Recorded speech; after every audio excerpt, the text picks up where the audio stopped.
Good morning, members.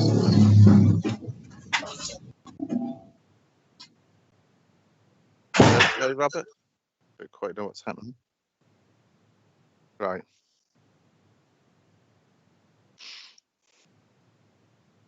Okay. Good morning, members. Good morning, members of the public. You're all very welcome here this morning to Babergh District Council's Planning Committee of the 10th of March. Members of the public, I think it may be quite a long meeting, so please be patient with everyone and respect everyone's points of views. May I first of all remind you of some of the domestic arrangements. Please ensure that microphones and cameras are turned off when not in use. That you do not interrupt other speakers. That if you wish to speak, point of order, declare or interest or request an adjournment, please use the hands up function on the task button. I better just get that up to make sure I can see people. Just bear with me. Participants, that's the one. Right, thank you. Members are reminded that they should not have alternative communication lines open, i.e. other teams chats, or use the emojis, and that if you're contacted by a third party during an application, you should bring this to the legal advisor's attention. That if you're attending the meeting to speak and persistently interrupt the meeting, you may be asked to leave. If members do lose connection to the meeting, that they must contact the member support officer, Mandy Smith, and you all have this phone number, members. We will be using modern Gov to conduct all electronic votes during this meeting. I would just point out that if any member, it does fail to work at the appropriate moment, an officer will contact you and we will ask for a verbal vote. But we're hoping that we will get the electronic vote to work properly. I'd like to remind everyone present that this meeting will be broadcast live to the internet and will be capable of repeated viewings. The whole of the meeting will be recorded, except where there are confidential or exempt items. If you make a representation to the meeting, you will be deemed by the council to have consented to being recorded. By entering this meeting as a speaker, you are also consenting to being recorded by the council and to the possible use of these sound recordings for webcasting and/or training purposes. The council, members of the public and press may record, film, photograph or broadcast this meeting when the public and press are not lawfully excluded. I'd like to introduce the officers who are helping in running today's meeting. Mark Russell, the Area Planning Manager. Strategic Project and Delivery Manager, Stephen Stroud. Jasmine Weinmark, Case Officer. Alex Scott, a Case Officer for a later case. Linda Bacon, Case Officer for a later case. And Andy Press, the Planning Lawyer, and Robert Carmichael, the Governance Officer, which is the voice you will often hear advising me throughout the meeting. Right, can I now move to the agenda, please? And I just need to get my screen. Can you all see me? I can't think why. That's right, yeah, I've got it now. Apologies for absence. Do we have any, Robert?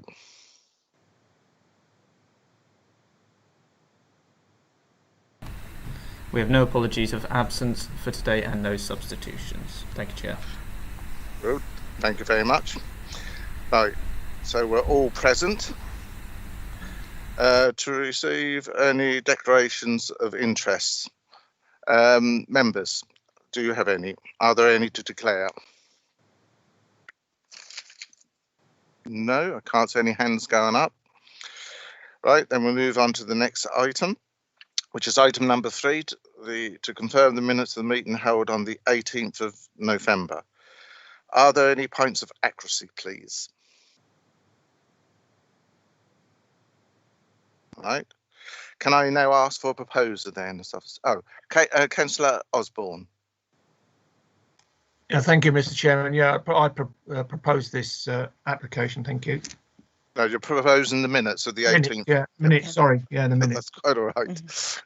Do I have a seconder? Yes, I'll second it. Councillor Ayres. Thank you very much. Right, it's been proposed. Now, Robert, are we going through the electronic vote on this? We might as well have a practice. Or shall I take it if there's no objections, we can take it as said?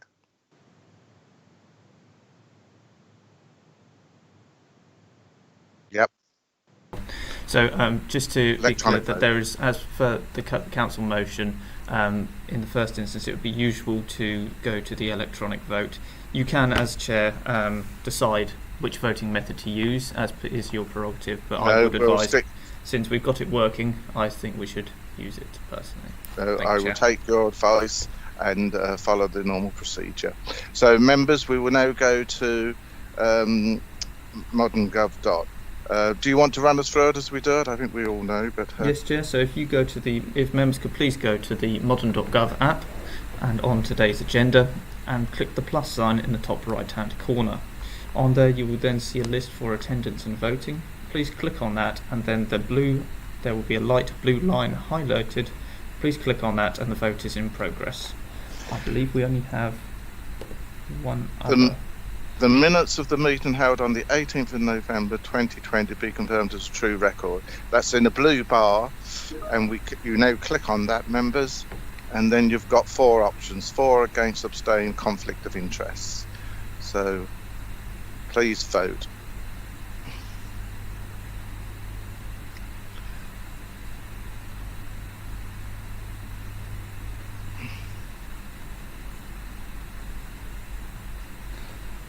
Thank you, members. That vote has now been completed and was carried unanimously. Now we press the close button, don't we, so we don't lose Yeah. the page. Is that correct, members? Right, good. And then you go down to Teams and we get back to the thing. Right, good. We're getting there. Right,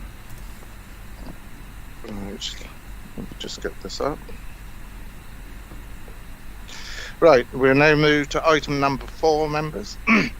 Oh, that was carried, you said, wasn't it? Yep. Item number 4, to confirm the minutes of the meeting held on the 16th of December. Are there any points of accuracy, members? No hands are coming up. Oh, yes. Adrian Osborne? You're muted. No points of accuracy, Mr. Chairman. It was just to propose the minutes. Thank you. Thank you very much. Do I have a seconder? Councillor Ayres? Yes. Yep, second it. Thank you. Thank you. Right then, members, I'll now ask Robert to conduct the electronic vote. Thank you, Chair. If members could again go to the modern.gov app and press the plus sign in the top right hand corner of today's agenda. There you will see the voting and attendance tab, and please click on that and then onto the light blue line for the item of PL29, confirmation of the minutes held on the 16th of December, and the vote is now in progress. Thank you, Chair. You may have to scroll it down slightly, so just bear that in mind, members. Right, so there's the blue one. That.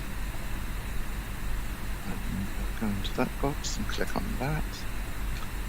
Confirm. Confirm. Right, I think we've got that. Thank you, Chair. All the votes have now been received and can confirm that they are unanimously approved. And then go to close. Sorry, confirmed is the correct term. Apologies, Chair. Right, come into that one. Right, okay, we've got that. Item number 5, to receive notifications of petitions in accordance with the council's petition scheme. None received, Chair. Robert, thank you. Site inspections. Officers, are there any site inspection requests? Stephen? Or Mike? None that I'm aware of, Chair. Thank you. Members, are there any site inspection requests? I know we can't actually do them at the moment, but I have to ask. Chair, yes. I think with regards to the third application on today's agenda, knowing the area of Cockfield, this is the Cockfield application, I don't think we can give it full justice if we don't visit the area and see the effect that'll have on the surrounding countryside and the neighbours. And I know we can't do site visits at the moment, but hopefully It's only a delay of a couple of months, and then we'll be able to go out, all being well. I'll ask the officers if they've got any comments on that, because it would depend, I think, on how long it would be before we could go on a site inspection because of the time restraints on planning applications. But can somebody help? I see the legal advisors present, so you're still muted. Pardon? You need to unmute. Yep. Sorry, can I be heard now? Sorry, I didn't realise. Well, I think I'll call on my officer colleague if necessary, or planning officer colleague who'll be presenting this one. But I mean, it's on the agenda today. I think it's going to be it will be heard, and if the view of the members is that it is necessary to postpone for a site visit, then that can be proposed and seconded if it's supported, and that can be the decision. But I mean, I don't think any of my officer colleagues would have anything different to say unless the case officer needs to come in now. The case officer, I think. To be fair, the case officer may not be here because he or she may not have been expecting to be here. So I'll go to Mark, and he'll help. If I may, Chair, I know Steve's supporting today, but he hasn't had any involvement in this case. It's been in for quite a long time. And I think if we say it might be another couple of months until we can have a look, I think it's starting to push it a little bit beyond what's reasonable, to be quite honest with you, Chair. And also, Frank, and of course, to state the obvious, the applicant could make an appeal against non-determination if they so chose, I assume, if unless they've agreed an extension of time. Right, thank you. Right, you've heard the advice given, Councillor Jameson. What would you like to ask this committee to do then? Well, I personally, and it's up to the members what they think, but I just think a site visit would give us a fairer understanding of the area and the effect this workshop, factory, building will have on the local area. But yeah, I mean, it's down to members really. I think members have to take in consideration what the officers have also said, because they could go for non-determination. Members, is there? Oh, there's lots of hands come up, so I'll start from the top. Councillor Ayres. Councillor Ayres. Sorry, I'm trying to mute. Yes, I would say that I'm sure there'll be lots of photographs and things, and it's not fair on the people concerned to delay it. So I think we should go forward today. All right, thank you. Councillor Barrett. Thank you, Chair. I'd like to suggest that if members want to take a visit out, they can go and visit the area and make an assessment themselves. Sorry, I'm not showing. I know the site quite well. It's on the main road there. Right, thank you. Councillor Adrian Osborne. Yes, thank you, Mr. Chairman. Yes, I totally agree with Councillor Sue Ayres on this one. I think the presentation will show quite a lot of stuff that will give us determination as to of the application. So yeah, I'm in agreement that we actually look at the presentation as the legal advisor has told us. Thank you. Thank you. Councillor Jameson, I'm coming back to you. If you wish to pursue this, you'll need to make a proposal, and I'll see if you get a second up.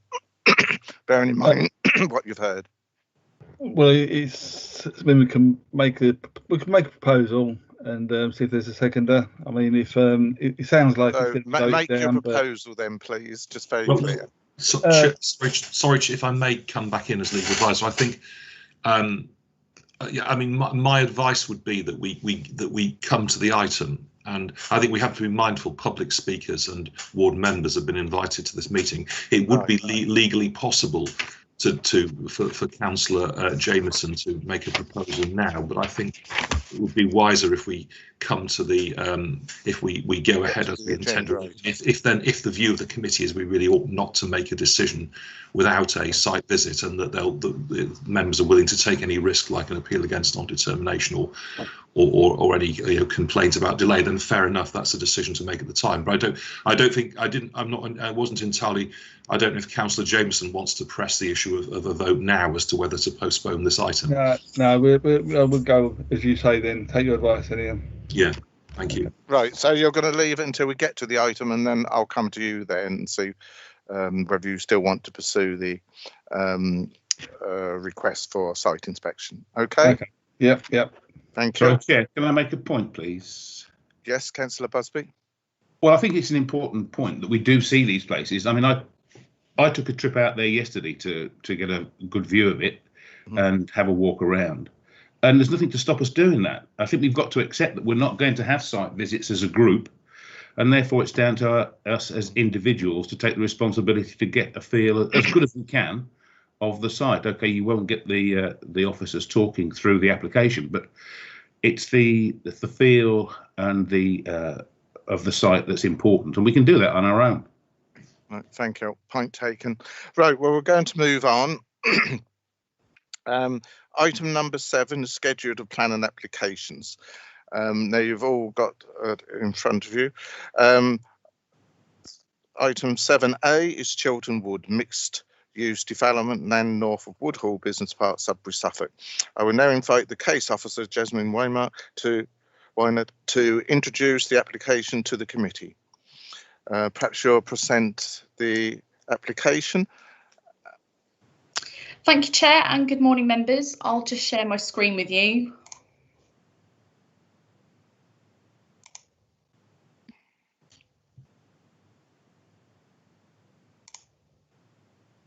Can everyone see my screen and my cursor as well? Yes. Yes. I'm presenting a reserve matters application for the Chilton Woods development today. The application solely relates to the first stages of infrastructure to facilitate the residential development of the site at a later date. Members are reminded that this presentation should not be viewed or understood in isolation, and it accompanies both the committee report and information provided within the tabled papers. Officers have reflected on the wording of paragraph 12.3 within the committee report. For the avoidance of doubt, we would not wish to suggest that energy efficiency and the need for carbon reduction is not a material consideration. We are fully mindful of our own relevant policy, CS13, and this Council's declaration of a climate emergency. However, our advice has to reflect the legal parameters within which this reserve matters application has to be determined. The Outline Planning Permission from 2018 does not contain a condition constraining choice of energy utilities, and so the extent to which this obviously important consideration is applied is constrained. As we have stated, any future dwellings on site will have to be built in accordance with the most up-to-date building regulations of the time, and further assessment of sustainability will come in subsequent applications and be subject to assessment by the Council's Sustainability Officer. Outline planning permission, as I've just stated, was granted in 2018, approving up to 1,150 dwellings, employment land, a primary school, preschool, open space, community woodland, sports pavilion, playing fields, and the creation of access points.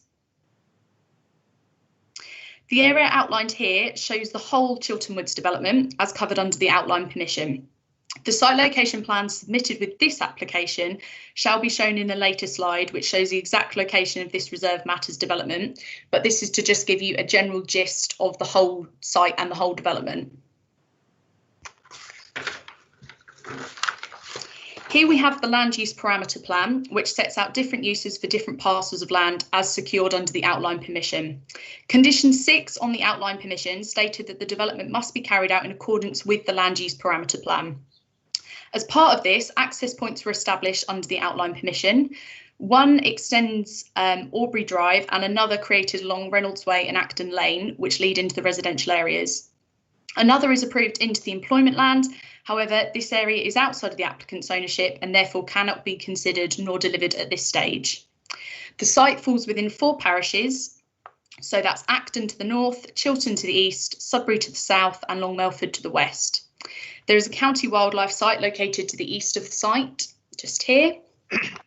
The star just here also shows the location of Woodhall Moat, which is a scheduled monument within Woodhall Business Park. The main road running along the southern and sort of eastern side of the site is the A134.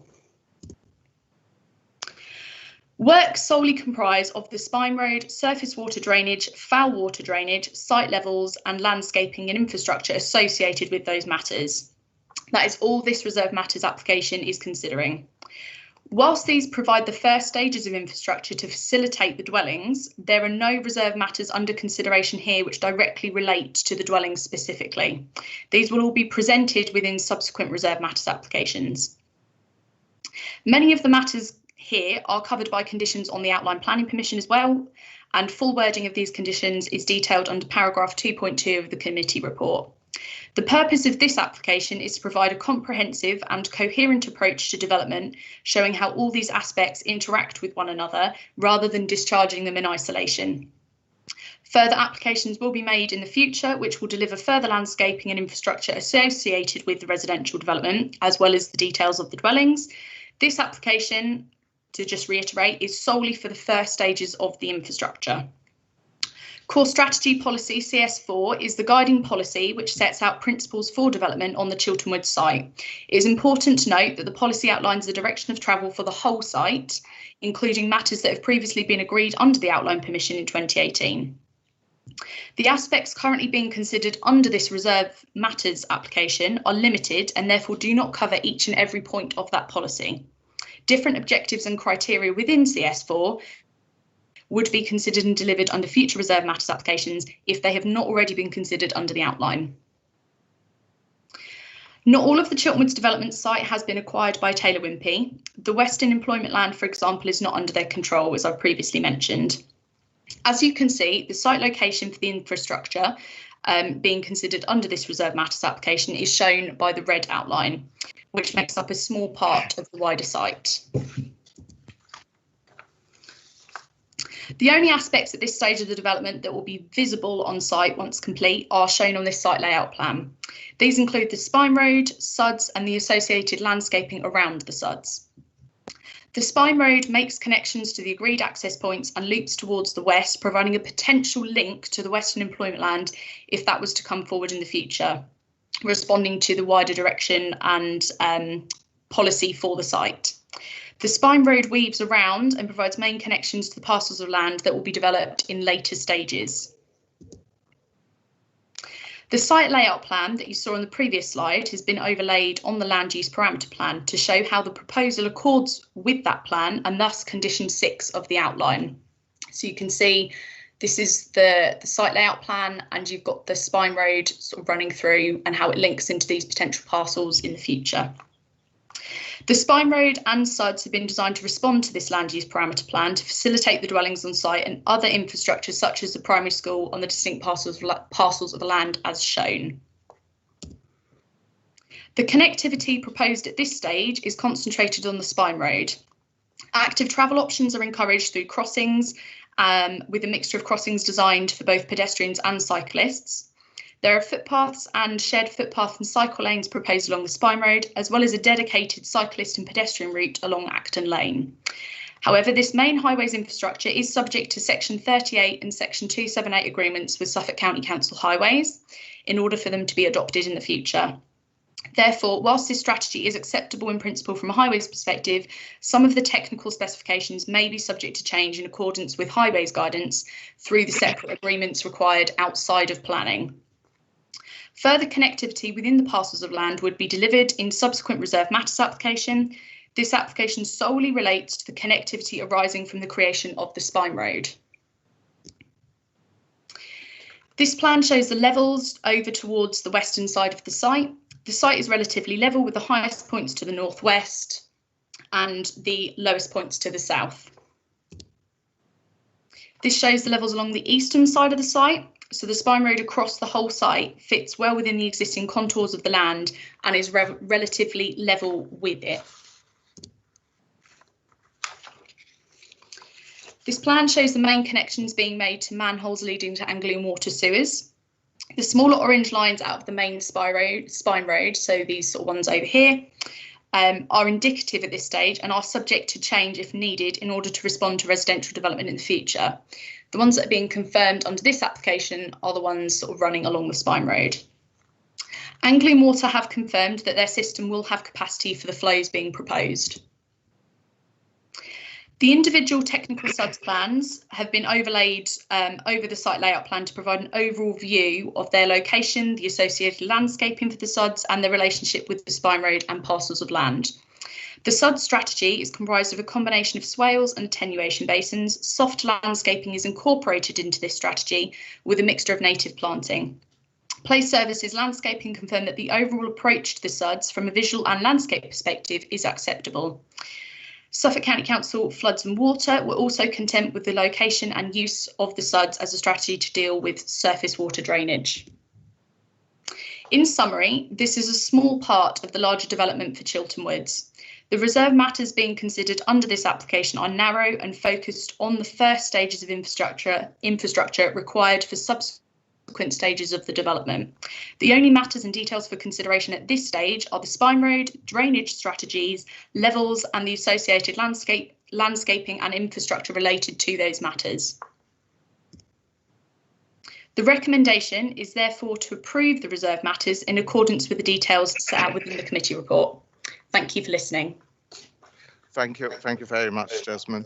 Now, before I go to the councillors, I'm going to ask the Stephen Stroud, the planning officer, to just clarify what's actually before us. Thank you, Chair. Good morning, members. Yes, and in fact, there's not a lot I'm sure that I can add to what Jasmine has just presented. But I think, in a nutshell, members, this is obviously a hugely important application, bearing in mind that in principle this is a development that the council has supported for decades, given its inclusion as a strategic allocation. But it is at its heart, this particular application, a very simple one. We have an outline planning permission. This is not an application for planning permission. This is an application for reserved matters that is consistent with that permission. And what it does is seek approval for a very narrow set of considerations relating to what is a fairly straightforward set of operations and works relating to that spine road and related infrastructure, which is effectively literally the spine that the rest of the development, the residential development, will connect to. So I think in that respect, members, your focus should be relatively narrow and as is set out in the report. I think the only other thing I would add, members, I'm mindful that over the next 20 minutes or so, you are going to hear a lot of objections or concerns in respect of this application. And in all honesty, I think I would say that I share a lot of the sentiments that are going to be expressed. However, what you've got to understand is that everything has to come at its appropriate time, and the planning permission has been structured in a very particular way, and this application does not offend that structure or its phasing. So what I'm saying, members, is that this application, if you approve it today, diggers won't be on site in the afternoon. There are still a number of things that the applicant, as developer, needs to comply with, not least construction management plans, which do need to be submitted for determination and approval by us. And that will follow pending the outcome of this particular determination today. Thank you, members. Thank you very much for clarifying those points. Now I'm going to go to members. Are there any points that you would like clarified by the case officer on what you've just heard? I've got Councillor Barrett. Thank you, Chair. Actually, it's something that I've just realised I should declare, having noticed the exact boundary. The adjacent to the southernmost boundary is Woodhall Business Park, and I and my husband have a business that is located on that boundary, which is an industrial unit, although it's rented. So perhaps the legal officer could advise. Yep, I'll ask Ian. Yeah, help. Taking note of that. I mean, I don't think that does not sound to me like a pecuniary interest. I think, given the fact that planning permission has been granted, the precise nature of this reserve, the large outline permission has been granted, that given the precise nature of this application, I don't think this adds up to a pecuniary interest for Councillor Barrett. And I think it's out of perhaps not an excess of caution, but out of the usual good sense and that the members exercise mindful of the benefit of the doubt. It's been declared. I'm quite happy with that, and we should proceed. Just in the interest of openness and transparency, really. Quite correct. That will be recorded, your comments and Ian's answer to you, and you can carry on in the meeting. Thank you. I've got Councillor Jameson next. Okay, thanks, Chair. I suspect some of the objections will relate to the fact that these houses are going to be supplied by gas. Now, looking at the drawings, the gas pipelines seem to go under the road that we are discussing today. Do we get to review those before the building of the road starts or not? Can you help, Jasmine? Yeah, thank you, Councillor Jameson. In terms of the gas pipelines, they are an associated infrastructure, and as we sort of touched on right at the start of the presentation, there is no condition on the outline permission which restricts the use of gas, whilst noting that it is, still an important consideration for applications going forward. But I'm not sure if Stephen might have something further to sort of add on this point. Stephen, is there anything you wish to add? Yes, of course. I think it would be very difficult to lodge an objection within the parameters of this particular application based on the fact that there's a gas governor shown and associated low pressure piping. The application, of course, when it was first submitted, seeking planning permission, included a utility statement that was very clear that gas was going to be part of the proposal going forward. And indeed, as Jasmine mentions, there is no condition that expressly controls or requires a developer to comply with a particular utility strategy. But that's not to say that at the appropriate time when we come to determine reserved matters for the dwellings, we're not going to consider their energy efficiency. Gas in terms of its use may or may not be relevant at that stage, but bearing in mind, of course, the policy framework that we have to apply as well, there is nothing there that expressly precludes the use of gas. And of course, the building regulations still at this current time allow for it. So I think, again, just to focus particularly on this application we've got here, there is nothing objectionable in it in respect of the fact that it shows a gas governor that may or may not supply one or more of the units to come forward. So we can't decide. I mean, even though the gas was agreed, was it 5 years ago when this was originally approved? That's it. That's done deal then, basically, in terms of the energy. Well, we'll be reviewing that, won't we, in due course? Indeed, and in the emerging plan, there are, of course, energy policies that will need to be considered. And I'm mindful that, the literal existential threat that we face in respect of climate change is something that's very serious and needs to be factored into account. But within the parameters of this permission, there is nothing to say that you cannot have a supply of gas to this development. Okay. Thank you very much. Any other members want any questions to the case officers? No, I can't see any hands up. Thank you very much. Councillor Barrett, you want to come back, yes? Sorry, yes, no, thank you. Fine. Thank you. Can you show us slide 10 again, please, Jasmine? Because I noticed on there was the plan of the site, the Spine Road, but in the bottom left of that slide, there seemed to be a detail. And perhaps you might be able to explain.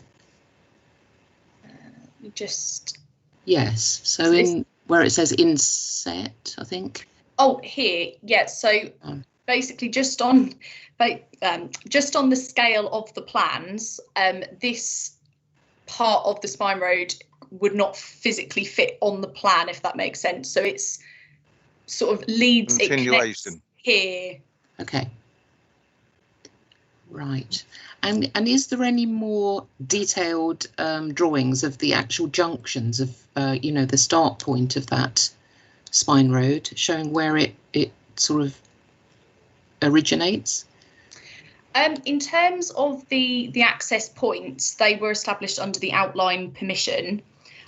So it's literally just how they connect onto that. There may be some further technical drawings on that, but as I'm sure you can appreciate, as this is infrastructure based, these are very, very technical drawings which have been reviewed by Suffolk County Council Highways, and it sort of isn't, I suppose they're not, you know, to put them in this presentation possibly wouldn't have been overly helpful, because as I say, they are very, very technical drawings, but I'm not sure if Stephen has sort of anything to add further on that. Hello. No, only to say that we do actually have the benefit, I believe, of one of the officers from the County Highway Authority who might be able to explain how some of those junctions have been arranged or will be managed. Bearing in mind, of course, that we still don't have any particular use associated with this spine road. But I'll leave that to, I think Sam is here. Is Sam here? I can't. I'm sorry. I'm struggling with this technology to see, but I think she is. I am here. So, Sam, can you just introduce yourself?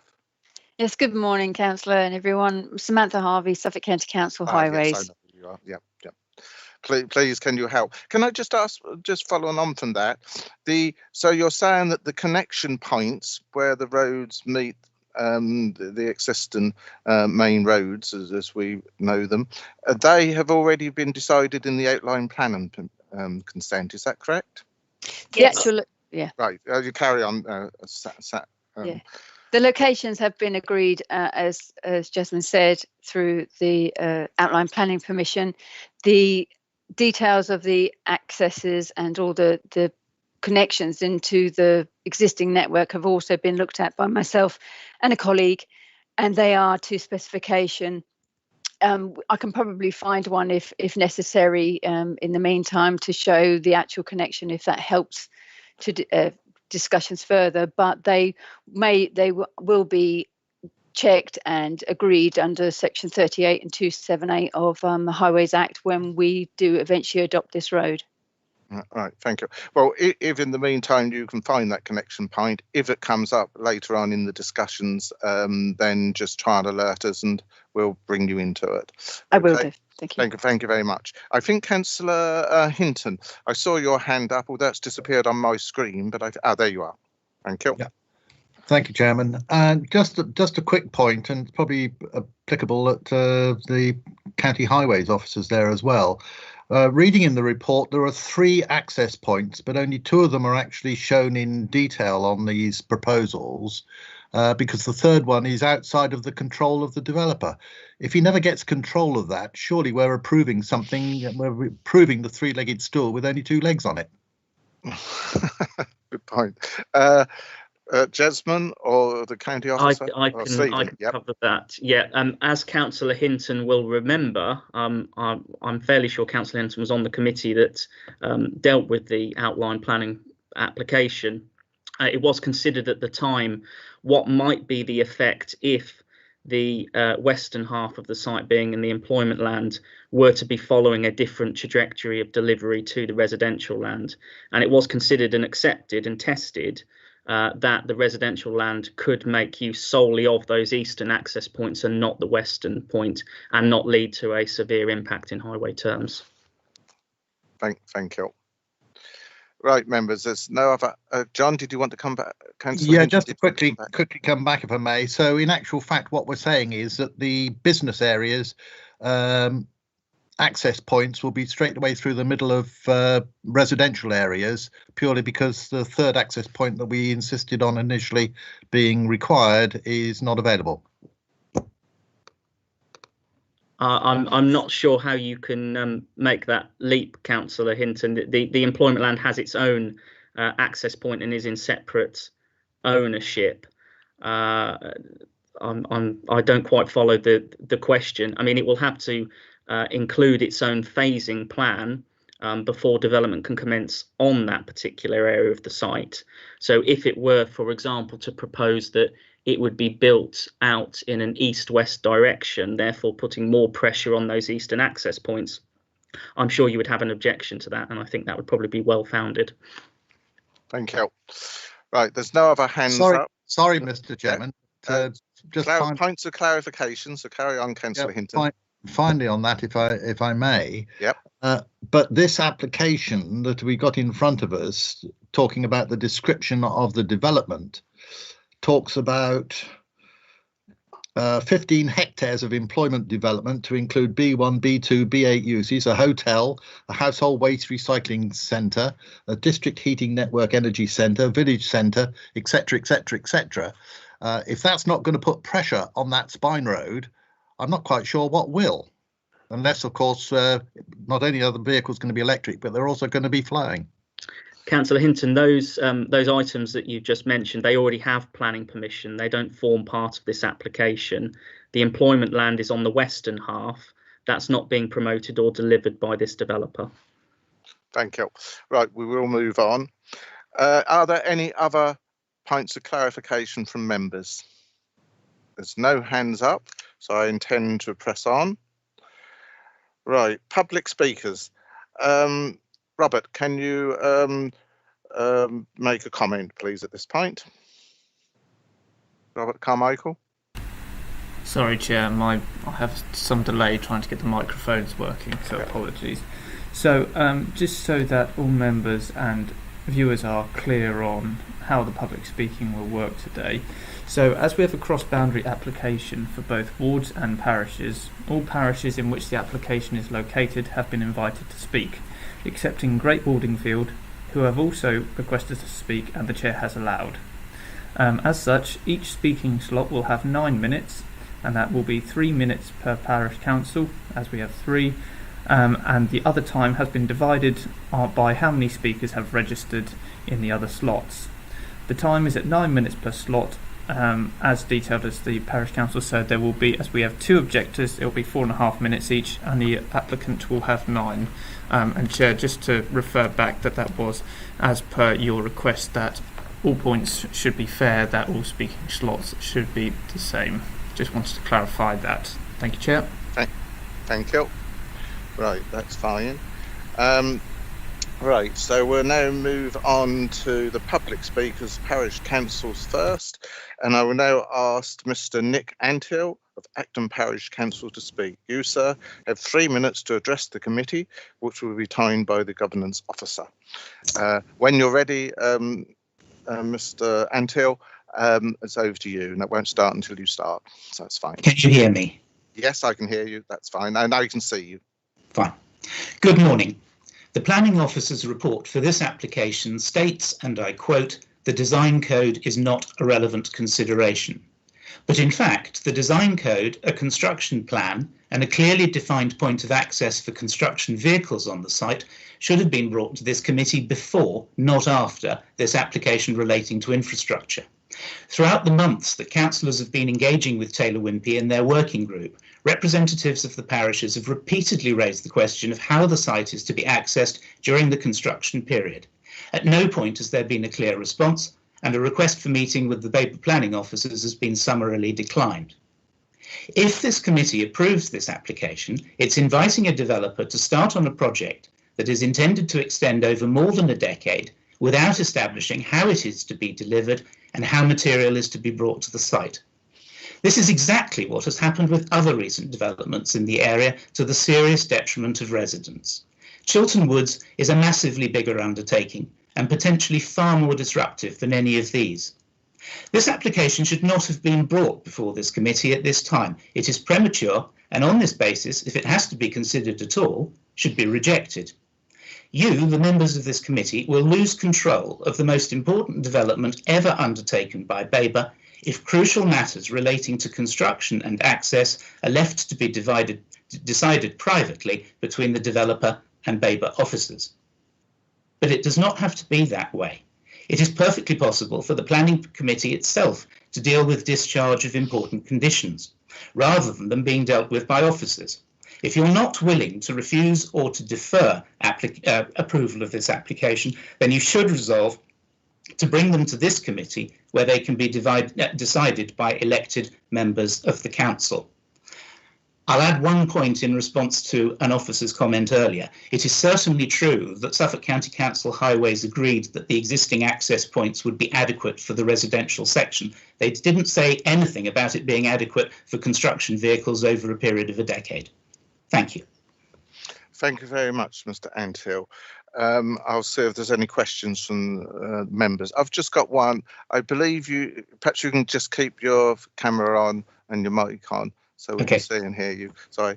I think you said that you'd requested a meeting with officers which was refused or something. I'd just like you to clarify that point to me. Yes, in the wake of this application being put forward, and at the time when it appeared that a final version of the design code was to be put to Babergh Council, a group of parishes, including Chilton, Acton and Great Waldingfield, requested a meeting with Babergh District Council officers, and the reply was that the officer did not see the utility of this meeting at this time. Right. Thank you for clarifying that. I will be getting them to comment on that in due course. Right, members, any questions to Mr. Anthill of Acton Parish Council? No? Okay, thank you very much. I'll go to the officer and ask the officer, do you wish to any clarification on what you've just heard from Mr. Anthill of Acton Parish Council?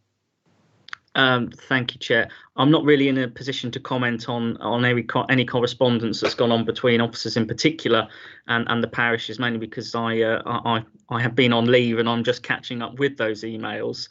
But I'm mindful that when we talk about the utility of a meeting or dealing with the particular issues at hand, and to quote Mr. Anthill, the crucial nature of the need to agree and understand construction routing and its arrangements, I agree entirely. But the point is, the condition and the planning permission has been structured in a particular way, and they are pre-commencement matters.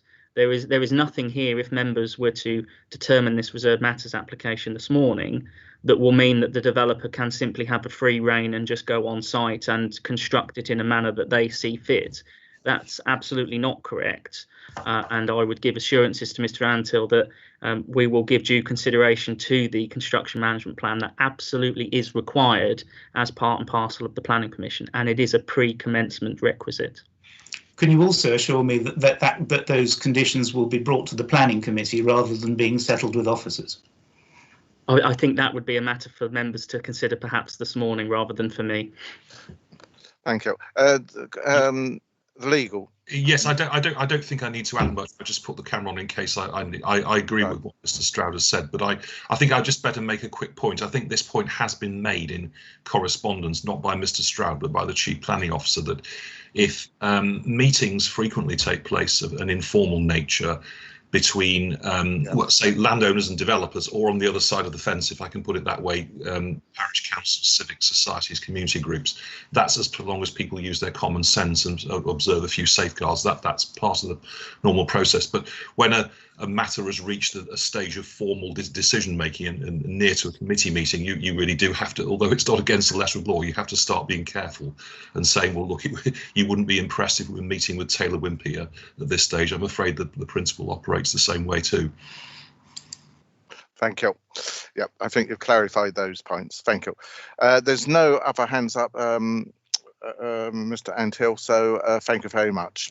I'm going to move on. We now come to the next public speaker, which I will now ask Lady Hart and John Steele of Chilton Parish Council to speak. You also have 3 minutes to address the committee, which I believe is being shared between you. But I won't interrupt you. I'll allow you one to start and the other one then just takes over at the appropriate time, but you will be stopped after 3 minutes. Thank you. Mr. Chairman, it's Valerie Hart. No, that's morning. not. Good morning. No, Mr. Steele is not speaking. I'm speaking, and I'm speaking for 3 minutes. That's absolutely fine. Your time hasn't started, so don't worry. No. Obviously, the information I've got isn't totally up to date. That's right. So that's fine. John Steele is not speaking, so now I will ask Lady Hart of Chilton Parish Council to speak. And you, madam, have 3 minutes in which to address the committee, and afterwards I'll see if there's any questions for you. Thank you. Thank you. Good morning, members. Policy CS4 governs this site of previously publicly owned land and the largest residential site in Babergh. We were promised an exemplar development, but we're already concerned that that is not the case. With less community woodland, it may be known as Chilton without the woods. The same policy provides that piecemeal development was not acceptable, but that's what's happening. Your statement of community involvement says parishes' views are important, so we ask, please take them into account. All 6 parishes are clear that fundamental issues such as the design code, the construction access, construction materials and mitigation measures are important, and these should be dealt with before any other planning applications. There should be a construction management plan for these works, but there isn't one. Your senior environmental health officer advised that such was of paramount importance, but there isn't one. Why not? 3 of the parishes have recent awful experience of an inadequate construction plan being approved between the officers and the developer, whereby a new construction access was created, and noise, vibration and dust pollution was caused, seriously disrupting residents' lives. We want to avoid a repeat of that. The Outline Planning Commission provided only for 4 accesses. Everything else is left over to reserved matters and conditions. Construction works on this site are going to take 20 years and can blight residents' lives. Rather than the discharge of conditions being dealt with between officers and developers privately, they should be dealt with by the Planning Committee, so that parishes and the public have a proper opportunity to express opinions and for these to be considered. That's common practice on sensitive sites. We, the 6 parishes, urge you either to refuse permission today or to adjourn this application to another date for the reasons set out in our letter. But if you're not minded to do this, at the very least, we ask you to provide that in the event that any 2 of these 6 affected parishes request that your committee should deal with the discharge of a condition, it should be dealt with by committee rather than by decision by an officer. On the gas generation, I disagree with your officers. You don't need a negative condition. You've got a suite of existing policies, CS13, CS14 and CS15, which provide that a policy of a gas generator installation contravenes clearly those policies. I would urge you to look at those. Once the gas generator is installed, you can be in no doubt that Taylor Wimpey will be using it. Thank you. I'm happy to answer any questions. Thank you very much, Lady Hart.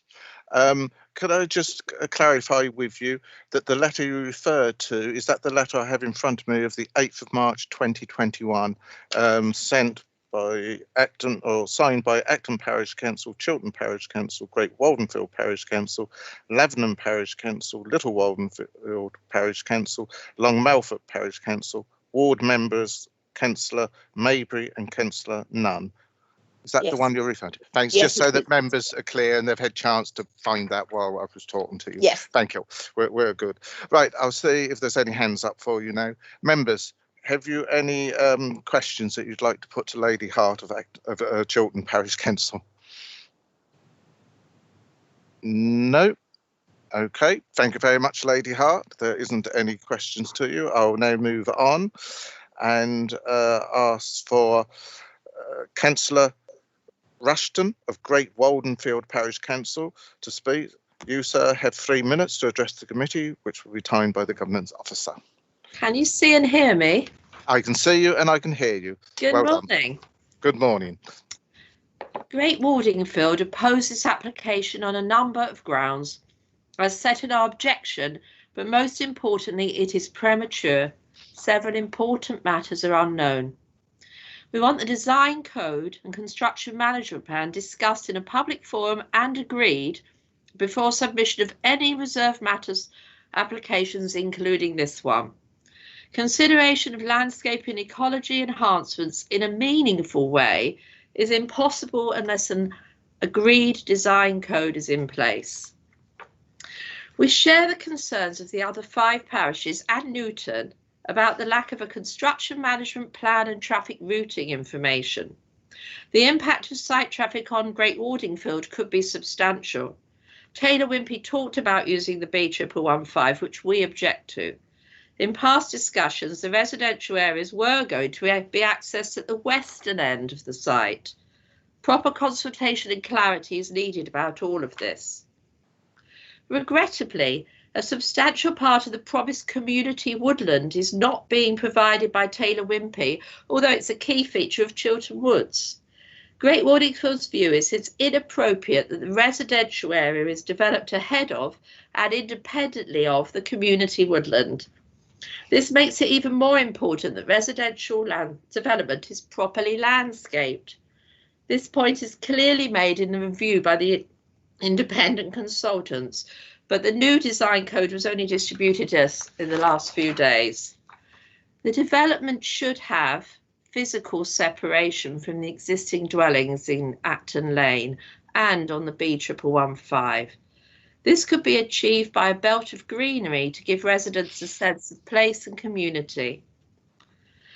However, together with the other 5 objecting parishes, our parish believes that the developers need first to please agree the design code and a construction and traffic management plan to address the valid concerns of us surrounding villages.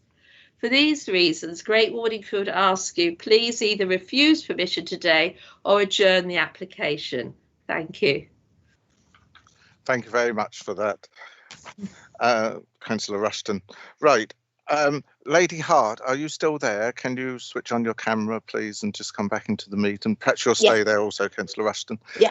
I do apologise. I didn't ask the officers if they had any comments to make on what you'd stated in your 3 minutes. So I'm going to do that. Well, actually, Mr. Chairman, can I just raise, I don't think constitutionally you're entitled to do that.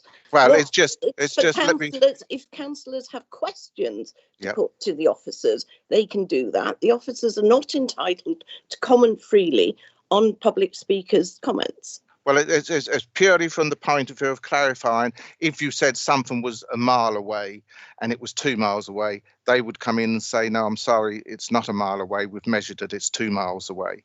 And it's purely for that sort of clarification. So with respect, I will just ask if they wanted to comment on anything that you've said, and that will give you the opportunity to answer back. And Councillor Rushton, I'll take the same time now with you. So Case Officer Jasmine, is there anything that you wish to comment that you heard that Lady Hart said in her 3 minutes, and then Councillor Rushton? There's nothing that I wish to comment. I don't know if Stephen has any comments. Okay. Stephen, any comments? No, not at all. I'm sure members will take into account and give fair and proper consideration to the comments. Thank you very much. I just wanted to be fair to Chilton and to Great Wallingfield Parish Council. Thank you very much, both. Thank you. Thank you. Can we leave the meeting now? Do you know? No, you can stay. You turn off your cameras and mics, but I think you can stay in the meeting and see the rest of the proceedings. Right. Thank you. Okay. Right. Okay. I will now move to. Chairman. Sorry. Yes. Sorry, Chairman. Councillor Parker here. Forgive me, Chair. Just on a matter of procedure, we didn't get an opportunity to question Councillor Rushton from Great Wallingfield. Right. You're quite right. I will do that now. Councillor Rushton, you're still with us. Thank you very much. As you can see, it's such a complicated application. We've got to try and get it correct. I do apologise for that. I was trying to make sure that we hadn't missed out a Lady Hart from Chilton Parish Council. Right. Any questions for Councillor Rushton of Great Wallingfield Parish Council members? Yes, Chair. Councillor Parker. Thank you, Chair. Just a point of clarification, please, Councillor Rushton. I think you said at the beginning of your statement that Great Wallingfield objects to the application, and yet the report shows on page 26 that Great Wallingfield in actual fact support the application. So could we just have some clarification on that, please? All I can say is point you in the direction of our parish clerk, Sue, because I have asked her to change that before this morning, because I sent her an objection and it turned out as a support, but it was never a support. Our parish clerk has been asked at least 3 times the last week to change it and to write to you, and I thought she had. I'm sorry if she hasn't. So the clarification Is that a typo then? I think it's a lack of understanding on my part that I needed to write the word object on my letter, which had a list of objections, but in my first line of the email, I did not say Great Wallingford objects. Councillor Parker and Councillor Rushton, I'm going to ask our officers what they've got in front of them, because obviously, as you quite rightly say, Councillor Parker, it is stated supports the development, and then goes on to explain why. So I think that is most likely what we're accepting, unless I'm told different. Well, could I just add to that, Chair? Yep. Sorry, could I? I think just from what Councillor Rushton is saying there, I mean, I absolutely accept that Councillor Rushton herself may object, but are we saying that Waldingfield Parish Council have taken a democratic decision to object? So we do need some clarification, please. Absolutely. I can remember a similar incident with Newton Parish Council, which you and them had different views, and it came to the committee very similar to this. So I want to be clear on that. You're quite right. I'm going to ask legal to help us out on this. Yeah, I think Councillor Parker. Sorry, I'm sorry. I just don't want to put Mrs. Rushton at a disadvantage if she. Councillor Rushton, thank you. I think he wants to get your attention. If I may, yes, I think Councillor Parker has anticipated my point. That I was going to ask: has Great Waldingfield Parish Council had a meeting, passed a resolution saying this is what we want to say to the district council? Yes, yes, we have. When did this happen? Monday. Monday. Right. Yes. And presumably there's a minute, although you might not have approved it at your next meeting, possibly. I don't know. You will have to speak to our clerk, I'm afraid. I'm sorry that she hasn't emailed you to put it straight that we are objecting, not part. Oh, that we were. In fact, am I allowed to ask Margaret? No, I think what I'm going to say is I think the legal officer has told us that what you've said about your meeting on Monday, and if that is correct, then members have heard it. We've seen what's been written in front of us. I told them I was speaking. I said I was objecting. I asked Sue. Sue, I'm so sorry, but in the heat of the moment, I cannot remember her surname. Sue, the clerk from Great Waldingfield. Right, Councillor Maybe will be speaking, I believe, later on in this, so I'm quite sure she will clarify that point as well. But at the moment, we've got both views. We've heard from Councillor Parker. We've heard the legal officer say basically accept what you've said. So it's up to members now to weigh that up. Okay. Chairman, if I may, just a quick administrative point following on from something else that was said by Councillor Rushton. I think you want to make it clear to everyone, Chairman, that everyone who's in this meeting, as invited into this meeting, is very welcome to stay for the whole of it if they would like. Even if it's Cockfield and Sudbury. But equally, there is no discourtesy if people have other things to do, and as soon as they've done what they've done and got their result, whatever it is, if they want to depart, that's so there's no doubt about that. Thank you. Okay. Thank you very much, legal. Thank you very much, Councillor. Hang on, there's a hand up. Is that hand up for me? Yes, I know. I'm coming to you again. The case officer, you wish to come in. Hello. Yes, sorry. I thought I would just clarify where we are with the objection and the sort of misunderstanding that's sort of risen here. So the tabled papers, which members have been circulated, does state Great Waldingfield Parish Council do object, which is on the latest round of consultation. So we have taken that into account, and it is on the tabled papers, which provides the most up-to-date response. Anything in the report was what I had at the time when I was writing the report. So just to clarify, the very latest is that they object. Right, we're clear on that. Sue. Thank you, Sue the clerk. I'm sorry I can't remember her full name. It comes to us all. Thank you very much, Councillor Rushton. Thank you, and I will leave the meeting now if there are no more questions. So no, there's no more hands up. So thank you very much. We're now going on to parish representatives. I would now ask Ralph Carter to speak and Keith Nuttall to speak. You have 9 minutes between you, so you've got 4.5 minutes each, but I'll leave it up to you to stop and start at the times you choose. Okay, but you will be stopped at the end of 9 minutes. Thank you very much. Ralph Carter, are you there? Yes, good morning, sir. When you start, the time will start. I can see you. I can't hear you. Hello? Hello, Mr. Chairman. That's Mr. Carpenter, isn't it? Yes, Yeah. not Carter, but Carpenter. Right, I don't know which one you're going to start, right? Right. We aren't working together, so if I overrun, then Keith Nuttall would be penalised. So I think you better cut me off. Right, okay. I'll ask the Government Officer, Robert Carmichael. He will stop you after 4.5 minutes. Don't worry, Mr. Nuttall. When we start you again, you will have your full 4.5 minutes. Okay, carry on then. Mr. Carpenter is not, as they've got down here, Mr. Carter. Right, thank you. Thank you, Chairman. At this meeting, I'm speaking on behalf of the members of the Green Party in Babergh and numerous local people who share our concerns about the scope of this application. Our objections centre on two issues. The first is the community woodland, and the second is the building of a gas governor. You've heard many arguments about this already. We are horrified that the community woodland has been excluded from the site, and as well as any agreement to finance the planting and maintenance of the wood by Taylor Wimpey. Chilton Woods was named after the new woodland, which is now absent from the proposal, and it will be a hollow shell of the original plan if you allow this to happen. The ecological emergency needs this woodland, both for the survival of the natural world and also now, as importantly, for local people who will be so dependent on a high-quality natural environment as they work more and more from home. This agreement must be in place before you approve any applications relating to reserved matters.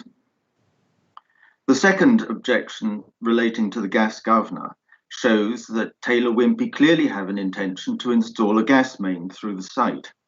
You will be aware that Suffolk County Council and Babergh have both declared a climate emergency only last year. Furthermore, a hard-hitting report commissioned by the County Council clearly shows that if we are to avoid an ecological and climate catastrophe, we have no more than 8 years to act, and probably less. This development will not be finished within that timescale. Buildings are a significant emitter of CO2, and the proposal by Taylor Wimpey to build the lowest possible standard of energy efficiency, powering the buildings with gas, flies squarely in the face of your own declaration. I put it to you all, members of the council, that future generations will look at your decision today in disbelief if you vote to approve this application. In the words of our brave climate activist Greta Thunberg, we say to you, how dare you support a proposal which threatens the future of the planet? You'll be aware that there have been numerous declarations, both national and international, which legally bind us into drastic reductions in our use of fossil fuels, and that means gas as well as coal and oil.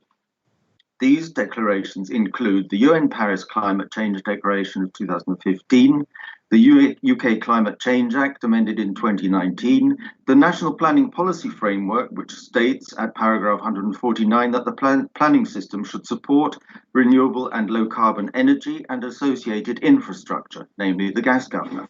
Your own local plan of 2014, whose policy CS13 states that all new development will be required to minimise dependence on fossil fuels and make the fullest contribution to the mitigation of climate change through the adoption of a sustainable energy approach to energy use, and your policy CS15, implementing sustainable development in Babergh.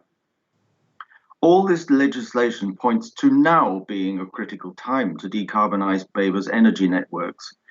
It is totally incomprehensible that Babergh District Council should be asked to allow an application of this scale and significance to be powered by natural gas. There is no alternative but to base the energy infrastructure on site on renewably generated electricity powering air source or ground source heat pumps for space heating, cooking and other uses. If natural gas is used, you will be allowing a double whammy, a damaging impact on the environment and high energy bills for the occupants of the new houses and businesses.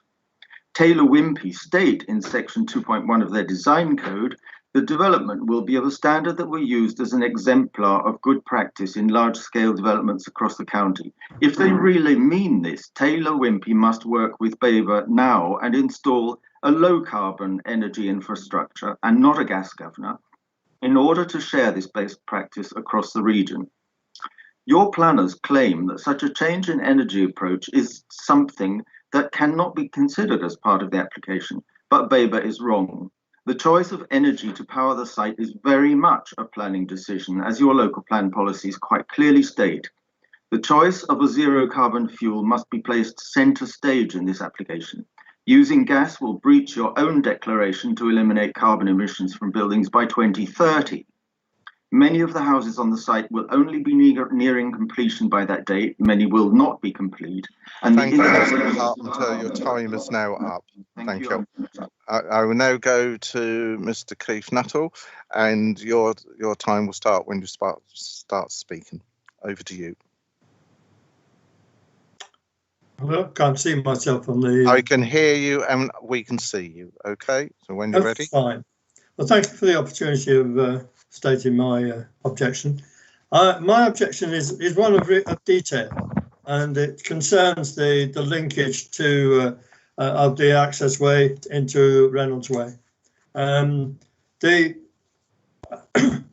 principle, this is something that takes little regard for the intervening estate of the Bovis estate, and it's to the detriment of the estate that continued use of this access point is taken.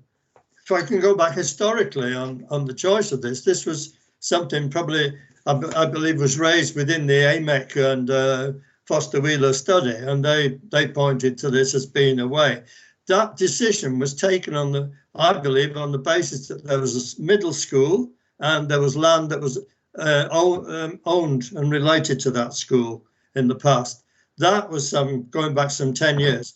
5 years ago, I presented objections at the time of the consultation. That was in 2015, 6 years, sorry. And I've repeated those or stated those objections in a new format in January this year. The plan, the illustrative plan that has been put out for phase 1 does not actually show a linkage between the site which is to the north of Albury Drive and secondly to the one that is north of the linkage shown to Reynolds Way.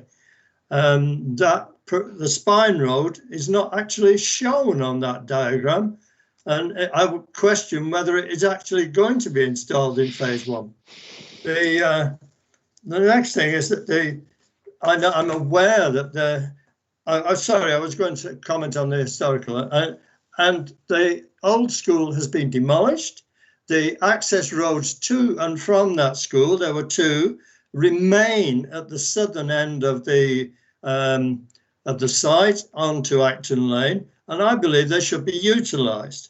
The linkage from the primary road, which goes to Reynolds Way, should be relocated as a linkage down to the south point of access that exists.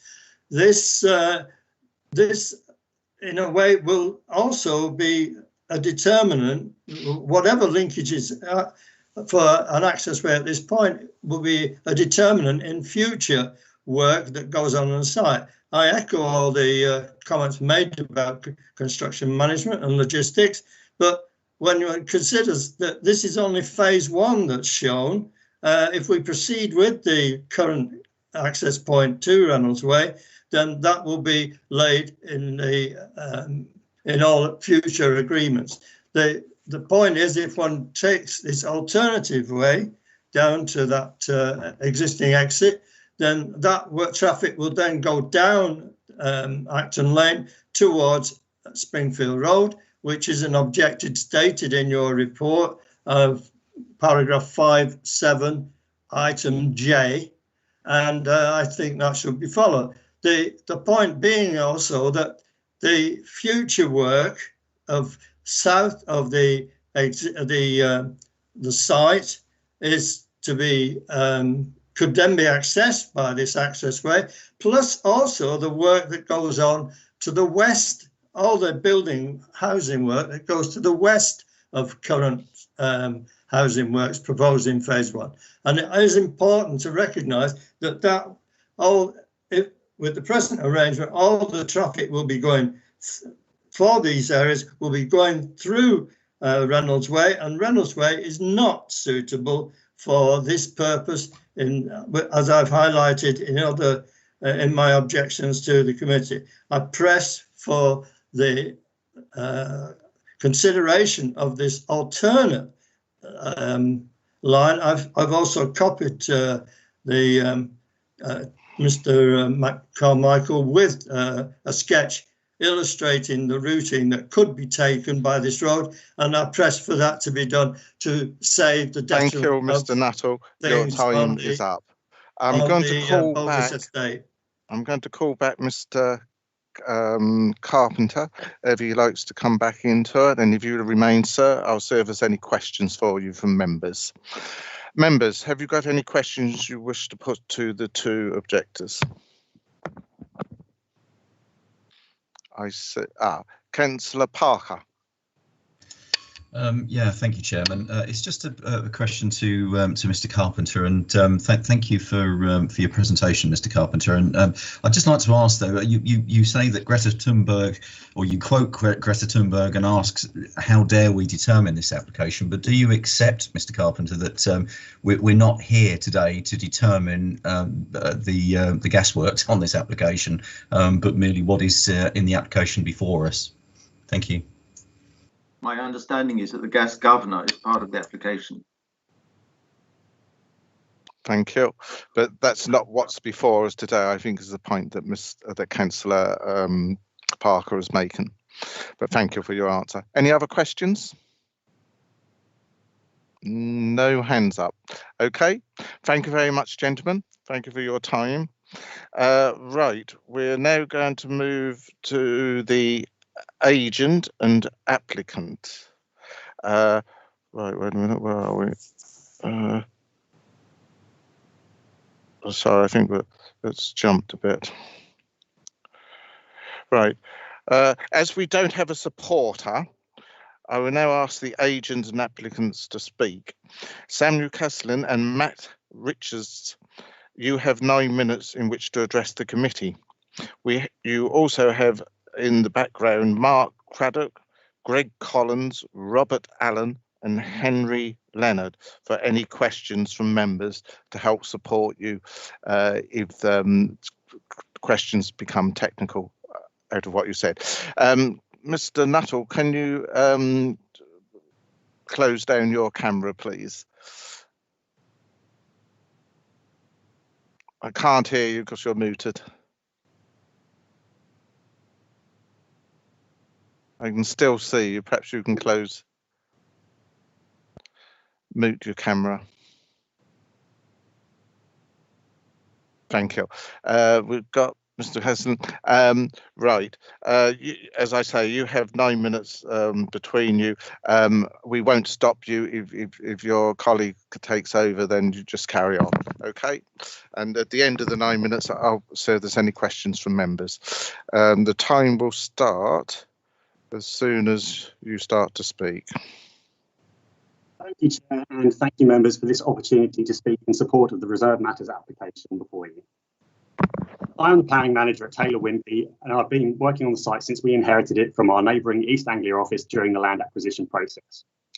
I have no intention of using up 9 minutes of your time this morning, as the officer presentation and report excellently surmises the application before you. However, I do wish to make some comments. Taylor Wimpey have purchased a significant part of the land that was approved under the outline consent, and we are absolutely committed to delivering this scheme in accordance with the approved Chilton Wood parameter plan, and this includes all areas of community woodland within our ownership. This major infrastructure works Reserve Matters application before you is a critical step towards delivering the development. The scope of this application is narrow, limited to technical details of drainage systems and road infrastructure that the residential parcels will sit around.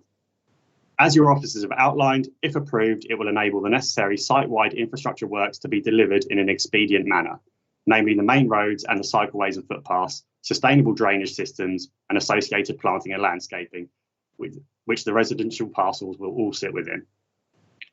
The application before you has been developed in close consultation with Babergh Council, Mid-Suffolk and Suffolk County Council highways, drainage and landscaping and ecology officers. And this collaborative approach has meant there are no technical objections to the application. You have heard this morning that some parties have criticised the application on its prematurity. This has been disputed by both ourselves and your officers, and I would note that if you're mindful to approve the application today, we would not be able to commence with these works until the necessary pre-commencement conditions, including the Construction Access and Design Code, have been formally approved by the Council. Also, we are committed to working collaboratively with the established working group comprising local councillors, parish councillors and other stakeholders on matters such as construction access. Similarly, the Outline Planning Permission allows for the proposals within this reserved matters application to be determined in advance of the design code being approved. Notwithstanding this, these major infrastructure proposals have been developed alongside the formation of the design code, which itself is going to be submitted imminently following the collaborative drafting with the working group and extensive consultation process. This application seeks permission for the detailed layout and the site-wide distributor road with ingress points from Alby Drive, Reynolds Way, which route around the site and terminate on the western edge of the site. The road network functions in a loop utilising the two primary access points as envisioned at outline stage. However, provision is afforded for the extension of the road network once the employment land is brought forward. In addition, this application secures early delivery of the cycle and pedestrian network with a width of 3 metres across the master planned site. Delivery of cycle and pedestrian infrastructure early in the development will incentivise uptake in use of sustainable modes of travel by residents and will contribute to enhancement of the existing network for the local community. The drainage strategy comprises provision of a series of drainage basins, wet ponds and associated attenuation systems set within areas of planting. Careful consideration has been paid to selection of native species in order to enhance ecological conditions on site. A key priority of this initial stage of works has been centred upon early delivery of planting set around the roads and basins to enable this to develop and mature with the development. The initial phase, delivering critical infrastructure, will unlock the delivery of the site within the timeframes envisioned within the draft local plan. The application proposals are considered acceptable by the technical statutory consultees and your professional officers. It represents the first crucial step in the delivery of this strategically important site and unlocking the delivery of new homes at Chilton Woods. We therefore hope you will agree with your officer recommendations and vote to approve this application this morning. Thank you for your time. Thank you very much. Your colleague doesn't wish to take up the rest of the time. No, not at all. No, we thank you. We don't need to use up time. They're just here in case. Obviously, this is a very technical application, and I'm a lowly planner, so basically most questions will probably be outside of my remit. Right. Thank you. I will now ask members if they've got any questions that you wish to put to the agent applicant. Members? I can't see any hands up. Yeah. Councillor Owen? Yeah. Oh, right. Yeah. Yep. Your question? I've only got one. Yes, I've only got one question. Thank you, Samuel. Why have you not sorted out the construction road yet? Because that's what a lot of the moans have been about. So why is that not come forward first of all? Thank you. Thank you. There's a few points to this. Typically, we actually wouldn't do and submit a SEM until we've got sort of reserved matters for residential elements of a scheme, and we actually do want to start the building of it. As you'll appreciate, providing a construction management plan for a site like this does take a lot of time and takes a lot of consideration. And as a result of told working group, we've been considering a number of options here. And in honesty, it's not quite ready. It's not in a position where we've got an advanced draft that we can share with the working group. We have covered that, and it is our anticipation to bring it forward much earlier than we would normally do on a site like this. But frankly, it's just not in a position where we have been able to share it with you just yet.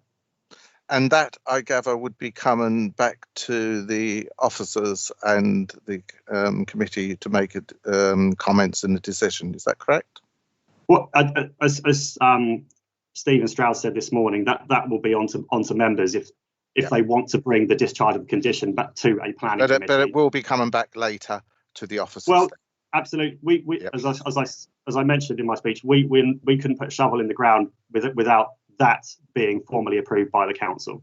Thank you. Councillor Jameson.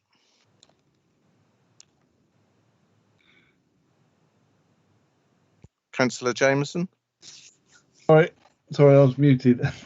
I think you may have answered what I was going to say in the last sentence. I was going to say, so if this is approved today, when will you start this before any other reserve matters are agreed, or will you have to wait for other applications to go through first? Yeah, sorry, I sort of lightly covered this. There's a number of pre-commencement conditions attached to the outline application that we would have to discharge.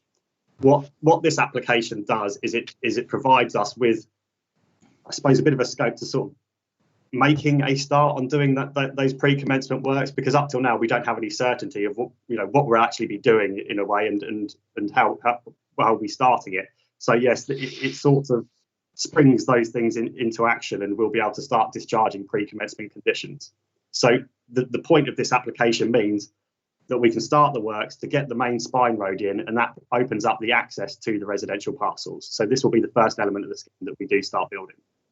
So you will start work on this, or you'll be able to start work on this? We won't be until we've formally discharged the pre-start conditions, and that includes the design code and the construction management plan. Oh, right, okay, thanks. Thank you. Any other questions, members? No, don't. Yes, Chair, I've got one. That's Councillor Busby. Well done. Samuel, yes, where are you with the gaining control over the employment land? Is it imminent? It's not. I'm not sure how much members have been involved in. I'll just come in there. Hang on, Samuel. I don't know whether that question is relevant. I'll ask our legal advisor, and whether you need to answer it or you can choose not to answer. Because I think it's a good question, but I think, Ian, can you give us some? I don't think it's not a legally unreasonable question. I think I'm not going to advise you to rule it out of order, Chairman. No, so it's up to you whether you answer it or not. Yes, absolutely. It's not our intention to acquire the employment land. I think the case officer shared a plan within her presentation of the extent of our acquisition, and we've also shared that's on our website. Our acquisition does not include elements of the employment land within this site. That's for the other landowners to be bringing forward and promoting. Yeah, actually, the question was gain control over, and if the second part is if we don't get control over that part of the land, do you plan to build the site out from the other access points? Yeah, as I say, I don't want to go too much in the construction management plan, as I've mentioned. We're not at a stage of being able to present something, but it is something we have been in discussions with the landowner of a potential construction access through that northeast south western employment area. Yes, hopefully that helps you somewhat, Councillor Busby. Any other questions? No. Okay. There's no other hands gone up, so thank you, Samuel, for that. Thank you, Chair. Thank you. Members, it's nearly 11:05. Would you like a 5-minute comfort break, or perhaps 10 minutes, and get yourself a coffee and anything else? Because we have 5 ward members to speak when we come back, so that would be some time before we could take another break. So are you happy to take a break and say until 11:15? Good decision, Chair. Well, yes, I knew you would be very pleased, Councillor Busby. It's your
Okay, Robert, would you do a roll call just to see that we're all present? Thank you.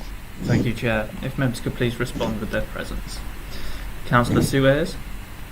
I'm here. Councillor Melanie Barrett. Yes, I'm here. Councillor David Busby. Yep, that's me. Councillor John Hinton. Here. Councillor Lee Jameson. Here. Councillor Mary McLaren. Here. Councillor Adrian Osborne. Present. Councillor Alison Owen. Here. And Councillor Stephen Plum. Present. Thank you, Chair. Councillor Parker will be here. Councillor Parker will be here as well, Chair. I apologise, Councillor Parker. I missed you out there. Yeah. I'd actually made a note, Councillor Parker, because I realised he'd gone by you. Right, we're all present then. We'll welcome back members. We'll now go back into item number 7, which is the Chilton Wood application. And I'm now going to go to the ward members. We have, I think, 1, 2, 3, 4, 5, 6 ward members wishing to speak. You all have 5 minutes each, but I'll take you separately.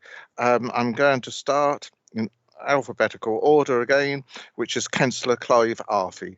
You, sir, have 5 minutes in which to address the committee. Over to you when you're ready. Thank you, Chairman. Yes, it won't take 5 minutes at all. Good. I ought to apologise in advance if my internet drops out because it's been really unreliable this morning, but hopefully it'll stay with you. So there are some very real concerns locally, and you've heard them this morning. They are particularly about construction traffic, but also you've heard about the design code, the woodland, and the use of fossil fuels. And that's not an exhaustive list because there are other concerns being expressed in the process as well. Now, I don't dismiss any of these concerns. They're all very serious concerns, particularly about the haulage onto and off the site. But I have to say, I don't think they are for you to consider this morning, and nor do I think they provide a valid reason to delay today's decision. So I have to say that I think the recommendation you've got in front of you is the right one, and in due course all of those concerns will be expressed. Thanks. Thank you very much, Councillor Arfey. I don't think there's any need to see if there was any question. Well, members, is there any questions to Councillor Arfey? No. Thank you. We'll then go on to the second ward member, which is Councillor Trevor Creswell. You, sir, have 5 minutes in which to address the committee.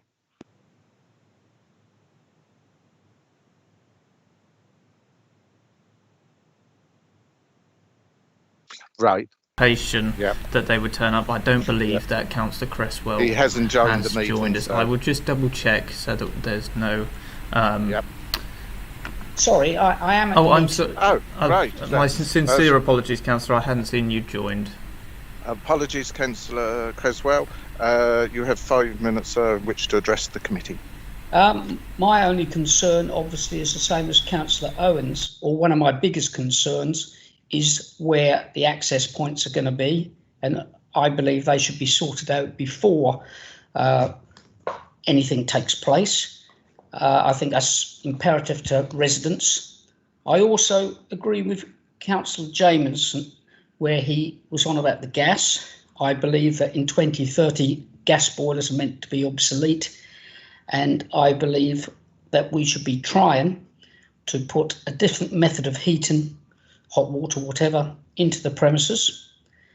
And I believe that in 10 years that we will have to maybe remove the gas central heating and the pipes and everything else, which costs thousands and thousands of pounds.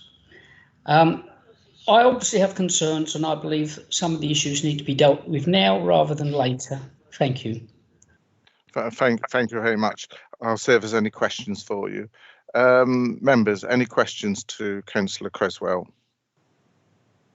No. Councillor Creswell, because you've hit on a couple of points, I'm just going to ask the officers if they wanted just to comment on that, because there are 2 points that I know they've come up before and the answers may be the same, but I think you deserve an answer to them. Jasmine or Stephen, would you like to pick those 2 points up? Thank you, Stephen. Yes, happy to, Chair. Only to yes, reiterate that they are, of course, important points. Certainly, the construction management aspect of it. You say, Councillor Cresswell, that it should be sorted before development takes place. That is entirely the case. It is a pre-commencement condition of the outline permission. In terms of the gas lines, I think we've been over, and you're right. The government has expressed its intention to phase out or indeed ban gas from, I think it's 2025, albeit there's no legislation in place for that as of yet, and indeed the building regulations still do not preclude it. I think I can only make the point again that the application itself and the utilities statement that accompanied it did expressly provide for there being a gas connection to the site. The extent to which that will be part of phase 1 of the residential application is of yet unknown and at large. We don't consider that that matter falls within the scope of the outline planning permission. However, of course, we do have policies that do seek to minimise carbon emissions and impacts, but of course they themselves do not preclude the use of gas. I think we need to wait and see what the actual energy strategy will be for the development first, which may include an element of gas on that first phase, legislation permitting, but which of course may include other measures which would ensure that there are carbon reductions in accordance with our policy framework. Thank you.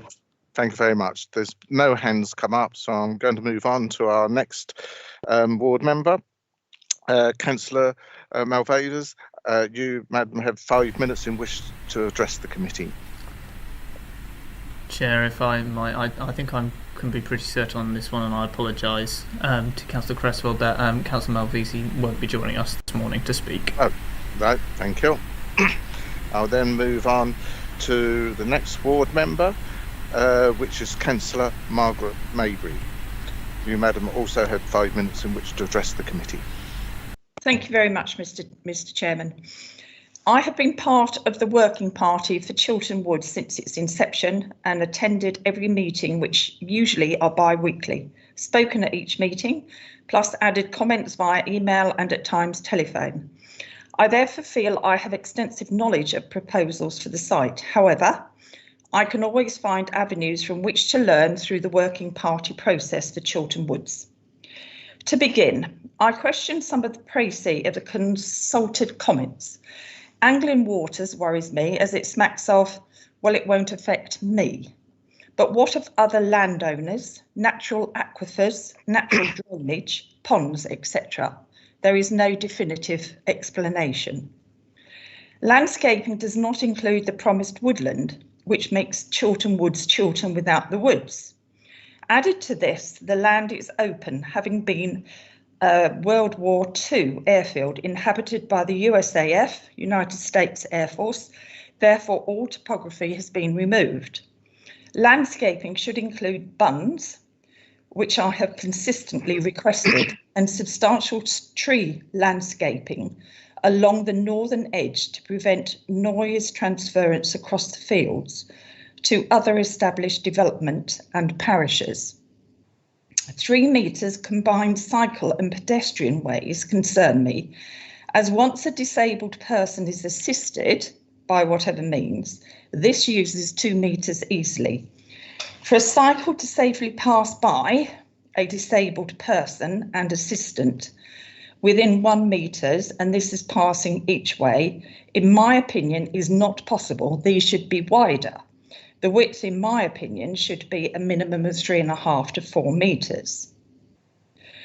Almost all comments from surrounding parishes major on the construction management plan or lack of it, which these papers before you today declare will be considered under a condition 30 in fact.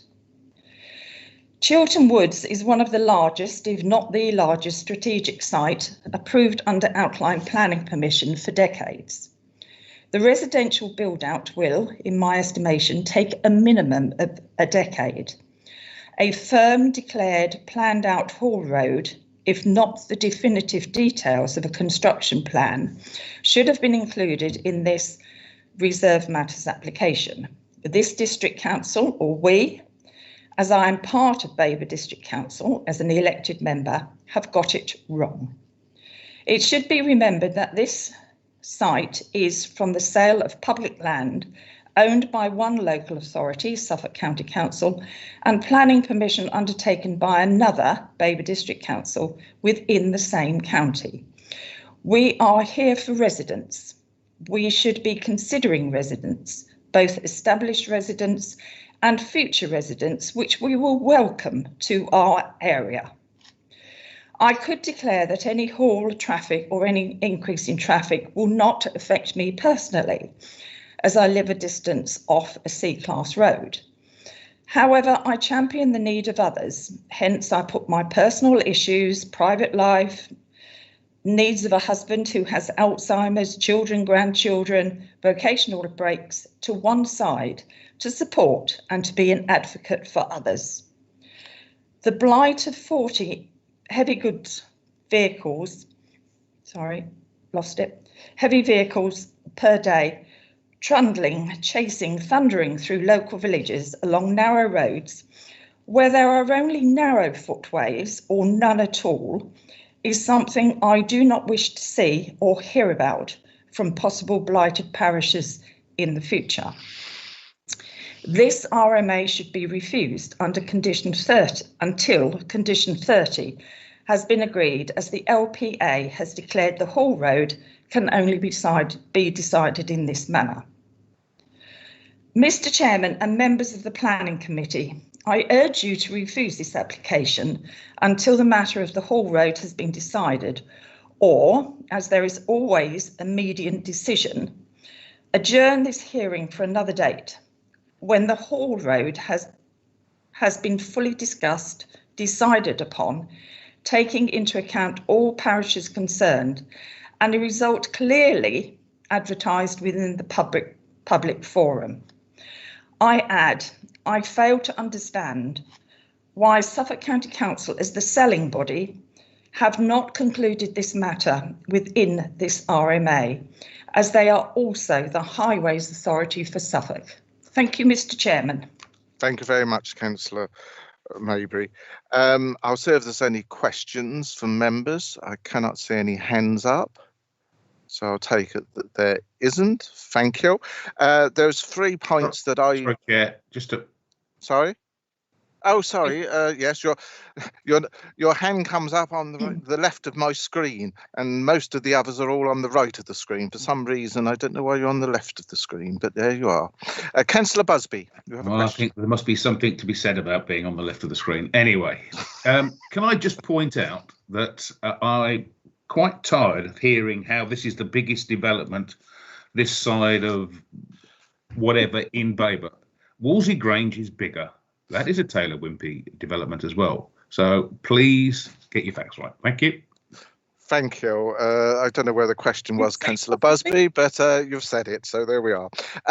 Right, there's no other hands up, so I'm just going to ask the officers to pick up 3 points I made a note of, because the infrastructure, the gas and that sort of thing have already been explained, so I'm not going down that road again. Please stay on screen, Councillor Maybury. You did mention... Where are you, Councillor Maybury, if you'd like to come back? Right. I'm here. You did mention Anglia Water, yes, landscaping and yes, cycleways. They're 3 yes, points that haven't been come up. So I'm going to ask the officer, Jasmine and Stephen, if they wish to make any comment on those. Thank you. Jasmine or Stephen? Hello, thank you, Chair. In respect of the specific comments made by consultees, Jasmine is probably better placed to answer. Suffice to say that obviously within the confines and envelope of this particular application, those matters and its impacts in infrastructural terms have been considered, and there are no technical objections. Thank you.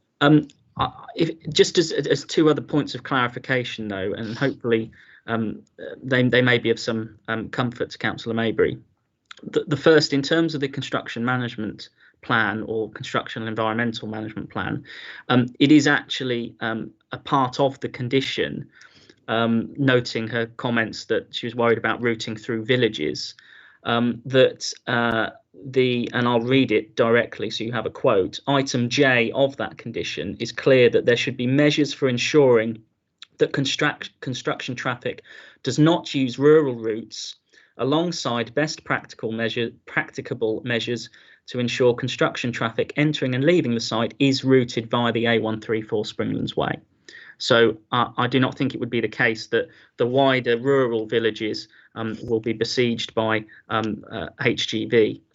The other point, just a minor clarification, is that when we're talking about the community woodland being missing, that's not quite right. I think within Taylor Wimpey's acquisition, there is an element of the community woodland that they have not acquired. However, the land use parameter plan actually includes large swathes of community woodland, which have been secured and are indeed part of Taylor Wimpey's acquisition. So community woodland very much will be brought forward by the developer. Thank you. Thank you. And I'm not allowed to reply, am I, Mr. Chairman? Not really, because I think he was quite clear. I think that's good. But Stephen and the case officer, you haven't responded to Anglia Water and the cycleways. Have you got any comment on those 2 points briefly that they may be? Yes, I suppose I can answer those. Yep. So in terms of Anglian Water, when they provide responses, they have said that they've got capacity for these flows. The foul water drainage system that has been, the foul water drainage strategy that has been submitted with this application has been assessed by them, by Suffolk County Council for Floods and Water, and also by the Environment Agency. I think the other thing probably to note is that the proposed foul water drainage strategy is to go to existing manholes where there are Anglian water sewers existing. That's sort of all we can really consider at this stage. And in terms of the cycleways, highways, and I don't know if Sam Harvey might have something else to sort of add on it. If she's still there, we can ask her. Yeah. But obviously that is sort of subject to highways assessing it, both within the planning application, as you've sort of seen it today, and there are shared footpaths and cycleways as well as just pedestrian footpaths. And I think the other thing to note is that it also goes through this sort of secondary stage of Section 278 and Section 38 agreements under the Highways Act. So it is assessed at a later date, but they have got guidance that they have to sort of adhere to and assess things against. Thank you. Sam Harvey, are you there? Did you just want to briefly comment on the cycleways? Because I think it's a valid point. You may already have it in your watch anyway. Yes, thank you, councillors. The cycle route that's on the Spine Road is 3 metres wide, which is a route which is a width that's adequate for a shared use cycleway. We know that in the government issued a paper, LTN 120, which is a local transport note for making sure that cycling isn't considered as a second form of transport. It's got to be highlighted as it's we've got to give provision as much as possible for cycling.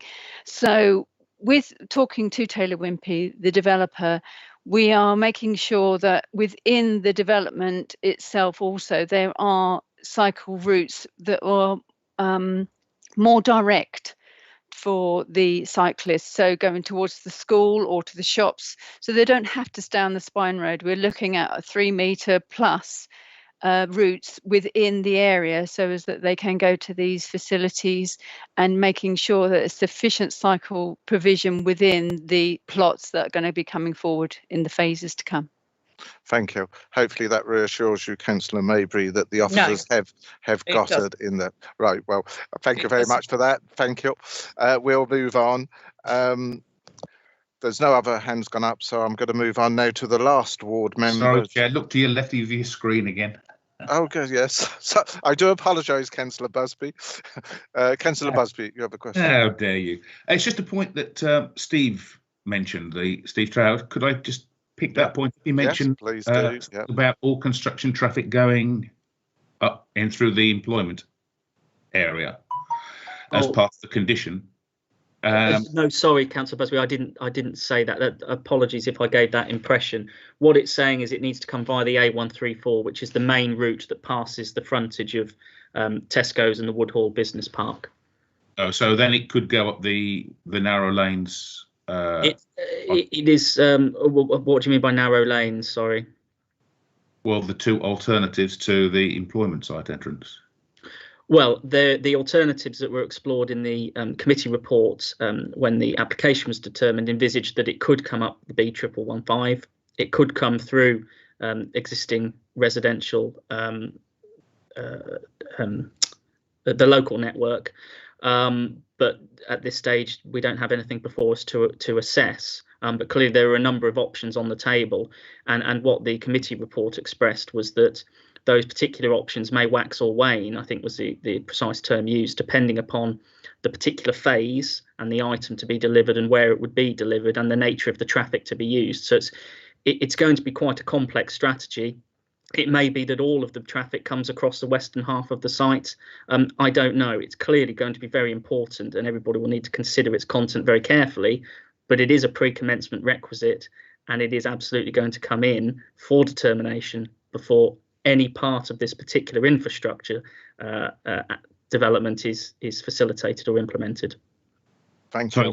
So that, when you say before any of the infrastructure, does that include building of the spine roads, the drainage scheme, the other infrastructure, landscaping, etc.? Absolutely. The conditions actually worded on a phase by phase basis. So every element or every application for reserved matters that falls within this permission or for the development will require its own construction management plan.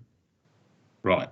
Well, aren't we putting the cart before the horse in this instance, where we haven't got a construction management plan when we're talking about this?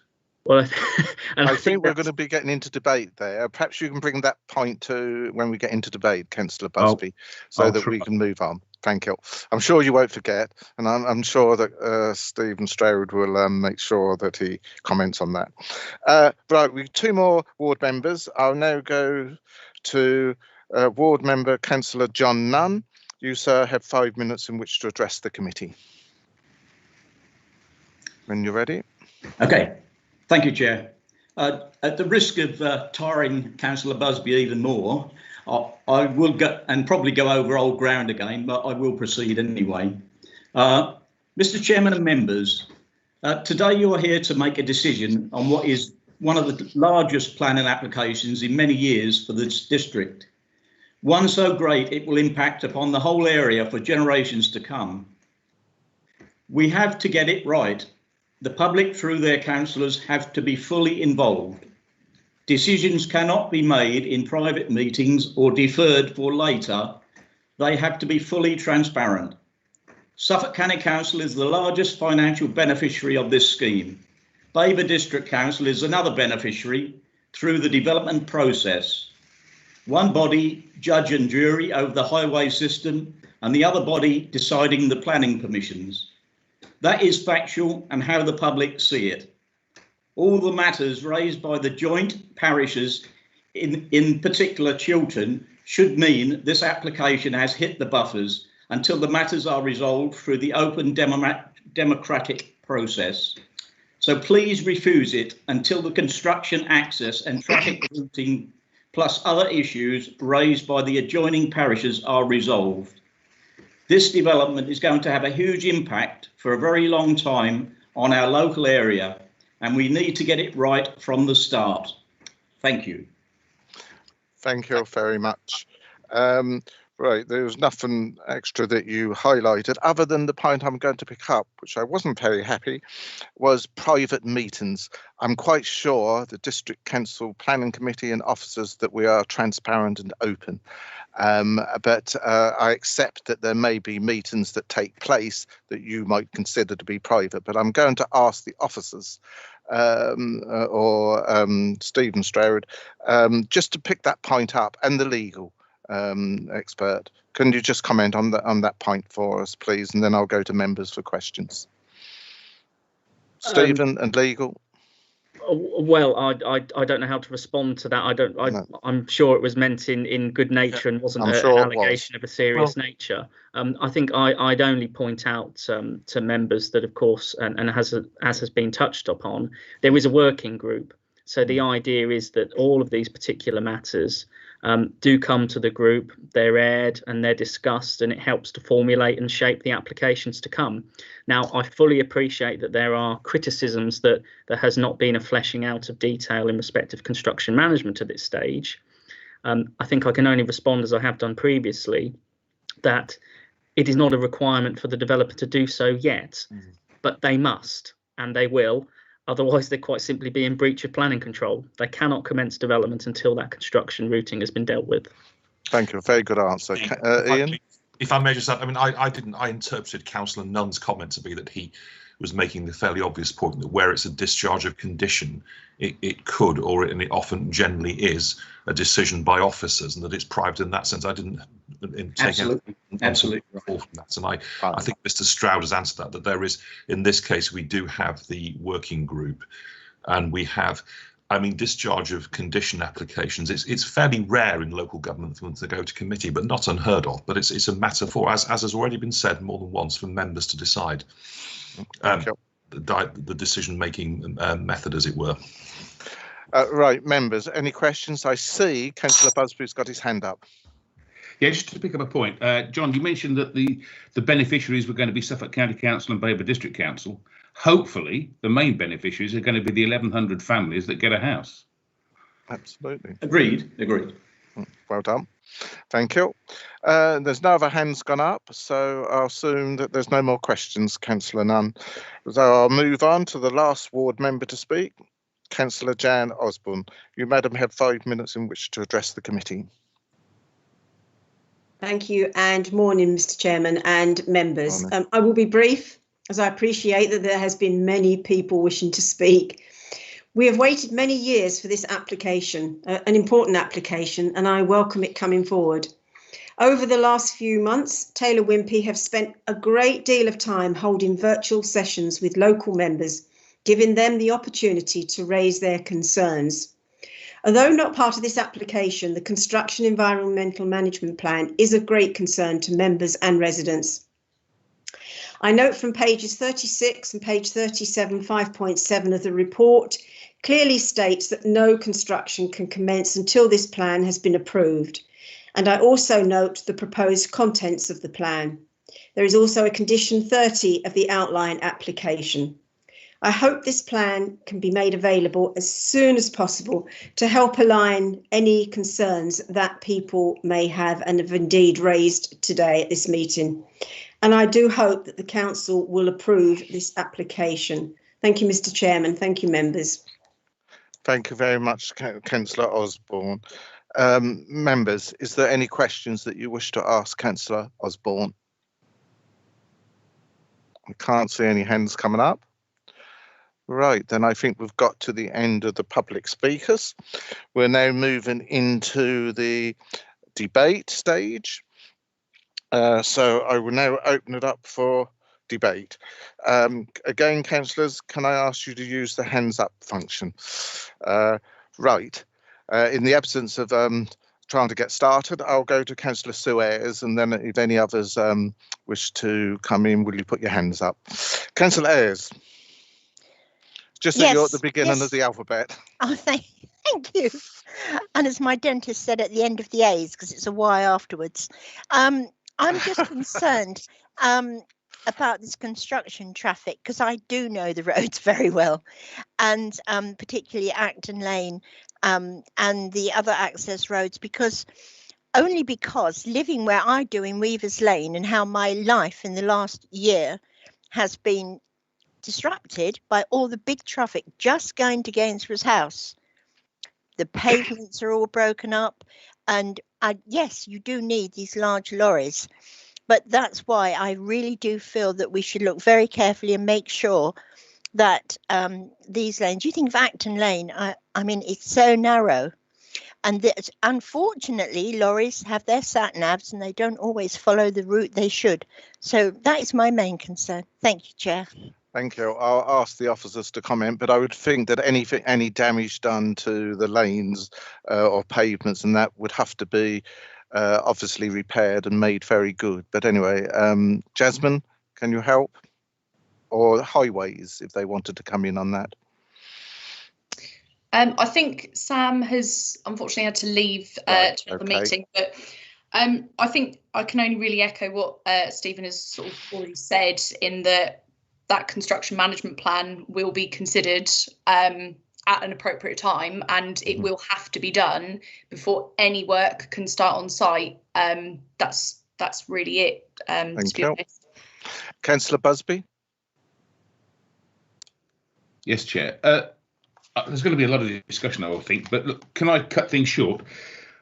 As I said, I think it's a case of cart and horse we've got here. We know we can't start any work, including site preparation, until there's a construction management plan in existence. Therefore, I propose that we postpone this decision until we've got a construction management plan and we can look at the two together. Thank you. I need to take advice on this. Legal, can you help out here before I go for seconder?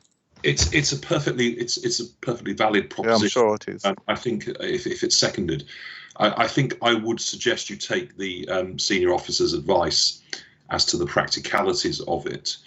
I mean, as you have been advised that if you decide today to follow the officer's recommendation and approve this reserved matter, that condition 30 prevents, as Mr. Stroud said, condition 30 prevents the diggers going out on site tomorrow. It needs to be discharged in respect of this phase, this reserved matters proposal in itself. But I think I would suggest you take some practical planner's advice on. That's my legal advice for what it's worth at the moment. Thank you. Stephen, did you wish to comment before I get a seconder? Thank you, Chair. Only to say that I think that the developer's reasoning for taking this approach has been explained, in that this is a commercial decision in terms of putting forward an application for works that will give certainty. They know that they can then plan for that, and they can then prepare formally the construction management plan to support it, because of course there is no approved reserved matters at this stage. I just again point out that of course the structure of the permission has been worded to enable this to take place and to allow for applications to be choreographed in this way, and again they cannot commence until that is agreed, albeit they will have the certainty knowing that they've got reserved matters approval for those works and can plan accordingly. I think the only practical the other practical consequence, and this is not material but you need to be aware of it, is of course the risk, should you decide that you don't want to determine this application, the applicant could be free to make an application for non-determination, and I think they may well have reasonable grounds for even seeking costs. That's not relevant to the decision you're taking, but nevertheless, as holders of public office, you need to be aware of that there is nothing wrong with the way that the applicant is proposing, and indeed it may be considered unreasonable for us to delay the determination of this particular application. Yeah, if I might just add something to that, Stephen is quite right. I mean, a cost risk is not a material consideration in any planning decision. However, in planning, it's fairly straightforward. You're only at risk as the local planning authority of a cost award if you've acted unreasonably and caused detriment and expense to someone else. And I think Stephen's advice is it would be, in his opinion, it would be an unreasonable act in all these circumstances. Could I just very quickly ask, before I get a seconder, is the applicant doing anything different to what anybody else would do, whether it was a small or large application in front of us? Stephen. In my experience, no, Chair. Construction management plans or SEMPs, they're always pre-commencement. They have to be pre-commencement so that you've appropriately considered and understood what the impacts of development might be. But they do typically follow a reserved matters approval because the developer knows precisely what it is they've got approval for, because of course you can have a planning permission but not then the finer detail or granular level of detail that goes with it. Once they've got that approval, they can plan for it and they can apply to discharge that particular condition, and that's absolutely the situation here. And that's open and transparent. Yep, thank you. Right, Sue Ayres, your hand went up when I first mentioned a seconder. Yes, right. I was second. Thank you. Thank you very much. Right. Well, members, it's been proposed and seconded that we defer this and make sure that it comes back with the other matters that have been outlined by Councillor Busby and seconded by Councillor Ayres. And I think we can go to the vote on that, either for, against or abstain, unless there's any debate, which there does seem to be. So I'm going to have to take that.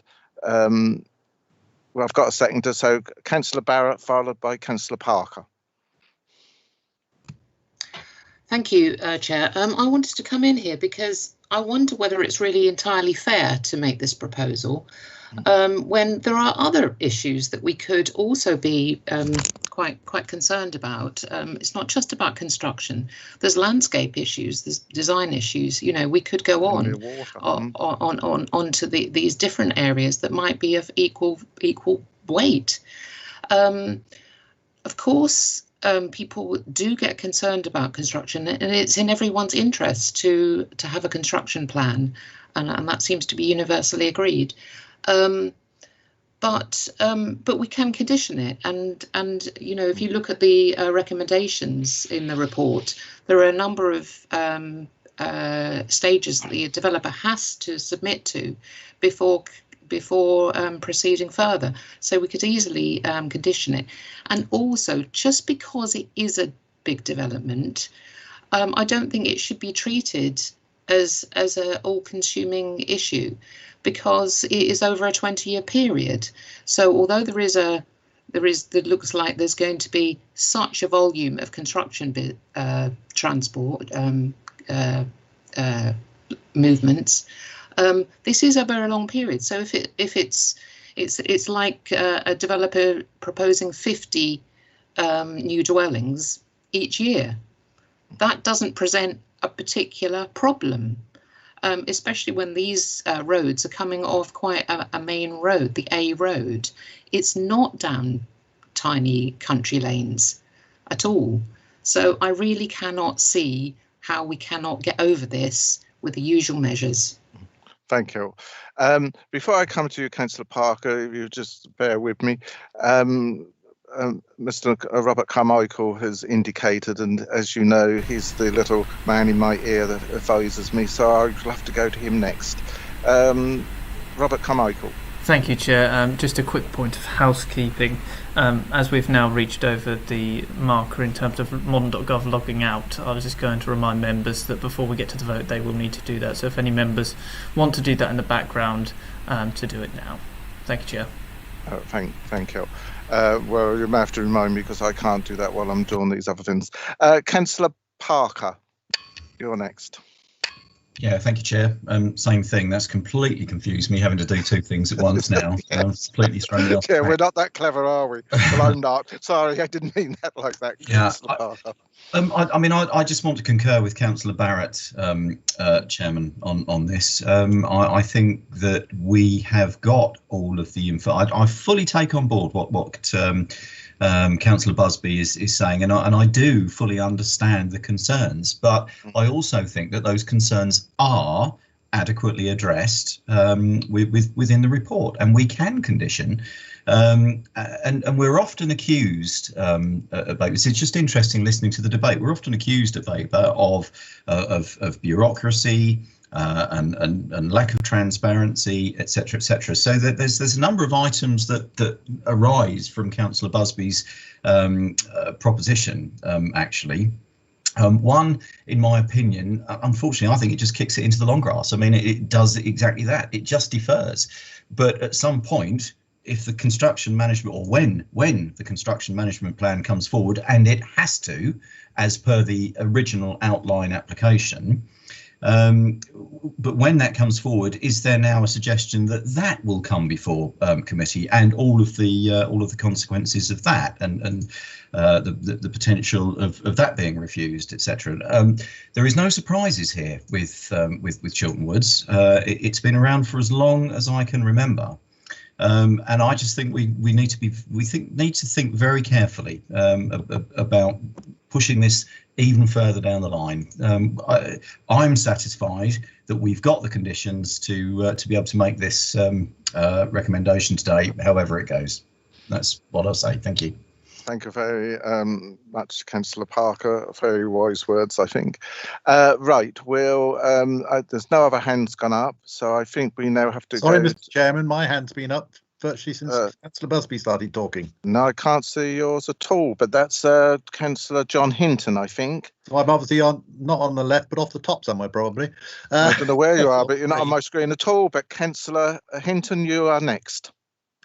Right, just a couple of points in support of what Councillor Busby said. In actual fact, if you look at page 30, if you look at page 32 of the report, second paragraph down, it talks about there are several discharge of conditions applications currently under consideration. So there's a lot still to be decided on this before we even look at the application as far as the Spine Road is concerned.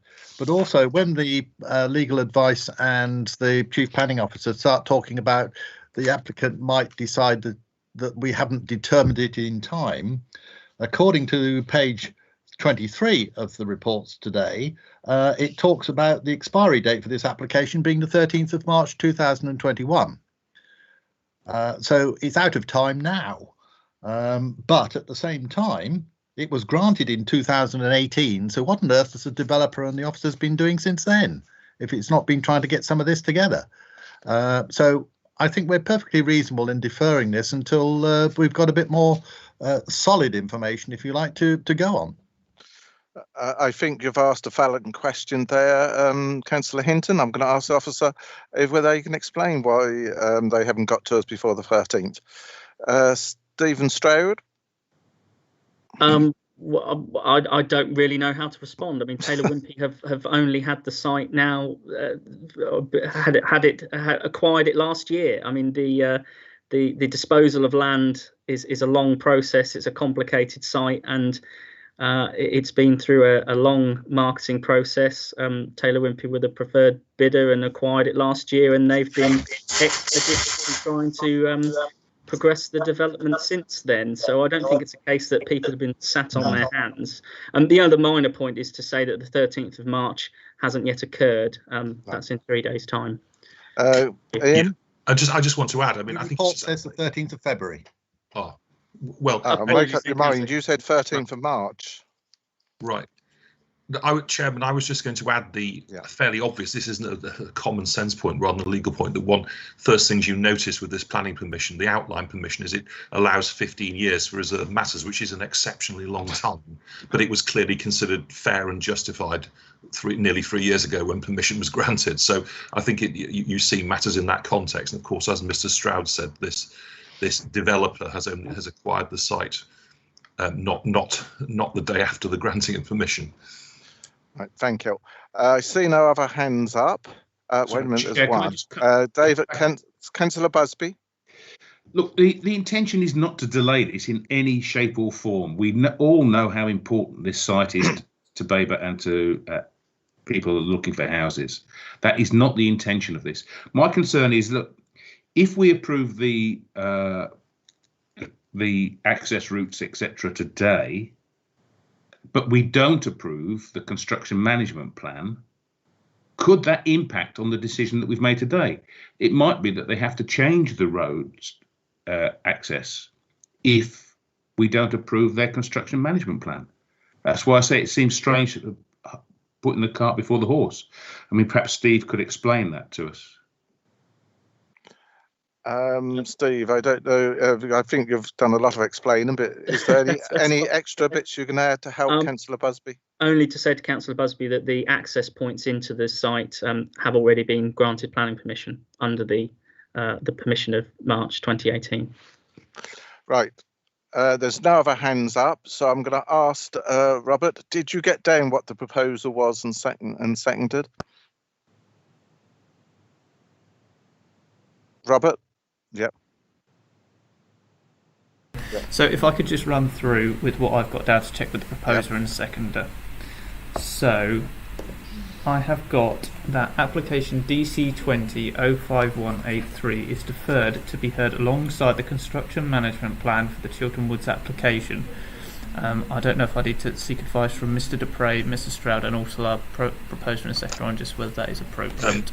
Well, yes, I was going to say we do need to be absolutely precise and clear and avoid any misunderstanding about what this proposal is. And Mr. Stroud may have to, you may wish to take his advice. So there are two issues, as I've already said, this reserved matters application and the discharge of condition 30 insofar as it relates to this first phase of reserved matters, if I can put it like this. So is what we're being asked, the committee are being asked to prove it, is it that the construction and the decision to discharge the condition 30 in respect of this phase of reserved matters and the reserved matters application itself come back to another committee together and be considered? I think I would like you to take Mr. Stroud's advice on the practicalities of that, please. Yeah, Mr. Stephen Stroud, perhaps you can be very clear because this is important. Yeah, I understood the nature of the proposal, which is that in effect the determination of this bit application be held off until such a time as the construction management plan's being submitted, and that in effect they be determined alongside. I can only say, members, that there is nothing wrong with the approach that the applicant has taken, and indeed it is reasonable when you consider how the permission has been constructed. Construction management remains a pre-commencement matter. There is nothing to stop, and indeed, as I've already stated, the applicant has explained the commercial reasons why they would like the certainty of having approval for this first phase before then dealing with the construction management plan. My concern, members, in practical terms, is that by in effect stating that what they've done is unreasonable, and I think that's what could reasonably be inferred from taking the action that you're proposing, this does leave things in a difficult position for us going forward. But that's not to say that I do not think you can legitimately not carry forward the proposal that's been made. I just think that it may have adverse consequences elsewhere, which are not material. Thank you. Right, members, I think it's been clearly explained to us now. So, Robert, will you take us through the voting process? Yes, Chair. We've got to go into .gov, haven't I? Yeah. Yes, so if members could please open the modern.gov app and please go to the plus sign in the top right hand corner, whereby members will get the selection of voting and attendance. If they could please click on that tab, and the vote is now in progress in a light blue line. You may need to scroll down. If any members are having any issues, please let us know. I've got to the voting bit, attendance and voting, but it won't go any further. Have I got to close and come out of it and start again? So what? Yes. Sorry, Chair. Could you just explain that again? Sorry. Right. I've got up Babergh Planning Committee Wednesday, 10th of March, 21. Attendance voting. Yep. If you click on that, does it take you to the next screen? No, it doesn't. Okay. You can take mine verbally if everybody else has managed to get theirs, but I need it to work, don't I? You might need to close the whole of ModGov and reopen it then, I'm afraid, Chair. Will I lose you all? No, because that's on right, the Teams okay. call, Chair. It's just that software. Right. It's gone back to the agenda page with the plus sign. Okay. If it's helpful, Chair, it's only yourself and one other councillor, so if I take those two and then... Right, okay. We go from That's there. fine. So if I could take your vote, Chair. I vote against the proposal to defer it. Thank you.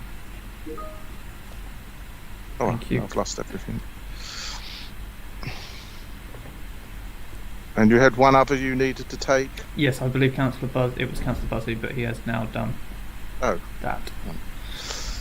So, Chair, the result of the vote is 6 votes against the proposal and 5 votes for. So it will show on your modern.gov as drawn, but the motion is lost. Thank you. Right. It's because I can't get back into ModGov for whatever reason. But if I try and come out, then I think I lose all of you, and we'd have to go all through the process again. So we'll carry on as we are at the moment. Right, I've got Councillor Lee Parker. Would you like to continue? Thank you, Chair. So on that basis, then, assuming that we're back to square one, I would like to propose that we accept the officer's recommendation as set out in the committee report. Happy to listen to any amendments that members might want to put in. Thank you, Chair. Thank you. Do I have a seconder? Councillor Barrett? And I'll come to Councillor Plum next. Thank you. I will second that. Thank you. Councillor Plum? I was going to second it. It's okay. Oh, sorry. Thank you. Any other comments? No. You've all. Councillor Owen? Yeah. Just that we ought to try and bring the construction back to the planning committee. I don't know if this is the right way of doing it. Bringing the construction back to the planning committee. I'd like that as one of the points, please. As one of the conditions. Yeah. Right. I'll ask the legal and officers to comment on that. Right. I don't know if Ian wants to go first. Well, Yeah. I mean, that is a perfect. If the proposer and seconder can be persuaded to include that would be a. So in fact, the proposed. If the proposer and seconder accept Councillor Owen's suggestion, what would happen? And if it's passed, what will happen is we grant reserve matters approval today, but the committee is directing the officers to bring, when we get to the point where condition 30 has to be discharged in respect of this reserve matters phase, that the decision not be made by officers but brought to the committee. Hopefully I've understood Councillor Owen correctly in what she wants. And then that is, but it's for the proposer and seconder to say whether they would like to accept that. Yeah. Councillor, sorry, Robert Carmichael, you're coming in at the moment. Yep. Thank you, Chair.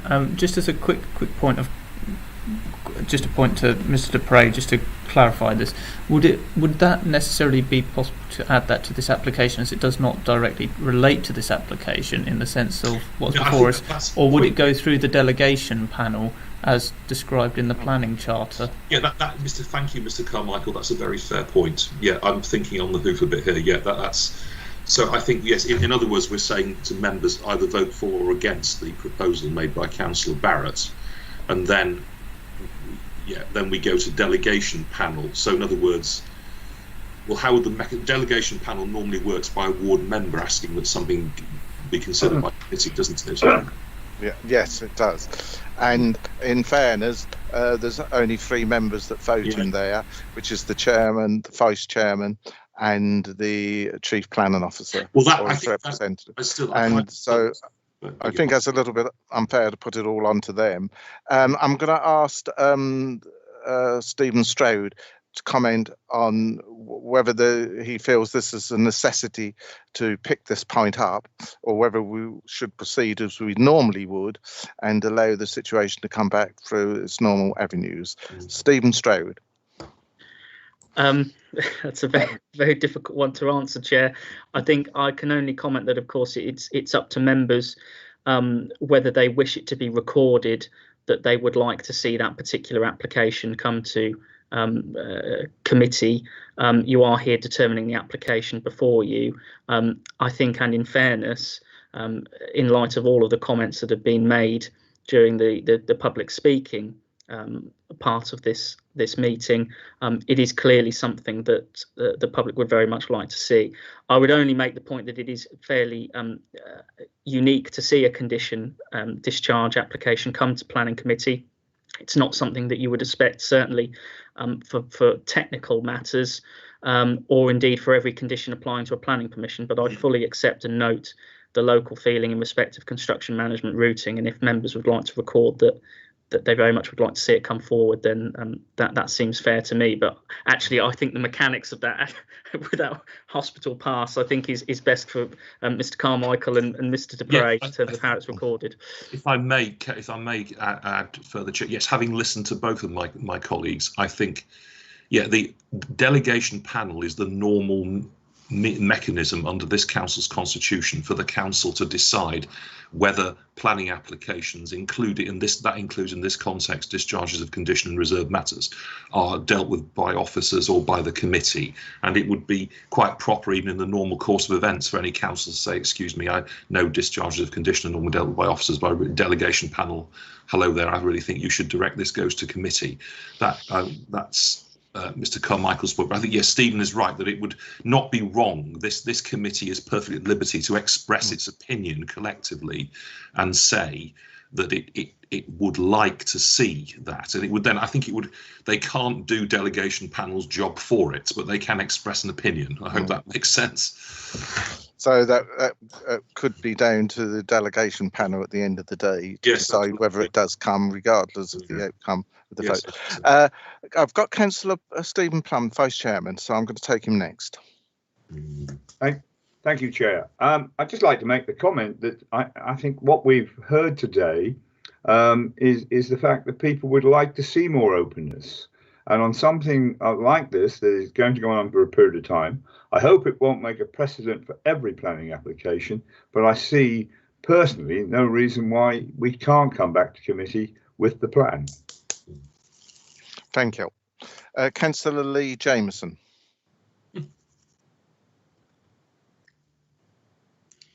Yeah, sorry, Chair.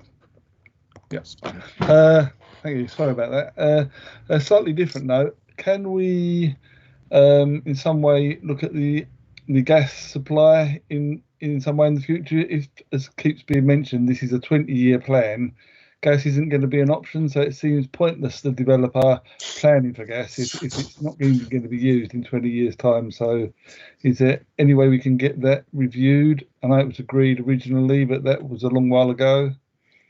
Well, again, I suppose I would have to ask the proposer and seconder as to whether they'd take any of these on board, which I haven't done yet. So that's in the mix as well, I would assume. Thank you. Right. I'm going to go to the proposer who wanted to deal with the plan, which I think was Lee Parker, and seconded by Councillor Barrett. Whether they wanted to pick up any of those points or not. I think that's the simplest thing. That was the gas and the other issue. Well, Chair, yes, certainly. I mean, I suppose the issue that I've got is that having just gone around all the houses and things, I'm not entirely clear. For example, if we take the first point with regards to should the construction management plan come forward before committee, I'm not entirely clear. I'm going to need some clarification from Mr. Dupre. Ordinarily, Chair, I would have to say, and this comes back to a point that that Councillor Nunn raised earlier about transparency, etc., etc. And ordinarily, I would say that the charter that we have offers more than adequate transparency, actually, and it is highly unusual. I can't think of another time where we've listened to a condition being discharged via committee. And again, it comes back to that bureaucracy issue. However, given the magnitude of this particular application, I would be persuaded, I could be persuaded, I have been persuaded that on this occasion it would be appropriate if if my seconder agrees with that we do that. With regards to the second point and the gas, etc., I do need some further advice, because that just simply doesn't form part of the proposal as it's in front of us. So I need to understand that a little bit further, because that seems to be a material change to to the whole application. So I don't know is the answer, Chair. I need some further advice. I'll get the legal and the officer to respond to that, and then I'll go to your seconder. On the first one, my considered advice to the committee is I don't think it's legally possible for this committee to direct and require that a discharge of condition, recondition 30, comes to this committee. That under our constitutional arrangements, that is a matter for delegation panel. But as I've said, if this committee insists, it's not improper for it to express its opinion. That's my opinion on that, and that's up to Council. But it would mean going to the delegation panel. Oh yes, it would, absolutely. Which is very limited. I know it is. Yeah. Councillor is Bear right. that in mind, members. It's unusual to do this, yes. So can I just absolutely clarify then, Mr. Dupre? So what you're saying to me is that actually I can't accept that as I can express the, or sorry, I can accept the expression of wish, but we can't. I can't accept that amendment. So I think you see. I think it's basically, it would almost be like we sometimes you're advised with normal planning outline or full applications that, oh, I'm afraid we really can't advise you to have a condition on that or an amendment, but it could be an informative. It would be, that's the nearest analogy I can think of. Okay. In this context, it would be like, this committee has noted the strong public concern about the construction and management plan and some element of public consideration of it formally, but that's up to you and your seconder, councillor. Yeah, okay. Did you want to hear from the planning officer before I go to your seconder? Yeah, right. Stephen, will you come in, please, to see if you can help? Yes, Chair. Just on that first point, I think obviously follow the legal advice that's given to you. I mean, I from a lay perspective, I suppose it would be the fact that you are recording that members have expressed a wish for it to come to committee. I dare say, as somebody who sits on the delegation panel with you, Chair, that would be an expression that would weigh quite heavily on my shoulders. I think that's without. I think it would weigh heavily on the other two members as well. Yes. So I think, if you put that onto 3 members, but that is within your gift.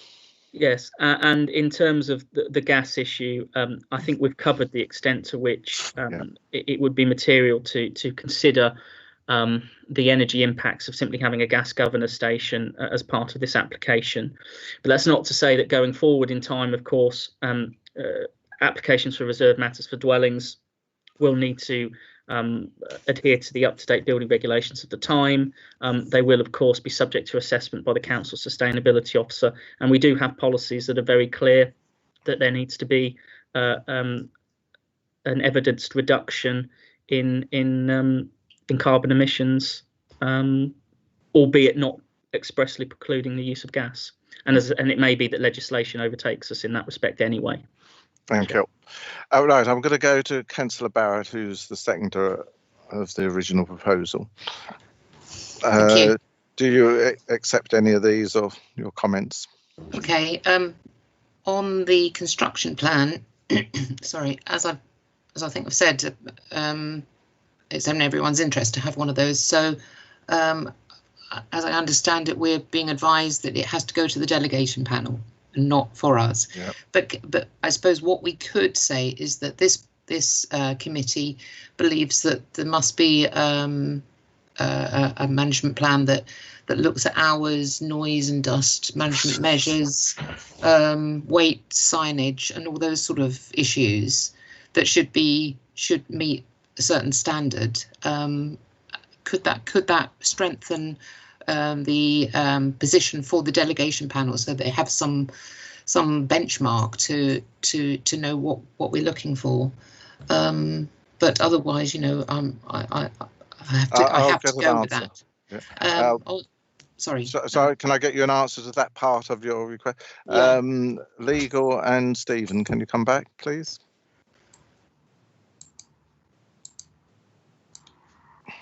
Yeah, do you want to go first, Stephen? Yeah, sure. Just in terms of the construction management point there, Councillor Barrett, it is something that is already conditioned on the outline, and it's that particular condition that the applicant would be applying to discharge or comply with.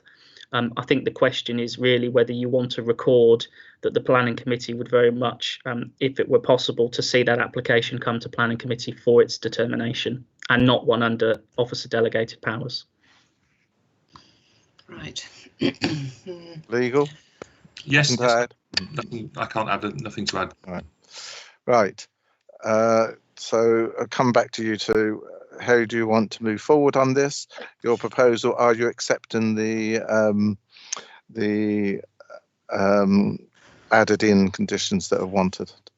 Yes, Chair, is the answer. I think we don't need to overcomplicate it. I think we propose the recommendation as shown in the report, and note members' desire that any construction management plan is heard by committee, but that's for noting only. I'll go with that. I'll go with that. Thank you. Right. Okay. There's a couple of hands still up. I don't know whether they're old ones, but I'll try. Councillor Plum and Councillor Busby. Thank you, Chair. I'm a little bit concerned as the third member of the delegation panel. And in terms of openness, I think we're moving to a certain extent back into that darkened room. Yes, absolutely. And I fear that through a desire for openness, that we really ought to be asking for this to come back without having put upon 3 people sitting in a darkened room. Yes, my understanding is that that's the only way it can come back, is by going to the delegation panel, and those 3 members, well, two elected members and Chief Planning Officer would say yay or nay. And as you say, it is in a closed room. Yes, I'm not happy with that. I have to say, I'm not happy with that. No, no. And I would press legal to tell me why I can't insist on that. Well, I think, if I may, Councillor, I think the council's decision, certain matters are laid down by law, by planning legislation, by the Local Government Act, particularly the 72 Act. There's certain processes every council, whether it's a county or district or borough or whatever, or indeed a parish, has to follow. But we councils have their own rules. And there, for instance, I mean, our neighbour Mid Suffolk Council has a rule in its constitution that goes beyond the letter of the law, saying ward members don't vote if they have a member of the committee and it's something in their ward. Whereas Babergh and West Suffolk, the other council I look after in the shared legal service, doesn't have that rule, nor do the majority in England actually. But that's fine. Mid Suffolk have that rule. So, but one of Babergh's rules is that it has a delegation panel whose job, a combination of members. It's not a formal committee of the council, but it's a mechanism which determines how it's a kind of safety valve to make sure that there is public and a way of decisions that would normally be officer decisions can be, as it were, called in, to use that. That's perhaps the wrong word to use here, but it can be made by committee, and it is the way that Babergh District Council, in its constitution, which is obviously adopted at a full council meeting, does this sort of thing. So I've thought about this quite carefully as we've been sitting here. I think it is the way in which Babergh Council has chosen to make a decision about how a decision is made, if I can put it that way. I think I've noted all the concern that every member's expressed. But I think the best, really, my advice is the best you can do today is to, if you like, add this what I've called an informative recording the committee's opinion, if that's if that does turn out to be the majority view of the committee. Thank you, Chair. Yes, please. I accept that with great reluctance. So do I, but as long as members are aware that 3 people could end up making the decision on this. Well, I was going to say, we both know that the coverage that we can achieve with a delegation panel is extremely restricted. Absolutely. Very, very firm lines that we have to go down. Yeah. Well, I hope the proposer and seconder hear what we're saying. Anyway, I'll go back to them as the final 2 to see how. Councillor Busby, you've got your hand up. Have you got anything you wish to add? Because I do really want to get on with this now. Yeah, we had something very similar with Wolsey Grange, where the decisions were made. Maybe it was a delegated decision, I don't know, but the members and the members of public and the parish councils didn't get a chance to participate in the decision after outline planning. There was a lot of anger in the community about that. Not saying that they would have disagreed with what came forward, but it's the opportunity to participate in that decision making. And for the committee, we're supposed to look at all controversial items, I thought, and that's where this is potentially a controversial item. I think looking longer term, we probably need to change the planning charter if need be to make sure that we don't have to have this discussion again, and that we can ask for items to come back to committee. It makes sense if the first part, to me, if the first part of the planning process, i.e. outline planning permission, comes to committee, then there's a good chance that following parts of the process should come back to committee as well. Especially on these large sites, it can make a huge difference. Thank you very much. Yes, it can, and I take on board all what you're saying, but just have to remind you, the delegation panel does have lots of restrictions. There is only 3, 2 of which are members, and 1 is an officer. So I leave it there. I'm now going to go back to Councillor Parker and Councillor Barrett. Would you like to make your proposal again? Very clear what you want. Yeah, I will in a second, Chair, but if I can, and I think it's important, that this is played out in public. I just need to understand, Councillor Plum and yourself are both members of the delegated decision board. From my understanding, what's being proposed here is that the wishes of the committee are being noted, and those wishes are that they would want the conditions, the discharge conditions, to be brought back before committee. So the alternative to that is to, as the proposer, is to say, well, no, I don't accept that then, and we just go with the officer's recommendation as is. But that in itself seems a bit of a backward step. So I'm struggling to understand, because to be clear, all that you would be doing as the delegation panel is deciding whether that condition can come back before planning committee or not. Is that correct? So I just need to understand, for example, with Councillor Plum, I need to understand what his reservation is there. I'm not fully understanding it. Chair. Right, I think I'm going to ask Robert Carmichael to tell us what the delegation's powers are and what they can be allowed to discuss and put forward. Robert, can you come in there and help us? I think that might help. Thank you, Chair. Just before we get to that point, well, actually, perhaps we should do it the other way around, because I was going to run through the what I'd got down before members, but in essence, the council as a whole has agreed to the delegation panel being, as Mr. Dupre has called it, a safety valve, as it were, to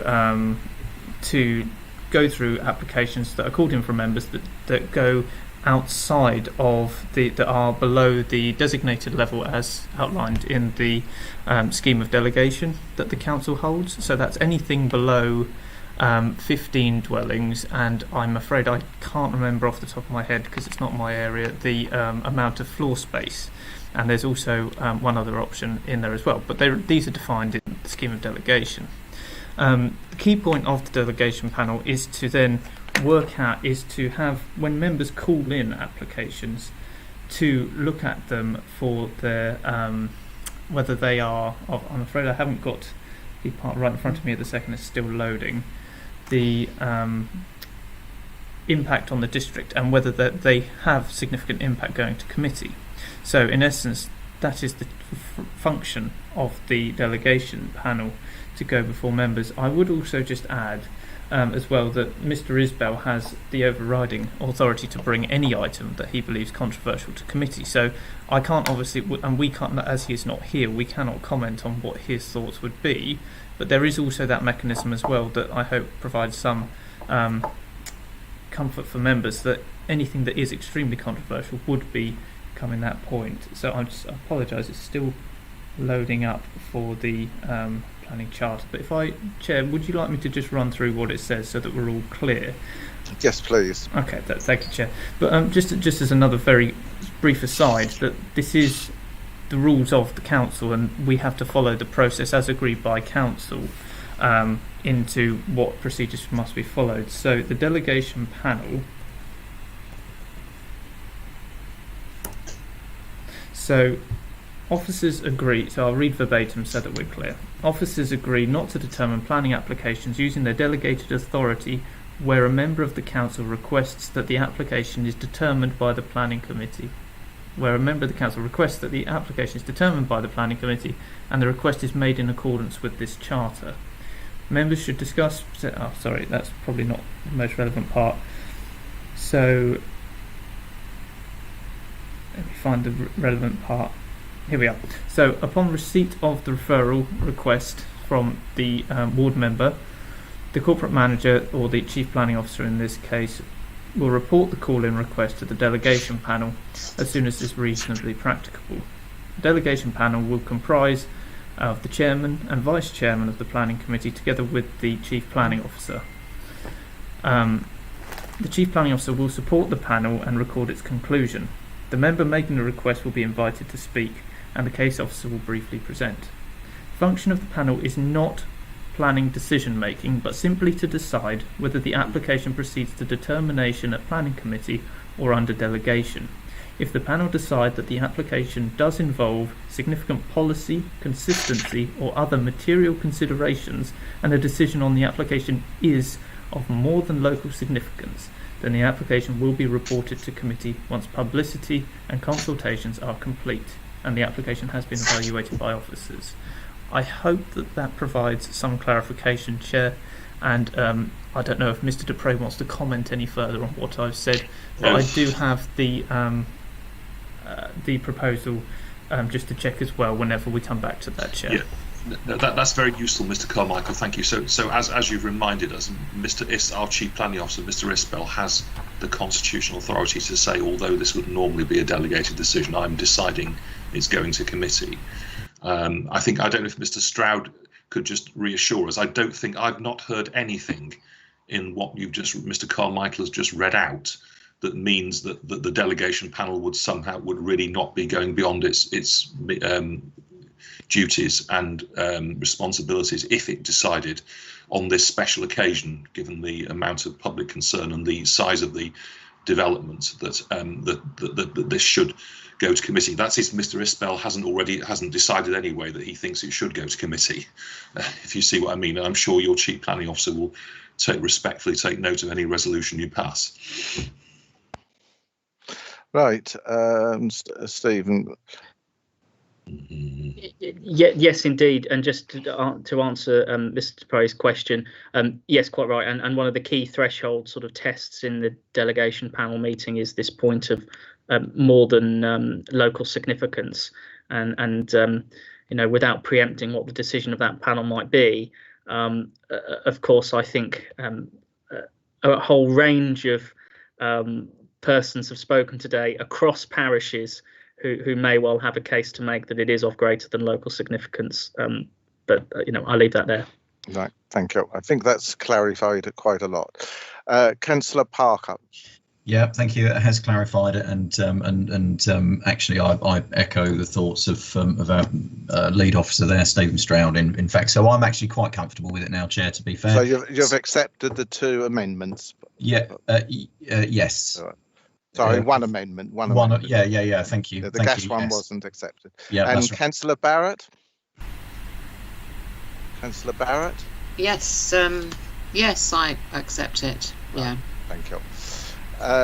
Right. Okay. That's been proposed and seconded.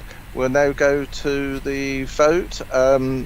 Let's see whether I can get on this. Thank you, Chair. Just before we go there, could I just check the wording specifically so that we're all in agreement before we go any further?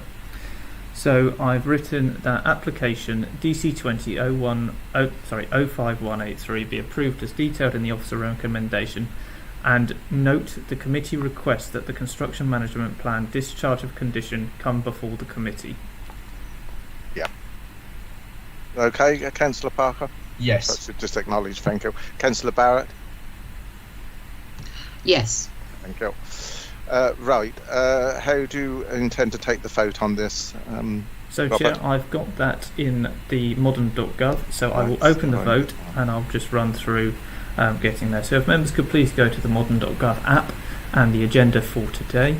If you click the plus in the top right hand corner, it will bring up the subsection of voting and attendance. If you could please bear with me, because I've got to log in again, which I'm doing while you're talking. Okay, so Chair, I'll run through it again. I'll run through it again.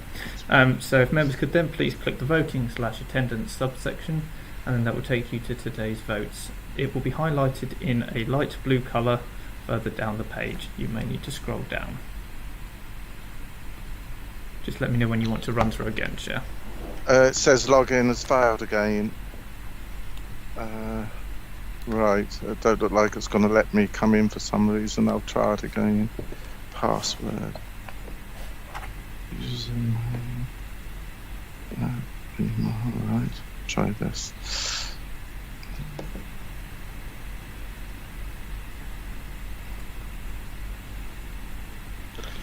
Right, so if that would let me in this time. Could I just check? Yes, I think it's working this time. I've got to go to the today's meeting. Oh, it's loading up again. It'll take a moment or two. Okay, Chair. Do you want me to take your vote verbally? Or do you want me yes, to? I support the request to approve, subject to the Councillor Parker and Barrett's request. Thank you, Chair. So, with that all coming through now, I can confirm that the vote is 8 votes for, with yours recorded, Chair, 2 against and 1 abstention, so the motion is carried. Right, thank you. Let me get out of this now. I've got into it. Right, let's come back to the meeting. Right, so members, we've taken a vote on that. We've recommended approval subject to the clause that or the note that we've added to it. Is that correct, Robert? Right. So, right, now how are we doing for time and where have we got to? Because I've lost my agenda and I'm getting it back up. Would I be pleased when we can get back to Endeavour House and we can do it face to face? Right. Where are we? Number 7. Right, so we've finished that then, members. Right, I'm trying to find the end of it now. Debate. Right. So we've got down to it. Says on my phone, take a break at this point. What is the time? 12:39. Do you want to take a lunch break now? And then we'll come back and take I think the Victoria Hall, Sudbury is next. And we can restart at what, 1:15, or is that long enough to have a quick bite and freshen up, members? Happy with that. Yeah. Yeah. So 1:15. Robert, is that okay with you? Rob? Right. Yeah, so it gives us about 35 minutes to have a break and lunch. And that's long enough for all of you. Okay, we'll see you back then at 1:15.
Good afternoon, members. Good afternoon, members of the public.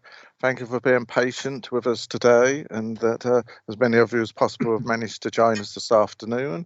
I'll ask the Governance Officer, Robert Carmichael, if he'll take a roll call of members to see that we're all present, and then we'll start on the next application. Over to you, Robert. Thank you, Chair. If members could please respond with their presence. So, Councillor Sue Ayres. Good afternoon, I'm here. Councillor Melanie Barrett. Present. Councillor David Busby. Yeah. Councillor John Hinton. Yeah. Councillor Lee Jameson. Yeah. Councillor Mary McLaren. Present. Councillor Adrian Osborne. Present without dessert. Councillor Alison Owen. Yeah, here. Councillor Lee Parker. Present. And Councillor Stephen Plum. Present. Thank you, Chair. We're all here for the next. Well done. I've got Lee Parker wrote in big letters in front of me, but you got him in this time, so that's brilliant, Robert. Okay, thank you very much. Well, members, we're back and all present now, so we'll make a start. We're on DC/19/04829 Victoria Hall Conservative Club, New Street, 39 and 41 Prince Street, New Street, Sudbury. I think before I ask the case officer Linda Baton to go through it, I think yes, we can't hear you, Mark Russell, but the legal officer. Sorry, Chair. It's myself that's presenting it. Linda's not here. I'm doing the presentation. Right, sorry, I'll come to that then. I'll ask the legal Ian to run through a little statement regarding the Conservative Club. I think you were going to point out a few facts. Oh, yeah. Yes, indeed, Chairman. I'm simply going to repeat the advice I gave on an earlier occasion, that to state the obvious, this is a Conservative club and some of you happen to be Conservative councillors, but the applicant is not the Conservative Party, does not, nor is the owner, as far as I can, of the whole site, as far as I can tell from the papers. And it does not appear to me that any member of the committee who happens to be a Conservative should be embarrassed purely by that fact. Of course, all members should be mindful of their duty to consider whether they have a declarable interest in respect of every application, but not simply from the fact that part of this site includes a former Conservative club, which I understand anyway has not been so used for about 4 or 5 years at least. That's correct. I was a member when it was open. That must have closed about 2013-14. It hasn't been a Conservative club since then, to my knowledge anyway. So okay, members, on that. The case officer now is Mark Russell. So over to you. Thank you, Chair. I will now share, hopefully, the presentation. Bear with me, please.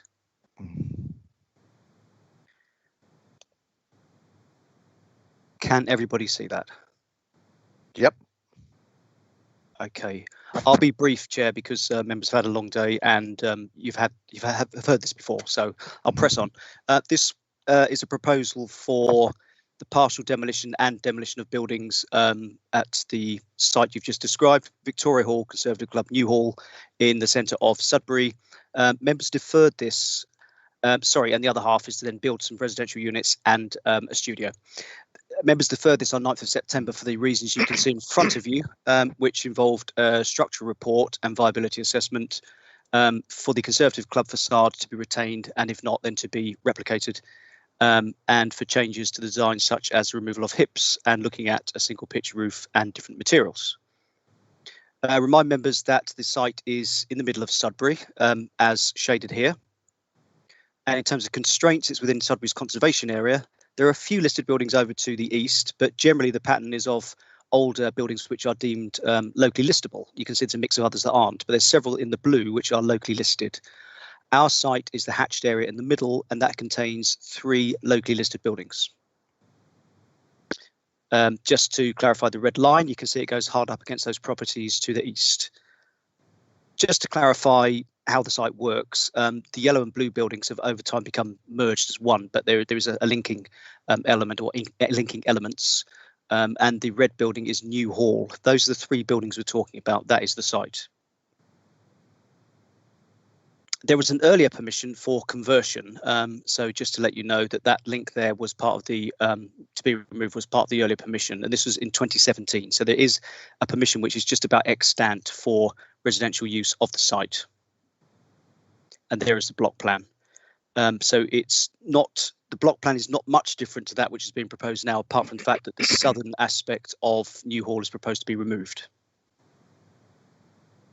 Our site plan before us today is as I have described. So you can see the buildings that we know well, in their form at least. So to the south is the current Conservative Club, which is tabled for removal and replacement.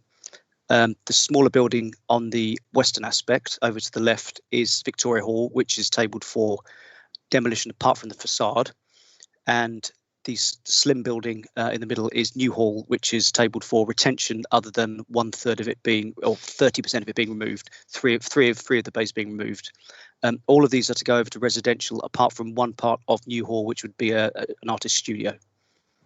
So many of you will know these buildings very well, but just for those who don't, this is the Conservative Club aspect. As you can see, there are three elements. There are two historic houses there and a third historic house to the right. So three buildings, which gives it its complicated form that we see on the plans. Other aspects of it, just to give you some context.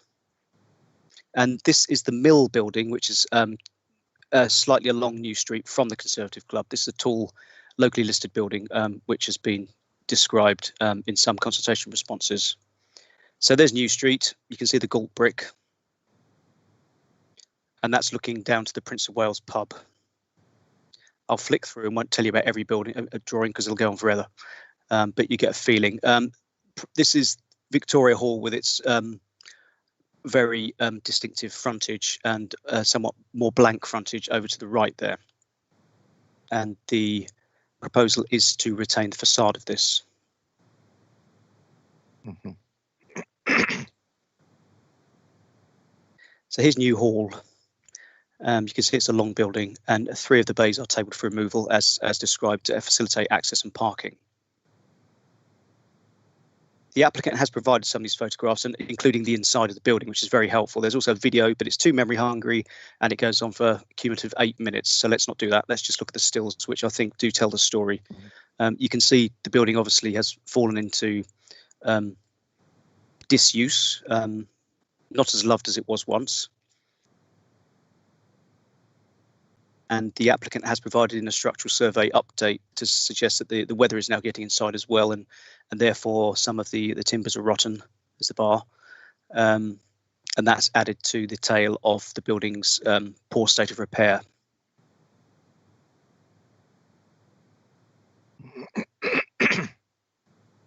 New Hall again, might be some repetition here. All around there's a little bit of demolition to the right of the Conservative Club, which obviously is not very sightly at the moment. That, I think, is a linking element between the two buildings I described, which has been partially removed. So that was what it looks like on the ground. Just to go back to what we've got so far, we've got those three buildings, and to emphasise the scale of demolition which is proposed, it's roughly this. The white areas are those which are to be removed. So as you can see, part of New Hall, all of the Conservative Club, and all of Victoria Hall, apart from the facade. So in terms of drawings, we've got some handy drawings here. You can see New Hall at the top there and Victoria Hall, as we've just seen. And this is the Conservative Club with its three ranges, which step down to the right. Now, these were the drawings which were brought to you in September, and I would draw your attention to the ringed elements. Those are the ones which you flagged up. Basically, the smaller circles are the hips. The one on Conservative building at the front is the facade of that, which members felt was not in keeping and should be looked at and changed and preserved if possible, but if not, then certainly replicated. And you also asked to check whether a single pitched roof instead of the double pile on the right there would look better. The applicant has provided this, and our view of officers is the massing is not acceptable. It's overspanned. The pitch is quite slack, albeit that it does actually mimic that of Victoria Hall around the side. Okay, so the amended drawing, which is showing some of the things you asked for, is here. So the hips have gone, and the facade of the Conservative Club is a lot better. So these are the proposed amended elevations. Officers do have concerns about the range over to the right still, the double piled range. It's better than doing it as a single pitch, but it's still a lot of building, and it does compete with the mill building over to the right. Now, to remind you, none of these buildings are listed. Many of them are locally listed in a conservation area. So we do have to consider heritage matters, and we have our heritage expert, Dr. Jonathan Duck here, who did his doctorate at Leicester University in these matters. So he's keen to provide you with any information you want on these matters. The applicant kindly provided a financial appraisal, and I've given you just a very quick summary of what it came to. Basically, the applicant is saying that a knockdown and rebuild, as described, would bring a profit of about 3.3 million, which equals about 16-17%, which slightly below the industry standard, but this is a heritage site. But if they were to repair, refurbish, convert, as described in the report, that would actually lead to a loss. That was the applicant's summary of things. We haven't had that checked and tested, but there is a concern that other options maybe haven't been looked at. Sorry, go back to that. The building regs for older buildings can be relaxed for matters of thermal property, for noise transfer. In fact, pretty much anything apart from fire spread, you can have lower building regs if it's a heritage building. And I'm showing these next pictures because they have been supplied by an objector just to demonstrate some of the buildings in Sudbury which have been converted rather than being knocked down. So that's just for the record, how it can be done. Obviously, all buildings have different properties, but that's how it can be done.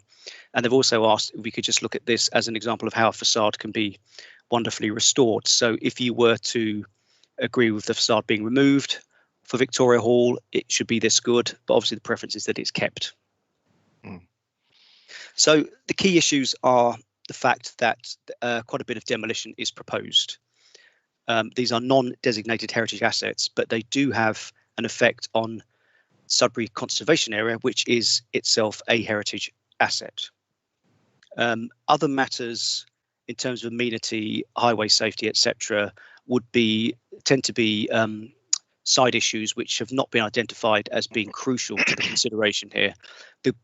The gross issue of land use is completely acceptable. It's a sustainable location. There's some parking. It's in the middle of Sudbury. It's a good place to put residential development. We have no issues with this whatsoever. But we are concerned about the loss of historic fabric. So for that reason, and notwithstanding the fact that members didn't instruct us one way or the other, our recommendation at the moment still is that this should be refused because of the extensive demolition and the fact that the justification has not been properly provided, and also that the replacement building to the right is out of keeping with the conservation area and is not acceptable. Thank you, Chair. Thank you very much for that. Members, is there any points of clarification that you would like by the case officer?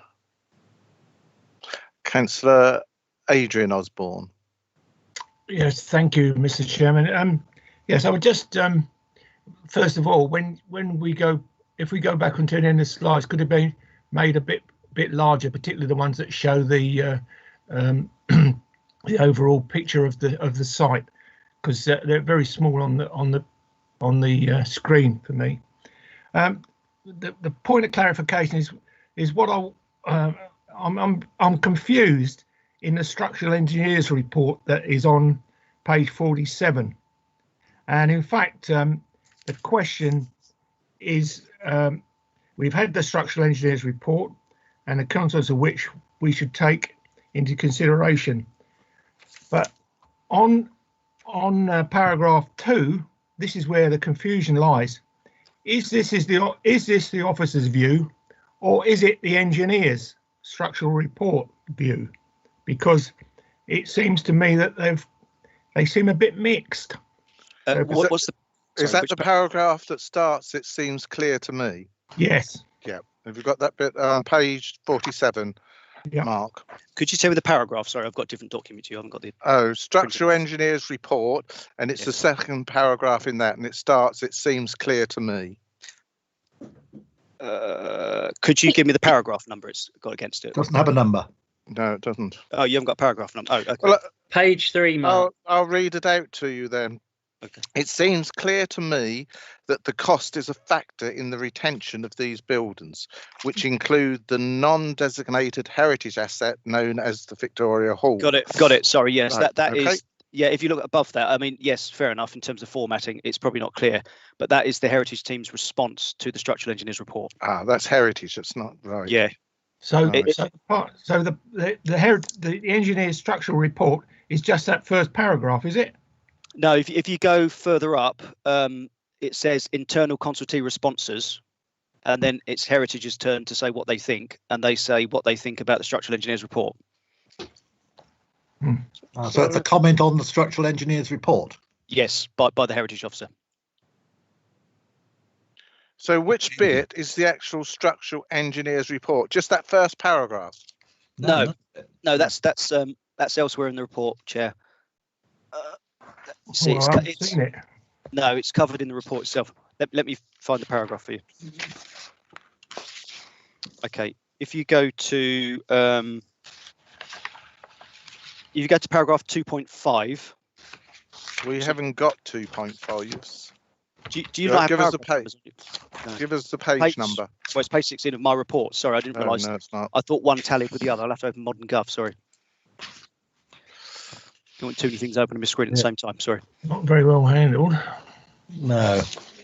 2.5, Chair, is shown on page 60 of our report. If that 60, helps. page 60. Thank you very much, Councillor Parker.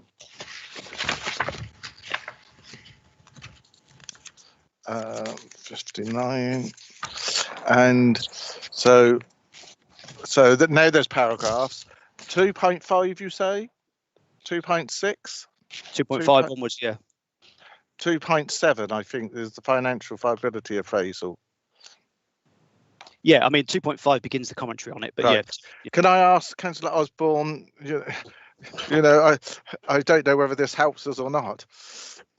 Well, no, it was just confusing because they talk about the structural engineer's report. I mean, quite candid with you, it seems to me a bit badly laid out, and with the with Mark having to tell us that it's on a different page, you know, the whole thing doesn't seem run smoothly, does it? No, well, I have to say, sorry, that basically the financial considerations is in the body of the report. It's not a consultee response. Consultee responses come at the start of the report, as they always do, and the structural appraisal is part of the report and the analysis, which is in the usual place. So the structural engineer's report, which is to demolish, I'm assuming, is in that first paragraph on page 47, and then the comment from Heritage Department, which is the second paragraph there, is sort of in answer to that. No, if you look, all of it is the Heritage response. All of it is the Heritage response. Even the first paragraph. Yep. Internal consultee response, Heritage team. Comments, structural engineers in response to a repressed LPA, blah blah. Right. A structural engineer's report was submitted and drafted, and then. So where is the structural engineer's report that Councillor Osborne wants to look at? Well, it's on the website as part of the submitted documents, and it's also quoted in places amongst the financial analysis, paragraph 2.5 onwards. Well, it's obviously in opposition to demolishing it, so I think you'll have to look at it like that, Councillor Osborne. Right, let me just catch up with it.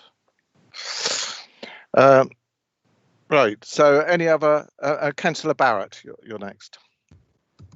Thank you. Yes, on that structure report, I thought that when we heard this in September, we felt that we wanted a proper structural report, but I note that the ones that have been quoted are quoted from previous July and previous February.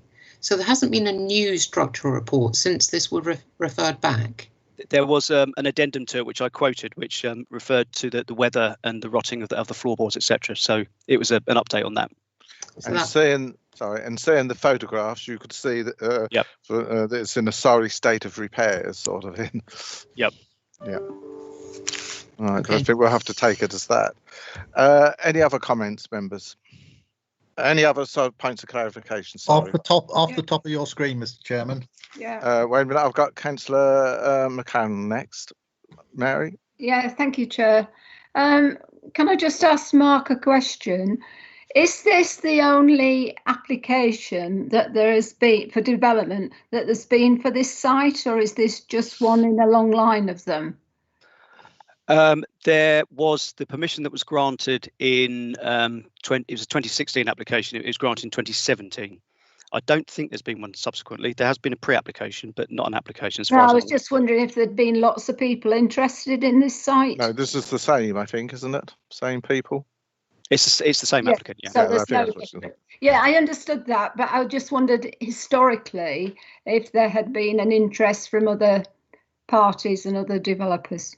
Not that I'm aware of, but obviously you could speak to the applicant in a minute about whether. Okay, yeah. Thank you. Good question, Mary, to put to him. Councillor Hinton?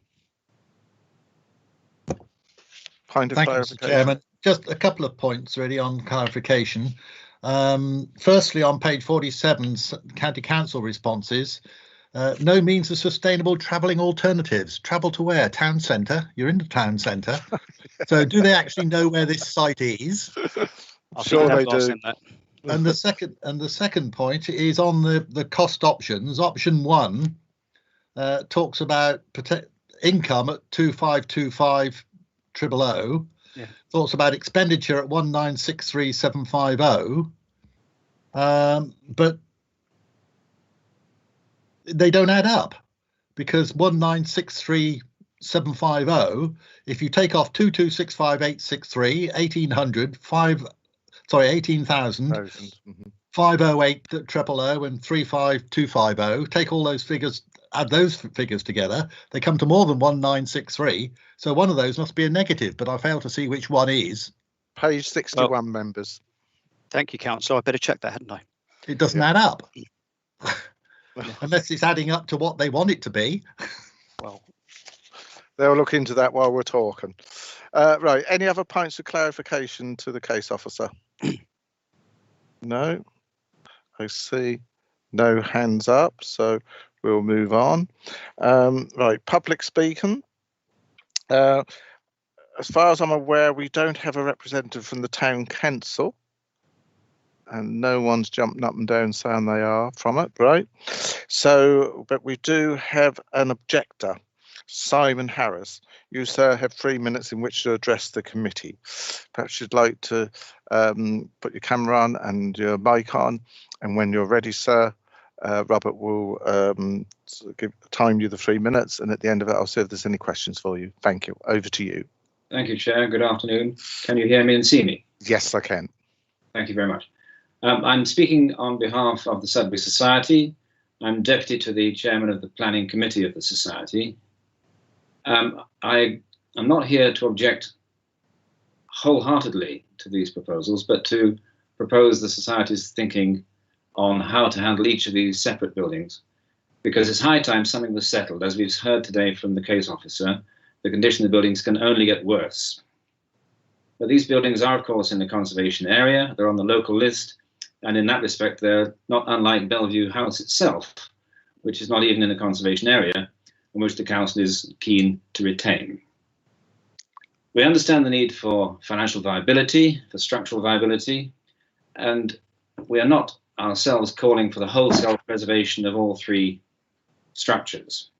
If I could take them one by one, the Society believes that if it helps to make the site more accessible and more habitable, to remove a piece of New Hall doesn't destroy its original architectural and industrial character. So provided that it's an essential part of the site plan, we would not, and we would withdraw any objection we've lodged against that. Victoria Hall, by contrast, that's a bit of a nightmare. The interior and the roof structure are in very poor state. The floor levels are all over the place, and it makes a very difficult building to make into residential accommodation. And so we would support the idea of retaining the facade, not facsimile, please, but to retain it. This is a brick building town, and there are skills and materials available locally to make that facade a genuine restoration rather than a facsimile behind whatever residential use is put to the space. But it's the Conservative Club buildings itself where we would urge the committee to draw the line. The frontage is of a character and scale that enhances the conservation area. The Heritage Officer, the Suffolk Preservation Society have all challenged the engineer's assumptions that the building is not structurally viable. It's simply not true to say the foundations are too weak to support restoration. And as we've seen in the photographs from the case officer, buildings like this can and have been very successfully converted to meet modern needs. St Leonard's, Walnut Tree are prime examples. The developers there could have argued for demolition, but you said no, and the results are very satisfying. They're adornments to the town, and so could this building be.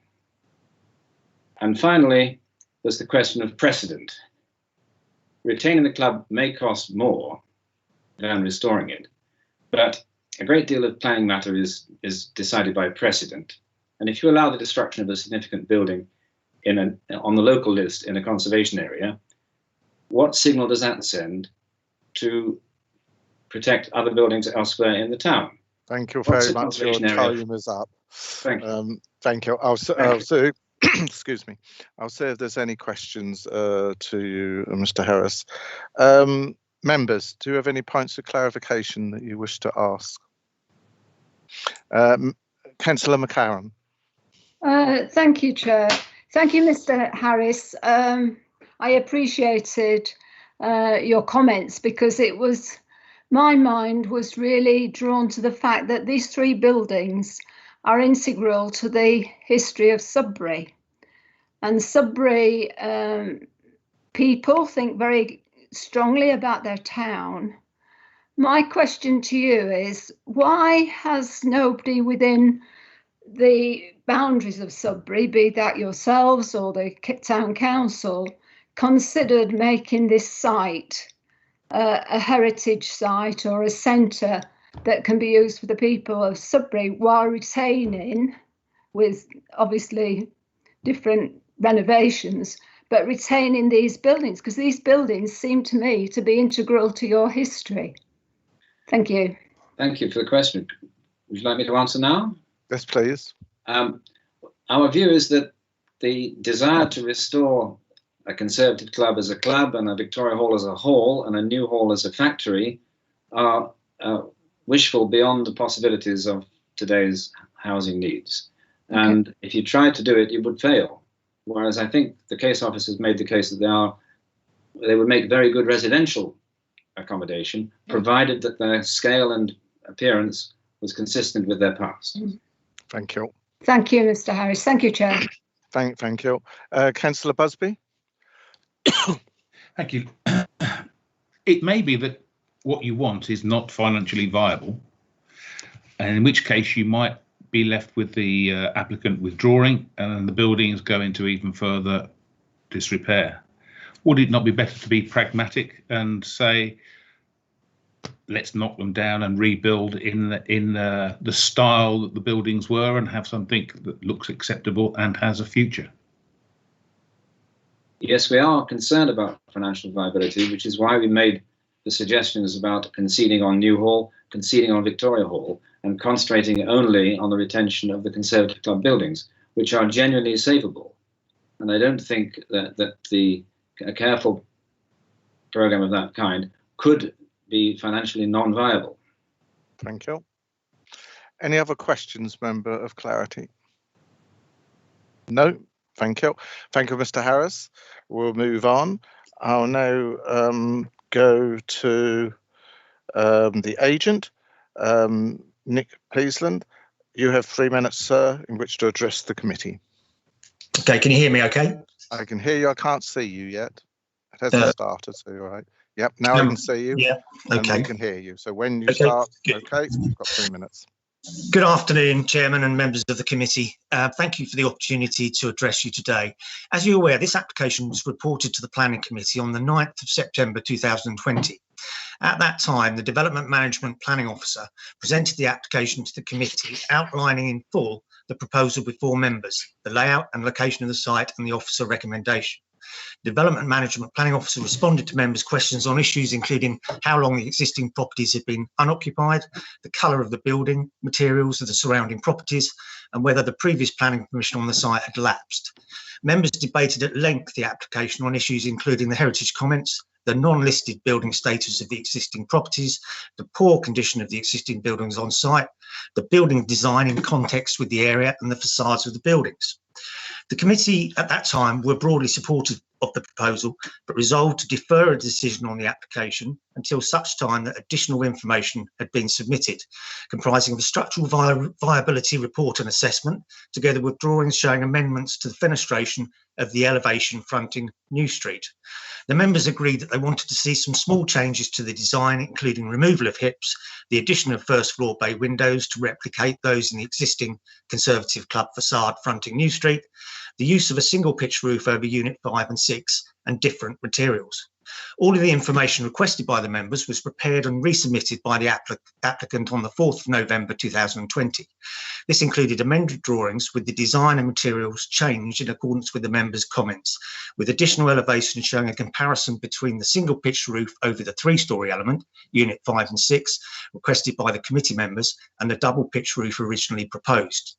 It also included a full viability study and cost analysis prepared by Apex CM project consultants and quantity surveyors, which compared construction costs for the scheme with comparison made for both demolition and conversions, supported by a financial viability appraisal prepared by Percival and Company.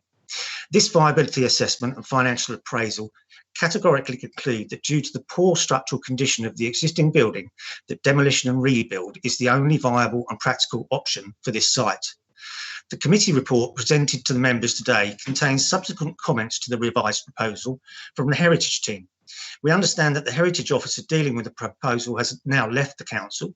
We also understand that the Heritage officer that has taken over the application has not had the benefit of accessing the site for themselves, which is a concern. Nicholas Jobert, the applicant's historic building consultant, has provided a response to the subsequent comments from the Heritage team with regard to the interpretation of para 197 of the MPPF relating to non-designated heritage assets, which we understand is now included within the tabled papers. Notwithstanding this, our understanding is that you are not here today to trawl back through the application proposal again. You are here to assess the revised and additional information requested by members in support of the proposal, with the intention of obtaining planning permission to enable this unsightly site to be developed and regenerated. Thank you. Thank you. Thank you. Thank you very much for that. Yes, I think I just want to ask a question before I ask members.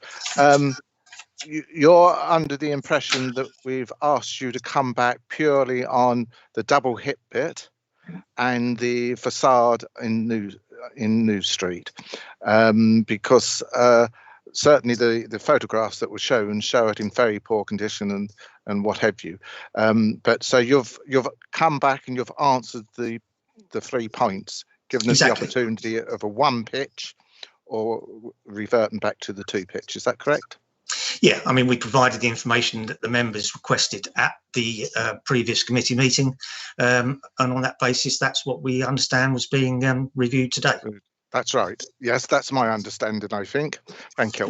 I've got Councillor Osborne, followed by Councillor Jameson. Your question, Councillor Osborne. Yeah, thank you. Yeah, thank you, Mr. Chairman.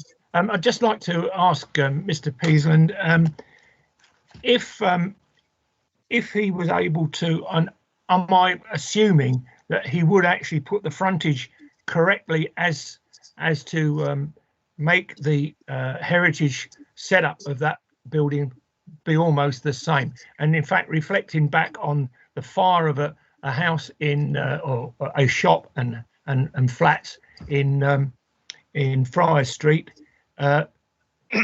is he prepared to put it back to those type of heritage assets? Well, as you're already aware, we're part of the scheme retains the whole elevation fronting Prince Street of Victoria Hall. So, you're in answer. You're saying that the Princess Street, which is the Victoria Hall entrance side, would be retained. Absolutely. But the new street, which is what I call the entrance used by the Conservative Club members. That's correct. Which I have to say, in my opinion, don't give me any cause for wanting to save any of that, because it doesn't look right or anything. But that aside, that would be put back with bay windows and some sort of character keeping. Is that correct? Yes, yes. Right. I mean, that's my understanding. Yes. Thank you. No, Does that help you, Councillor Yeah, it Osborne? has indeed. Yeah, thank you, Mr. Peasland. That actually gives me a better outlook now on what it was, and with your new arrangements that the committee asked for on the last deferral, when we deferred it, it's actually brought that into perspective. Thank you. Thank you. I've got Councillor Jameson. I can see before you start, Councillor Jameson, Mark Russell.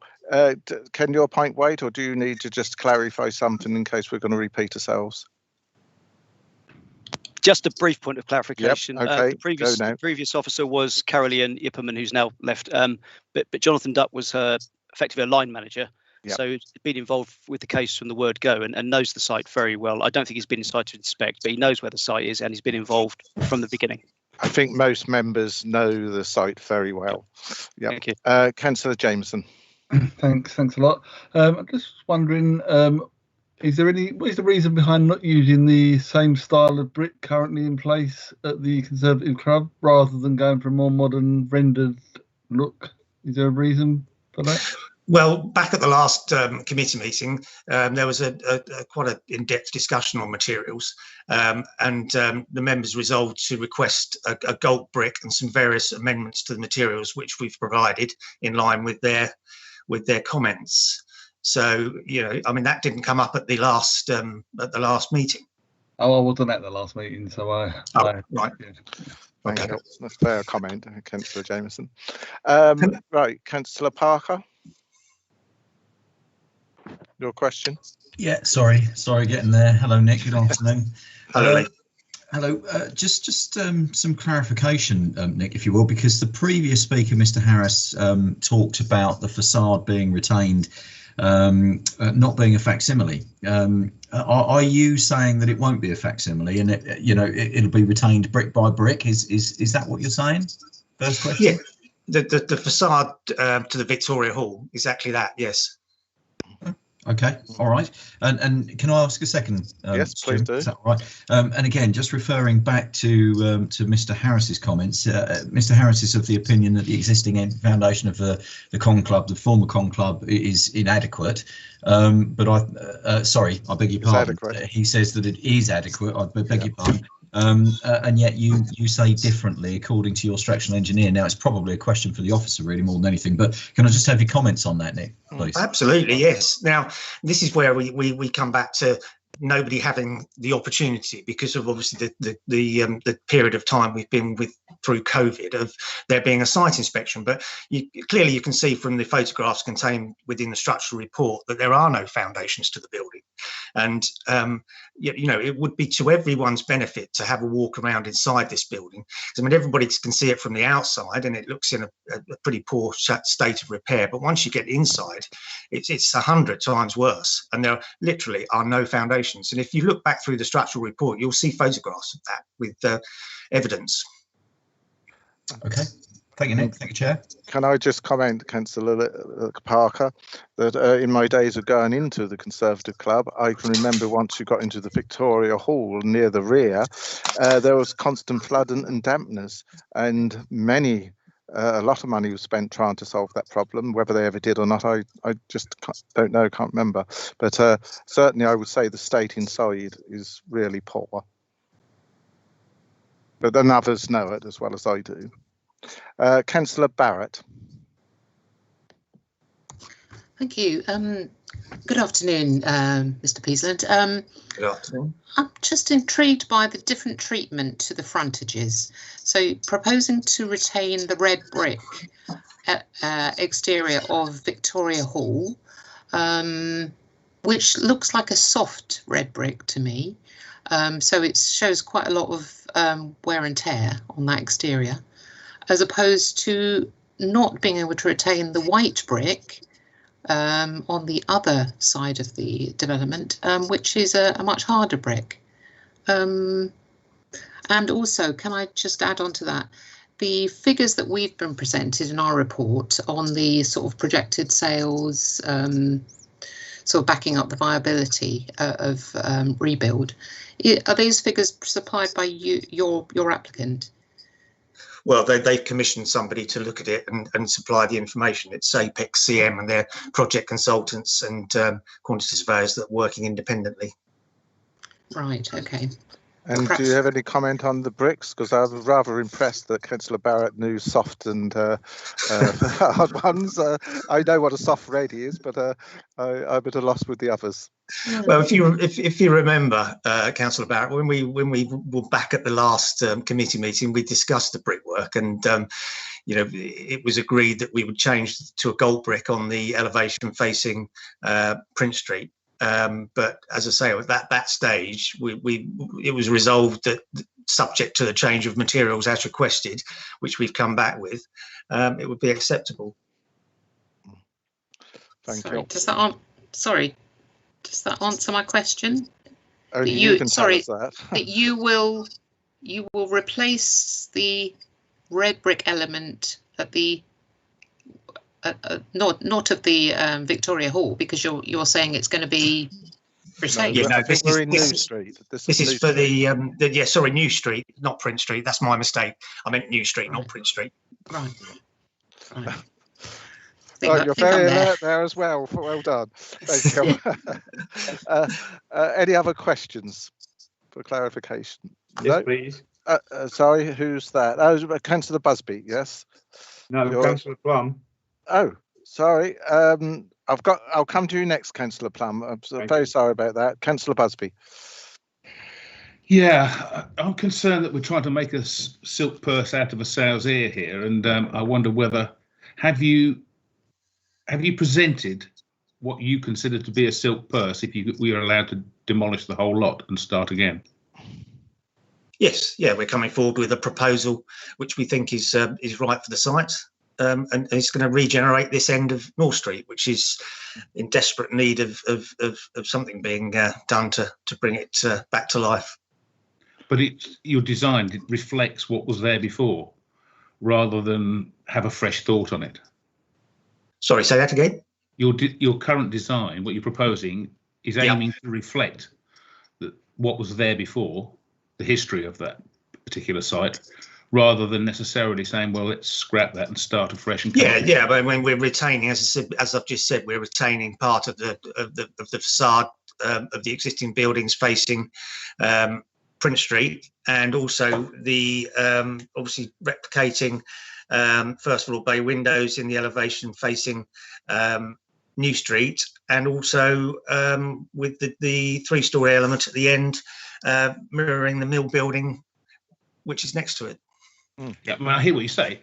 I just think it's going to be another hodgepodge. I would have been interested to see a fresh thought on the whole thing without the constraints that were there. Those were the restraints, I think, that we asked him to go away. I know, but I'm still not convinced that we're coming up with anything which is actually going to deliver what we really want, or what could be delivered if we had a fresh start. Well, I mean, I'll go back to what I said in my presentation. You know, we had the conversation at committee last time, and it was resolved that, subject to some amendments to the design, and they were quite specific amendments. We would bring it back to committee and to have those assessed. Thank you. Thank you, Councillor Busby. Councillor Plum. Thank you, Chair.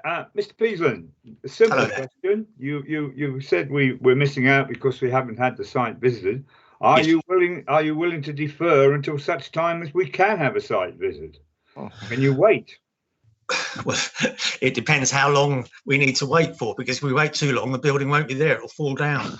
So, I mean, it's difficult, isn't it? Because I really do 100% believe that if members were to see the building internally, they'd have a very different view as to what can be done with it.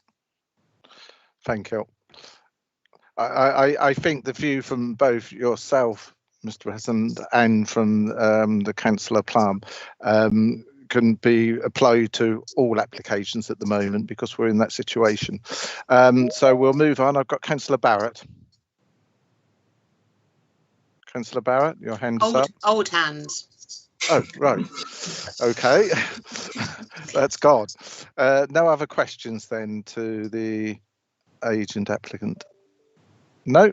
Thank you very much. We'll move on. Thank you. Thank you. We'll now go to the ward member, Councillor Jan Osborne. You, madam, have 5 minutes in which to address the committee. Thank you, and good afternoon, Mr. Chairman and members, again from this morning. The site referred to in this application has been standing empty for several years and has become a real eyesore in our Sudbury. Members, there is an opportunity with this application to at long last improve the appearance of this site for both our residents and visitors to our town.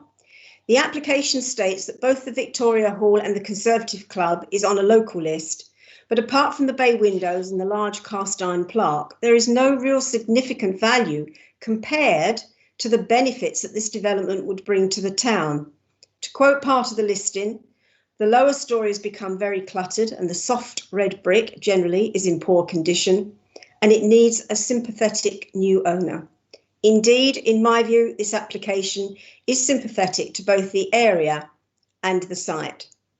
When this application came to the Planning Committee last September, several suggestions were put forward by members of the committee, including retention of the bay windows, which has now been agreed in this application.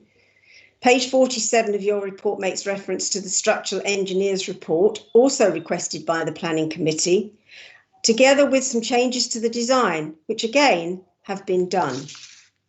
Could I bring to your attention the response from Sudbury Town Council to quote, "Approve in principle with this development, Town councillors felt that the proposed brickwork that faces directly onto New Street should be sympathetic and in keeping with the existing street scene, for example, white buff brick and slate tiles. They also felt that the proposed design of the properties on the existing Conservative Club should resemble the site's history." Unquote.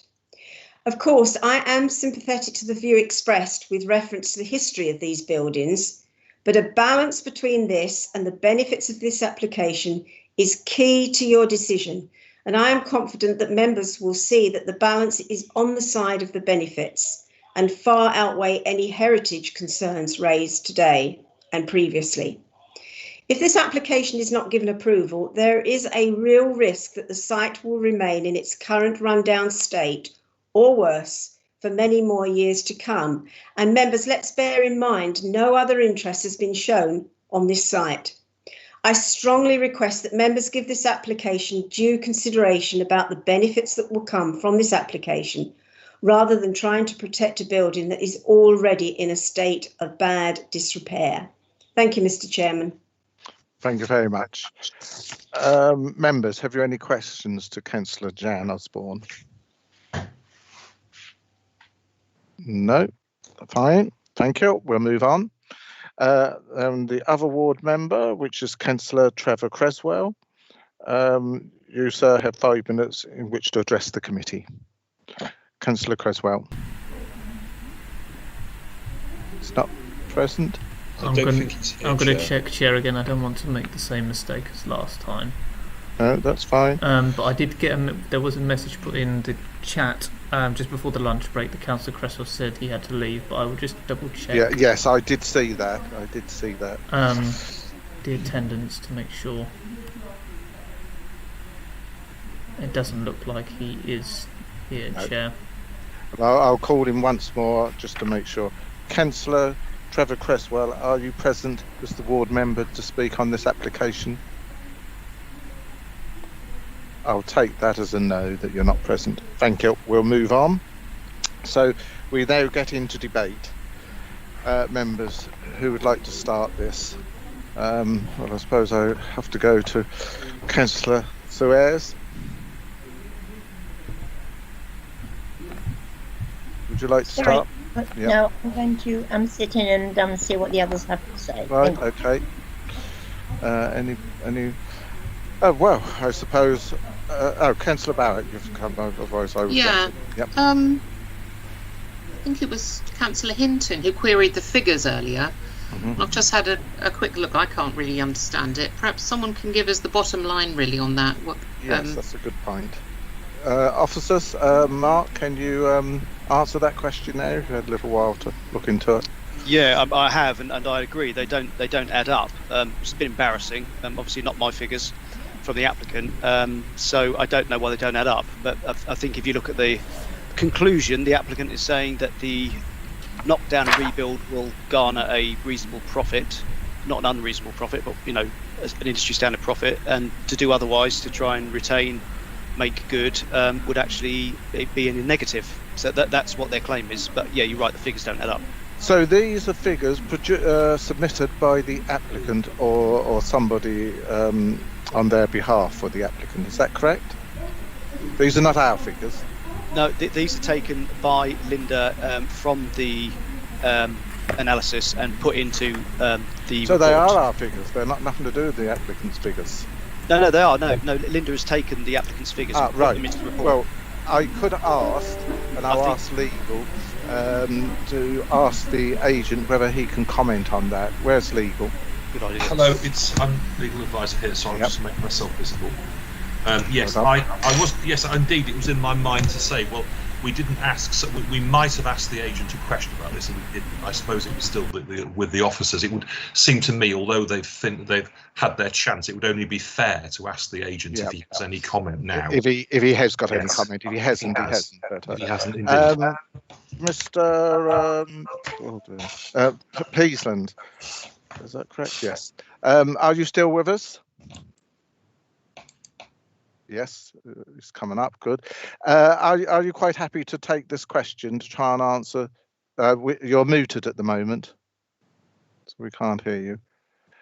First of all, will you be quite happy to take a question on these figures? Yes, I will. Just on the figures. And just hang on, I'll get the officer, Councillor Barrett, to ask the question again, and then you can try and answer it for us. Councillor Barrett? Yeah, I was just had a quick look at it as it was highlighted earlier. And it would page just be 61. Sorry for that. Just be interesting to know. Your bottom line is that you've given a figure of expenditure against income, but that doesn't seem to correspond with the figures. I've just obtained clarification on that, and that is the figure is actually incorrect. The total figure of 1963750 is incorrect. That should actually be 2827113. Hang on. Can you just say that a little bit slower? 1963750 is wrong. Is wrong. Give us the figure, please. 2827113. 27113. Yep.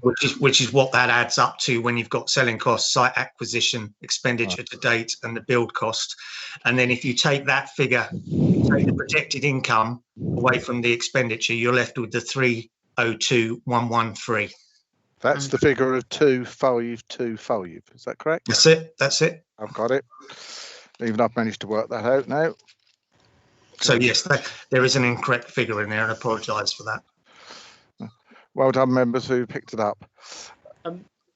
Chair. Yes, Councillor Barrett, did you want to come back?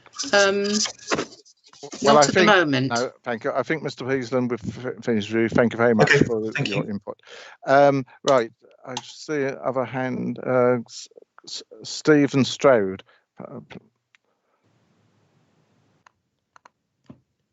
Yes, thank you, Chair. And I wasn't at the previous committee, so in effect, I'm coming to this fresh and have read the papers and didn't spot the typo in the figures. But I think the outcome is a little bit more serious than Mr. Peasland has set out, because of course that residual is not a profit.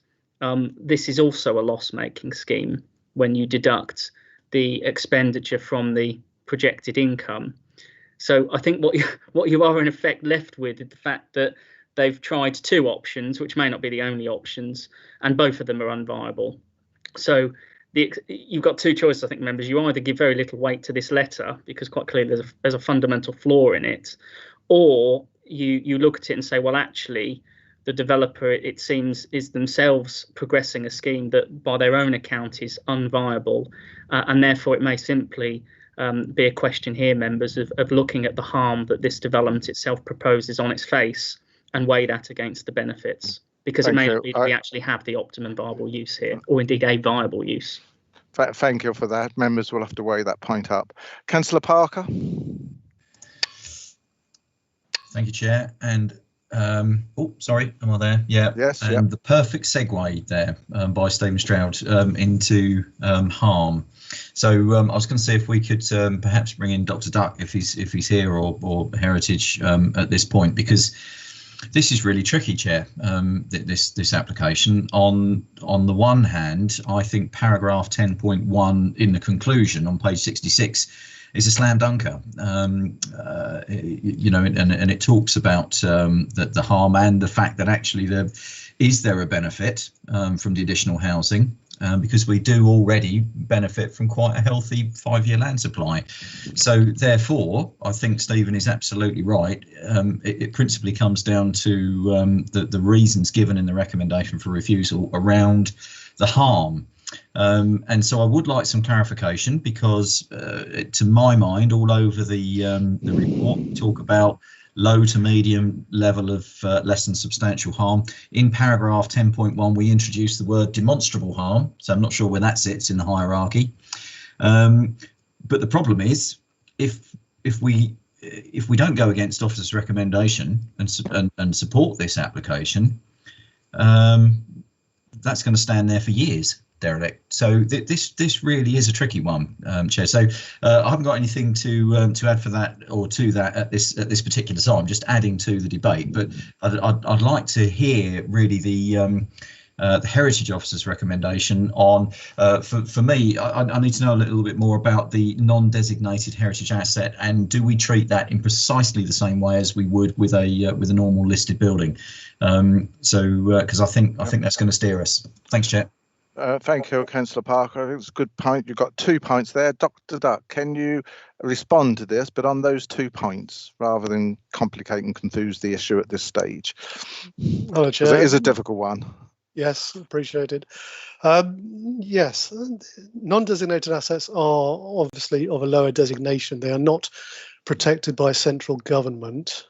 They are, however, something that we as local authorities should take. We should be sentient of these, or cognizant of buildings that are not designated, if they are considered locally listed. And the Sudbury Society has a local list, which is amended in 2018.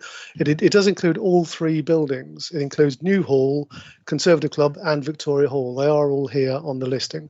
So while they're not statutorily designated, they are protected insofar as they have been given a status above those buildings which have no other protection. And they contribute to the importance of the town. And of course, they are all within the conservation area, and the conservation area itself is a designated asset. So some people put a spectrum on things in terms of the importance of assets, and they start with World Heritage Sites. A conservation area can be as important as listed buildings, and because they are designated by government, or they have the designation mechanism is created by central government. So Sudbury is a conservation area. It is a designated asset. The buildings within it that we're talking about are a lower level of importance, but nevertheless they are important because they are locally listed by the Sudbury Society. The buildings here are industrial buildings and leisure buildings in a suburban setting, and that's quite traditional in Victorian urban extensions. So we have a leisure centre or a leisure hall, a club, and an industrial building, the New Hall. So they do contribute quite significantly to the Victorian development of this part of the town.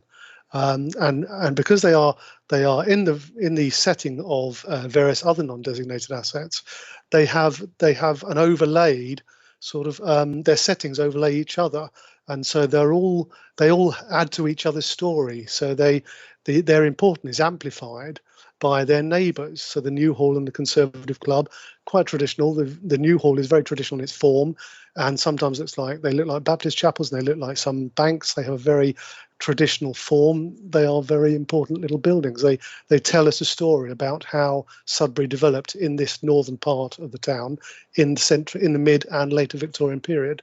Thank you. I don't know if I've gone off piste. Sorry about that. No, that's fine. That is obviously another opinion. Councillor Barrett. Thank you, Chair. Just a question to Dr. Duck. Have there been any requests or applications for full listing for any of these 3 buildings, please? Hello, Councillor Barrett. No, as far as I know, there hasn't. Historic England they run a fairly tight ship in regard to listing buildings, and these buildings are, in terms of rules of thumb, these buildings are perhaps a little late. There is a rule of thumb that anything after about 1840 has to be either very special, unique, or created by an architect of some significance.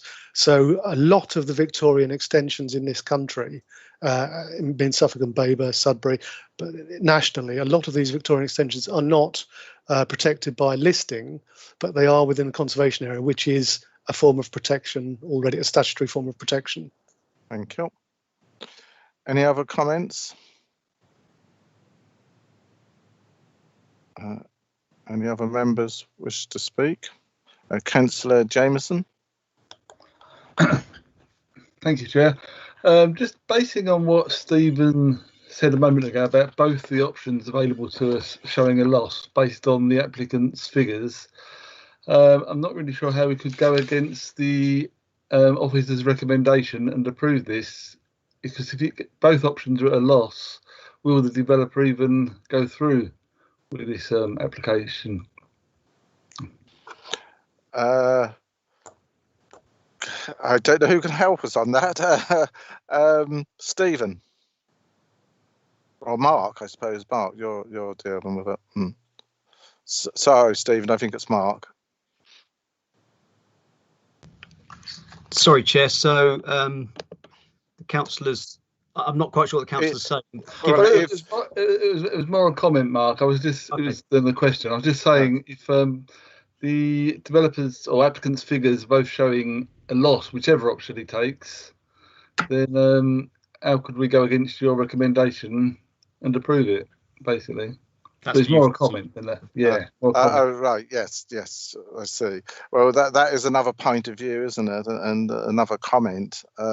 Do you leave it there to continue to fall down, or do you try and take some sort of action? Councillor Ayres. Thank you, Chair.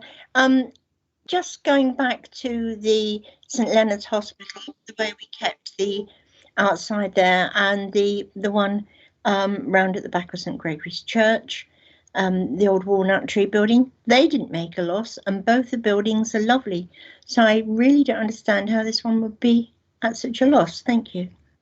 Well, we only have the figures in front of us, which suggest that it is. So unless you are an expert to argue against it, I think we have to accept them.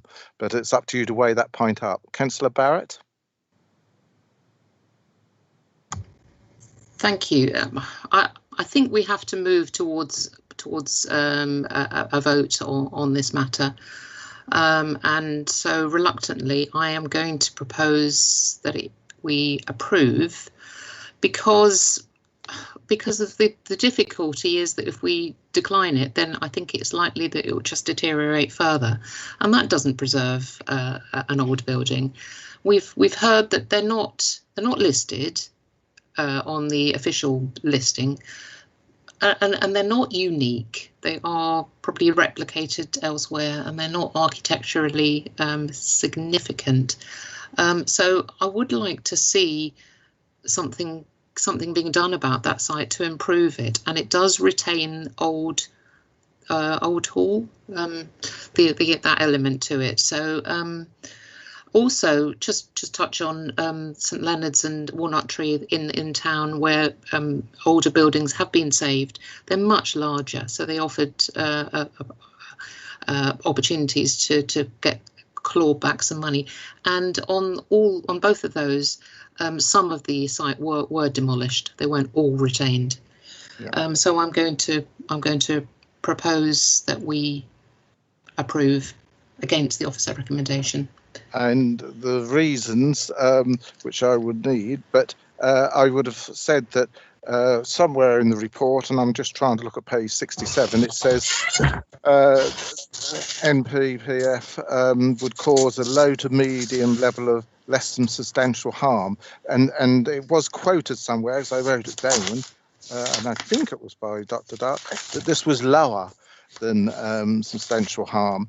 And also somewhere in this report, it does point out that by going along approving this, there would be the dwellings made available, which there is a demand for in the centre of Sudbury.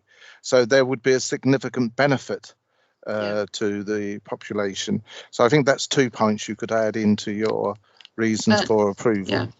As well as the fact that they've come back and they've said that the building can be kept. They will retain the Princes Street facade, which we know as the Victoria Hall, and that the New Street element, they're going to keep the bay windows or insert bay windows. That the 2 pitches does look better than the 1 pitch. So I think we have to accept that. So I think there's some points there that can be worded into your recommendation for approval, and I'll be happy to second that. Okay, and actually I had just highlighted that on page 50 of the report, the Babergh local plan says that consent to demolish an unlisted building in part or whole would be granted only where it can be shown that it's wholly beyond repair and capable of being reasonably beneficial in appropriate structural design. So I think we are veering towards that Well, that situation. picked up quite a few of the bits that I mentioned, and you'd have right, Ian, you look like you want to come in. I think help us out. I will just come in. I think oh, sorry, can I be heard? Sorry. Yes. Indeed, I think as I've given advice before, where you're in a situation where, you know, as is your perfect democratic will and prerogative, you choose to disagree with an officer's recommendation.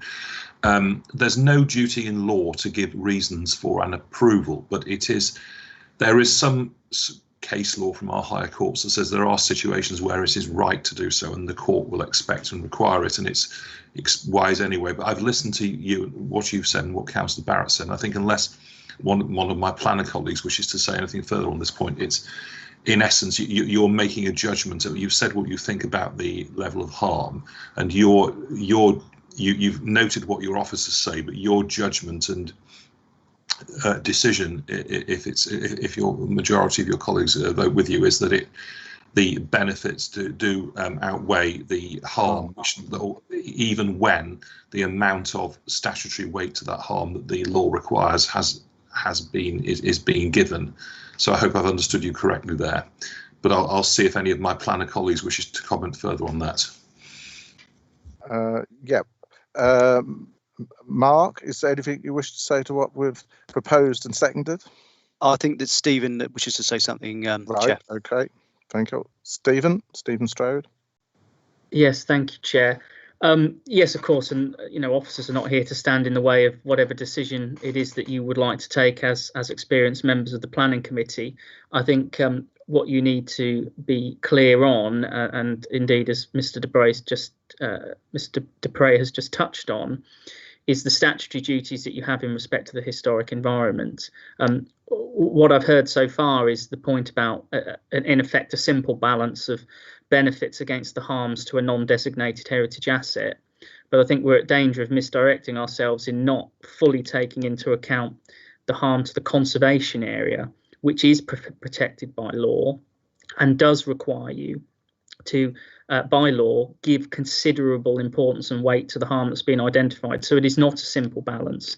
It is one where actually the courts would expect you to refuse planning permission unless you think that the benefits are so weighty that they nevertheless outweigh that harm. And I think it would be incredibly helpful if we're not going to defer to effectively write those reasons for you to vote on, members, that you are very clear in the way that you articulate this going forward, because unfortunately heritage matters, it's quite a litigious area, and there may be proposed legal claimants waiting in the wings if you were to take a decision that doesn't absolutely flesh out those matters.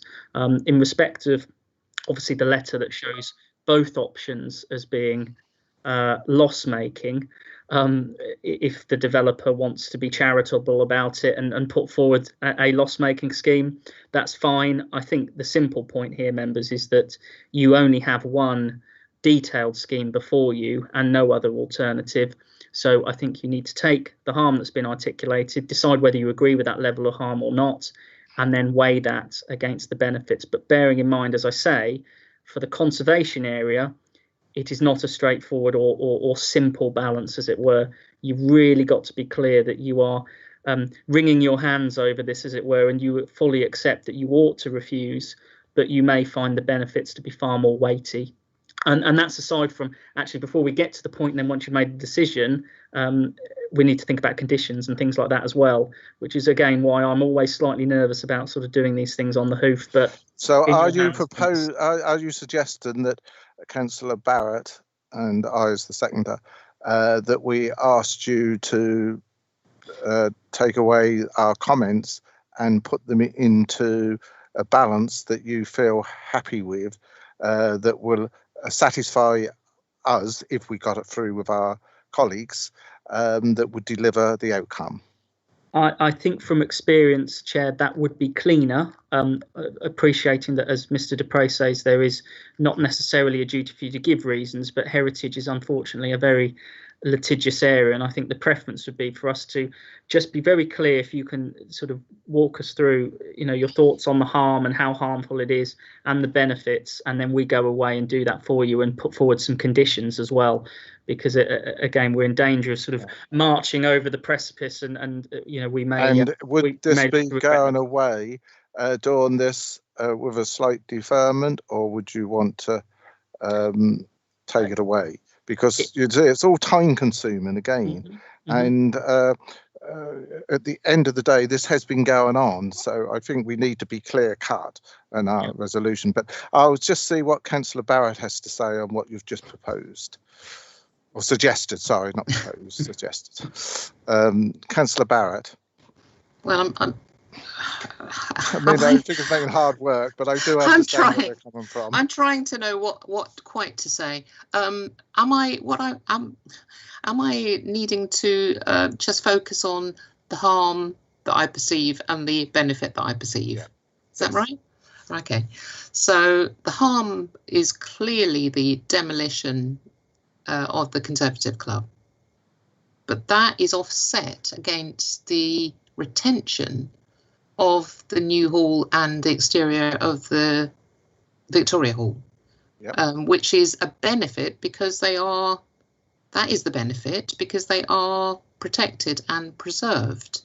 So that must be the benefit. Although they're already there and we've already got them, then by no means secure in the future. So can that be the benefit aside from the new dwellings and that's right. Stephen. I'm happy with that, Councillor Barrett, in the sense that giving you advice in respect of what is a non-designated asset. But I think what's been articulated in the papers and from the advice of Dr. Duck is that there is also harm here to the conservation area, which is a designated asset, which all of a sudden makes things far more serious. So I think, again, if you feel that the benefits are more weighty than that harm, even though that harm is really, really important, that's fine, but we just need to be absolutely clear on that. I'm sorry, isn't that just another point of view? Dr. I know he's the expert, and I'm not disputing taking any of that away from any officer. Yeah. But that is a point of view. And Councillor Barrett and I don't altogether agree with that. We can see another point of view that we feel would be more beneficial at the end of the day and benefits the people. So it's just 2 points of view. And we're asking members whether to, at the end of the day, they will be voting whether to accept the heritage point of view over our more, for want of a better way of putting, common sense approach to it. You're right, Chair, in the sense that it's your judgment as to whether it's harmful or not. However, it's the court's judgment that if you find it harmful, you've got to be absolutely clear that the benefits are really compelling, and that is your legal duty. Well, there's a few hands if you come decide up. it's unharmful, in which case, you know, we'll all call it a day, and that's fine. Yeah. But if you agree with the heritage officer that it is harmful, you've got to be clear that because it's a conservation area, it is protected by law. Well, let's see what the other members have to say, because I see some hands up. But you can, if we came back to it, work out what Councillor Barrett and I are suggesting. Right, that's fine. I'll take as Councillor Busby's there next, and then Councillor Parker, and then no, that's Dr. Duck, which I'll bring you in at a certain point. Councillor Busby. Yeah, I think there's 2 parts to this. I think the officer's recommendation is a refusal for, it says for the following reason, but the application fails to demonstrate the extensive demolition is required or is justified. And I think we probably all feel that extensive demolition is justified, is needed. And therefore, if we agree that, then the next thing is what goes in its place once that demolition has occurred. So if the officer could go back to, because I've lost track of what actually we're going to be approving in terms of what it looks like. So if Mark, if you could go back to the slide that shows what we're finally approving or going to approve, that would be useful, because we chopped and changed between what was the last one, what we asked for, what was then put forward, what you altered, what you didn't like, etc. So I don't know what we're going to do. Yeah, that's the bit that Councillor Barrett and I are saying we should put forward for approval. So give me a moment. At that point, I think we've accepted that demolition is required, so that's fine. Really, what we're approving now is whether we approve this proposed scheme or not. And maybe the officers have got a view as to how it could be better. And I don't just mean tinkered by moving a wing here or there or whatever, but there hasn't been any other interest. That's another disadvantage. Anyway, Mark, can you help us out? Yeah, I will share the slide in question. So it's this one. I think there might be a bit of confusion about the reference to gilt brick. I don't know whether the only difference I can see that I thought was articulated was that the left-hand side element of the Conservative Club, I thought it was said by the applicant it would be gilt brick. I might have that wrong, but apart from that, this is what is the proposal. Yeah. So what of that do you not like? It's professional opinion, accounts. It's the double pitch thing over to the right. Seemingly it's out of scale with the conservation area and not sympathetic to, etc. The way the other bits of the Conservative Club be done is good now. I like it. You know, it's personal taste. The Victoria Hall is preserved. That's fine. You know, I'd say that the detraction is that double pitched element. Can I just come in there, Mark? The single pitch, can you just show that? Because we suggested a single pitch, which everybody decided afterwards, except us. You see, do we think that's better, I suppose? No, in my opinion, neither is acceptable, but this is probably worse, but that's just my opinion. Yeah, yeah. Could I ask Dr. Duck to give his opinion on the choice of the two? Yep, I think that's a fair point. Dr. Duck, on this point, can you help us? Yeah, thank you, Chair. I can. On the two pitch? Yeah, on the balanced roof. I think the form is not uncharacteristic in Victorian urban extensions. My concern was with the height of it and the materials.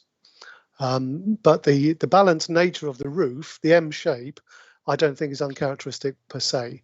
Is that any lower, sorry to interrupt you, is that any lower than Mill House that's beside it? Any higher, sorry, because they look about roughly all the same size, same height. Yeah. And if it's the same height, it can't be out of keeping.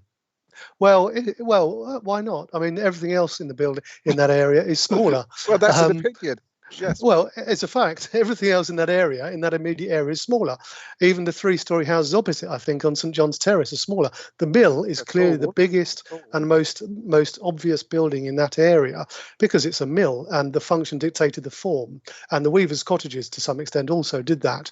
But residential dwellings in New Street and Prince Street are 2-storey. To compete with the mill and in fact to infill that space and then to put something of 3 stories competes with it visually and also diminishes the views that you get obliquely from the junction of the 4 roads. So looking at the single pitch, which one do you think is best out of the 2? Or perhaps I don't think it makes any difference, Chair. Right. It's not the roof, it's the fact that it's 3-storey rather than 2.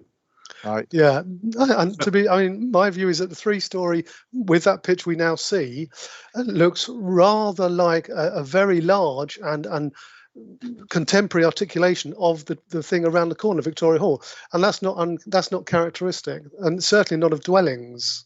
It's not a house that fits. Yeah, I've got the answer now, Councillor Busby. It's the 3-storey element. That's fine. Yeah, right, so I understand where you come from now. Whether the developer would be happy to go down to 2-storey, and I don't suppose they will. Well, we have to deal with what's in front of us, and at the moment the proposal is unseconded for what's in front of us. Anyway, Councillor Parker. Yeah, thanks, Chair.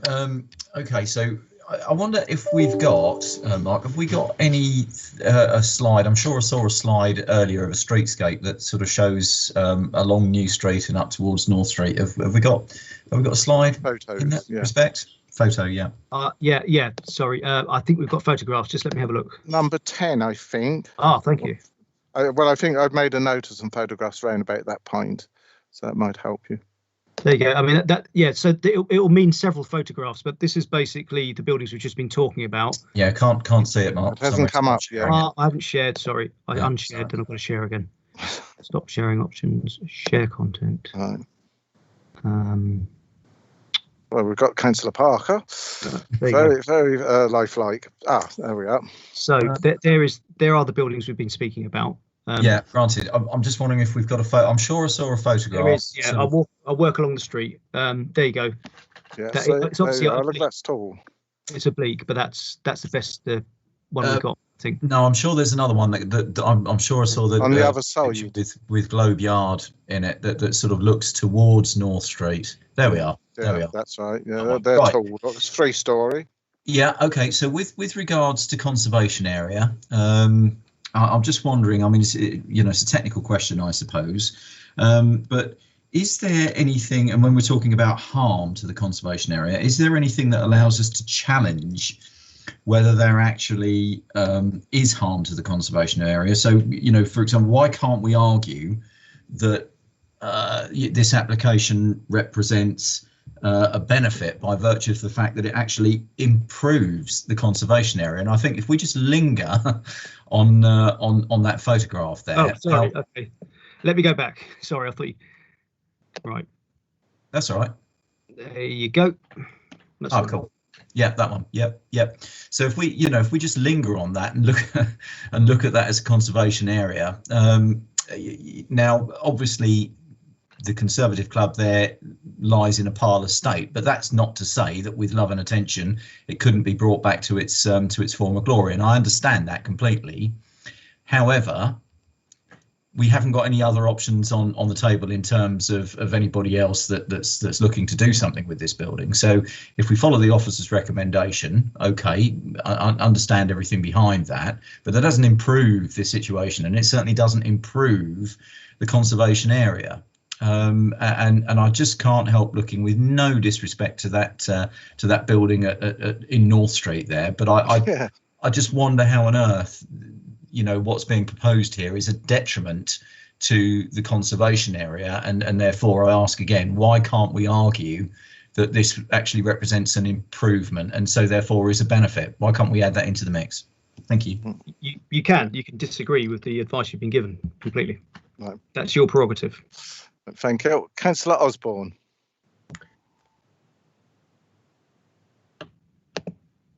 Councillor Adrian Osborne. Muted it, sorry. Yes, thank you, Mr. Chairman. Yes, what Councillor Parker has said is absolutely right. And my belief is this: the harm is that the building, if it is left to stand many more years, will fall down. And then the conservation area will be harmed by the loss of a building, you know, and it will just lead into degradation. So, and if you look at that street scene again, you'll notice that across the road from that is a modern building. So, you know, what the applicant is proposing is to actually enhance that area, just as Councillor Parker has said, and I believe the harm will be the benefit will be more than the harm, because you'll have a building which actually will come into the look of that street and make it a more of an amenable area for Sudbury. Thank you. Thank you. Right, members, going back to Stephen Stroud's comments, if we took a deferment for you to work out some words for us, would 10 minutes be enough for you to do that? I will ask Mark to assist me, but yes, we can do that, members. And I think from what I've heard, and getting back to your very important question earlier, Councillor Babergh, is that yes, while the legal duties you can't avoid, ultimately the judgment as to whether there's any harm or not is yours alone. And if you're not convinced by your officer's opinion on that, and you actually feel that there would be preservation or indeed enhancement through the progression of this scheme, then that's your call. You're the decision takers. Well, I have to say, I think it can only be beneficial. So that I may upset people, but that I do believe that. Right, members, we'll take a 10-minute. It's 14:42. 10 minutes is 52. If we come back at 14:55, Mr. Chairman, could I just, John Hinton, if I could just... Sorry, Councillor Hinton, again, your hand doesn't appear on my screen, but please speak. Could I just pose a rather strange dilemma, having brought up the anomaly of the figures earlier on? What makes us think that somebody is going to make a loss of 300,000 on the demolishing development, or was it 1.9 million on the renovation development?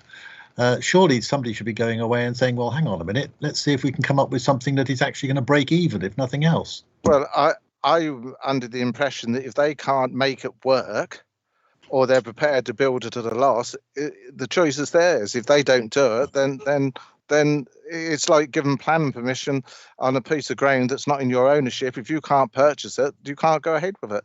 The choice, to me, is entirely in their court as to whether they go forward at a loss or not. If they then come back at a later stage and say, sorry, this is economically unviable, we want to change it and do this, where do we stand then? Well, I think we would then have to treat that application before us as the sole one. But just to be sure on that, I'll ask the officer, Mark or Stephen, is that not correct? That if they came back with another application and they hadn't built this or hadn't started it, I assume we would be duty bound to look at it. Sorry, Mark appeared, then disappeared. I'm happy to. No, you do it. You're here now. I think yes. Nothing to say contrary to what you said, Chair. There, you know, if the developer's feeling particularly charitable, then that's for them. It's a bit of an own goal to say something is profitable when it's not. But I assume that they have carefully thought about this before putting the application in. So it's for them to progress.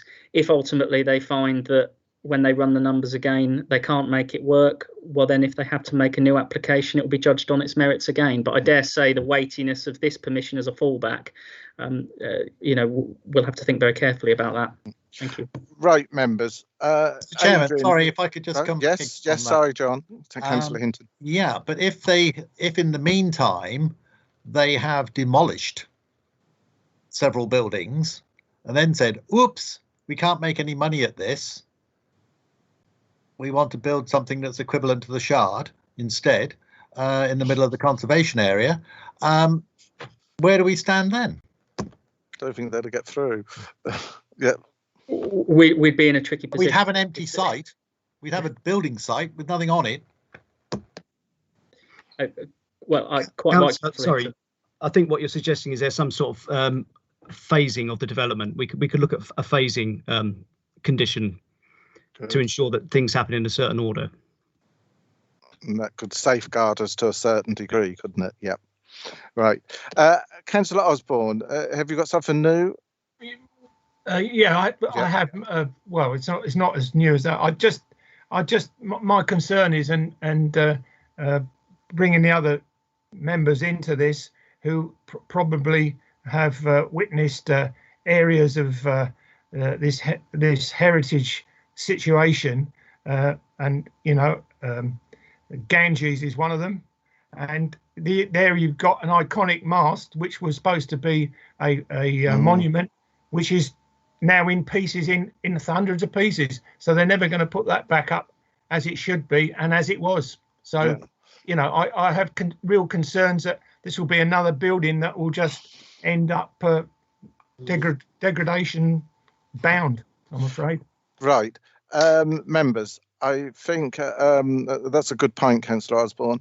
I think we'll allow the officers to go away until 3 o'clock, so they've got nearly 15 minutes, should be long enough, and to put the words together, come back and present them to Councillor Barrett and myself, and then if they're acceptable, we can then debate it and then put it to the vote. So if you're all happy, you've got a nearly 15-minute break. 3 o'clock, please be back.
welcome back, members, officers.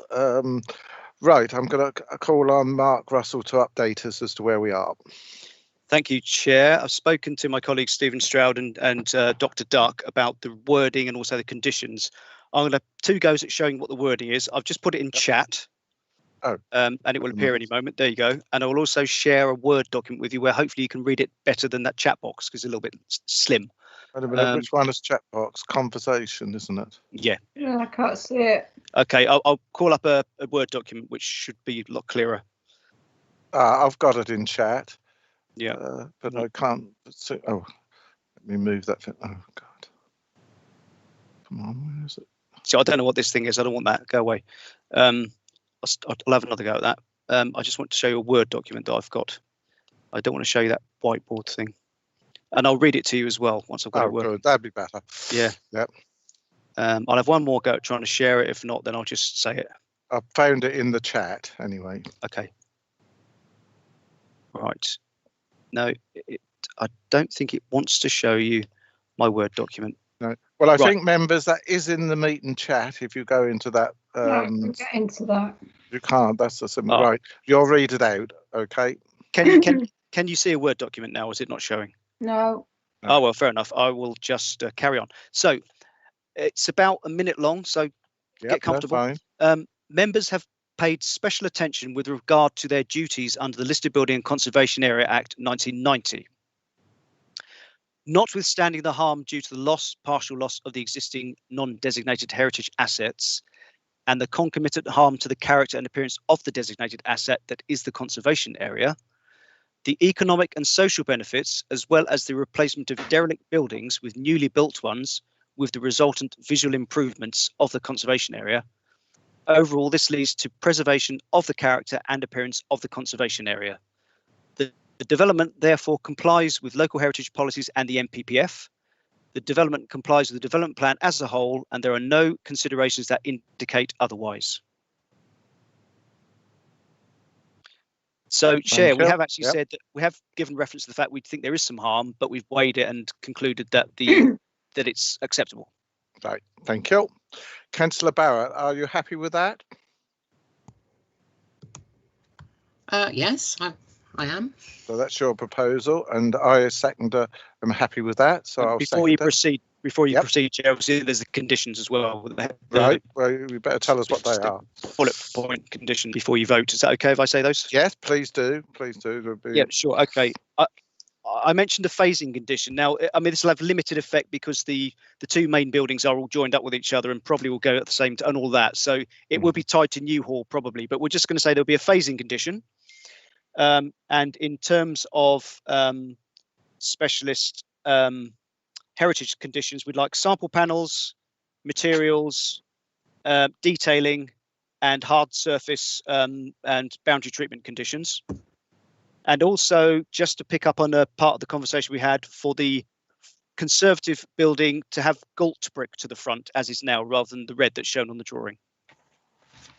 Right.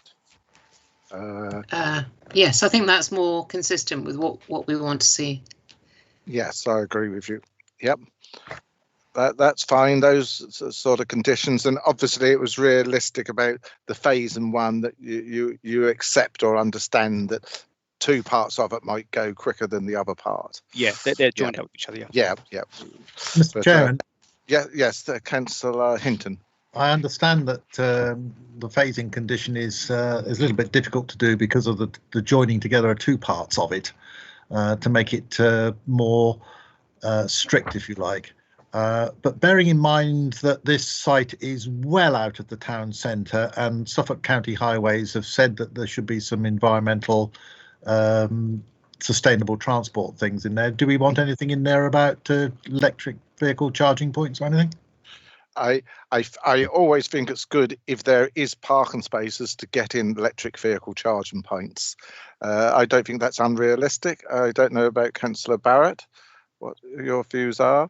I mean, you're not going to get that many in, but you could most likely get a couple inside that area. Yeah, sure. I mean, that seems sensible.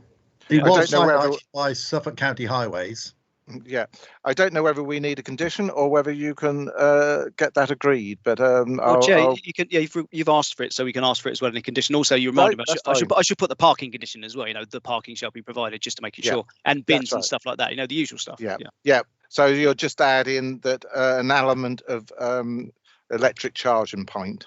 We'll leave it open to see how much can be provided. Yes, you can't be unrealistic, but I'm sure they can do something. Right, that's fine.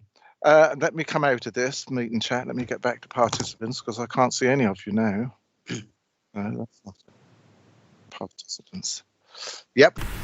Could I just run through just to make sure that I've got all the points that Mr. Russell has raised as conditions? Right. Councillor Barrett, please listen. Yep, go on. So I have got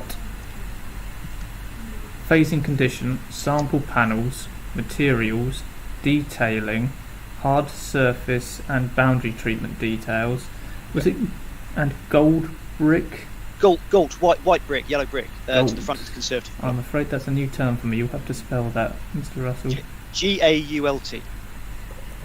That's a light coloured brick, isn't it? Yeah, which goes smoky over time. Yeah, thank you. That's right. Gold brick for the Conservative Club building. Was that correct? Just for the frontage. Fascia. Conservative Club fascia. From New Street. From New Street. And then scheme of electric vehicle charging points to be agreed, and parking, and what was all within reason. All within reason. And bins, parking and bins and bins.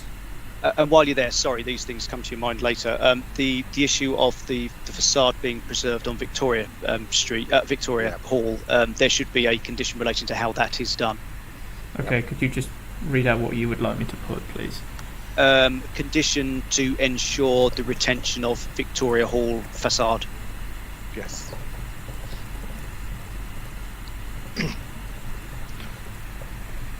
Thank you. Right. So members will be able to view this as well, Chair, because that will be in the wording for the electronic vote. Oh, right. Well, hopefully I can get that up. I haven't been able to yet. Councillor Jameson, I see your hand is up. I didn't know whether you'd thought of something. Yeah, I was just thinking, do you want bike sheds as well? I mean, not. I think that's a valid point. Yeah. If there's room. Yeah. If there's room, yeah. Cool. I'd go as far as say electric bikes, but I won't. Right. Okay, I'll just add that in, Chair. Well, you've only got that bit of area where the old stables were, the single-story stuff. So that's the only area. They won't get everything in there, but they can most likely pick up one of the, one each of the points. So we'll get something. Sorry, Chair, it takes a while to get that. Yep, no, that's fine. And bike sheds.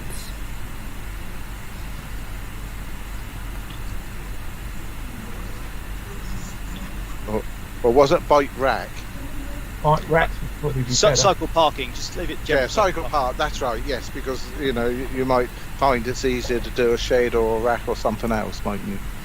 Yeah. Or more practical. Right, Robert, you've got to read that all out to us, please. I can do, Chair. So there's just do you want me to just read the points of the additional conditions again, as members will see that point? Yeah. So the conditions. These are the conditions. And the conditions as follows: of phasing conditions, sample panels, materials, detailing, hard surface and boundary treatment details, and gold brick for the Conservative Club fascia, New Street from New Street, the bike shed, and it was that's taken off that other bit about the facade.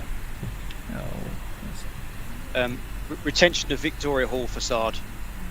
Yep. And cycle provisions, I think, was the word they were used. Yeah, parking. Yeah, not sheds. No. I have a feeling that it might not fit into the box on this, but as long as all members are aware. Yes, we're aware and of then that. I can add it. Yeah. Sorry, I just want to clarify. We've mentioned gilt bricks on the old frontage, the fascia. Is that all three houses then that we're...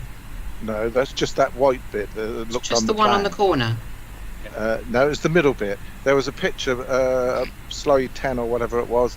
It showed a white sort of area, and that's the area of gold brick. No, sorry, the drawing showed a red brick over to the left, and the conversation went the way that it should be gold. So it's a notwithstanding the drawing, you shall have gold brick on that bit of the building. From one of those buildings. Well, the one on the corner, which is predominantly. Yeah. But I know what you're saying. Yeah. We have a materials condition anyway, so we've got a bit of movement. Leeway.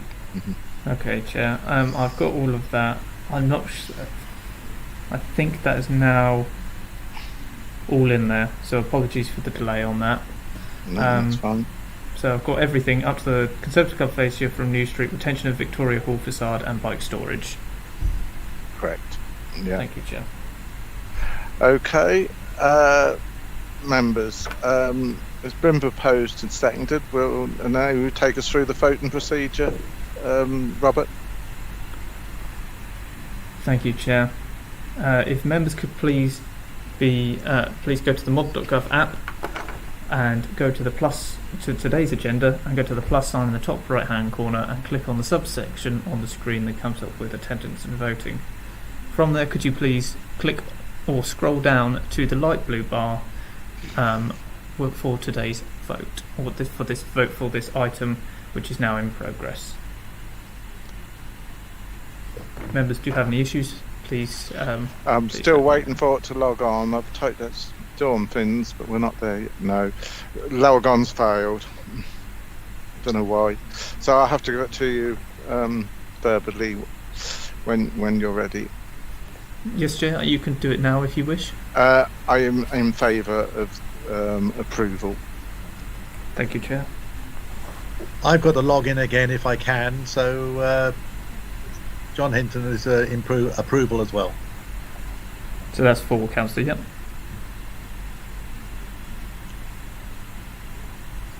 I'll take that as a yes. So it's 4. Yep.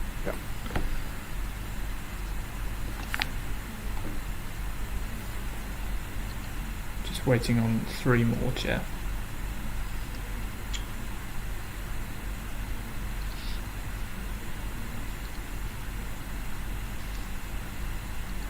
I'll have to have a word with Mandy another time, because that's just not doing it again. I'm going to come out of it because it's pointless. Okay, Chair, I'm just waiting on one more vote. Councillor Sue Ayres, are you having any difficulties voting?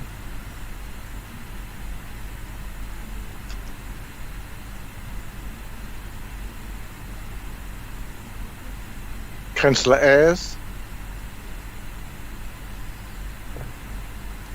Sorry, I was trying to log on and couldn't get to my mute. Yes, I'm for. Thank you. Okay, thank you, Councillor.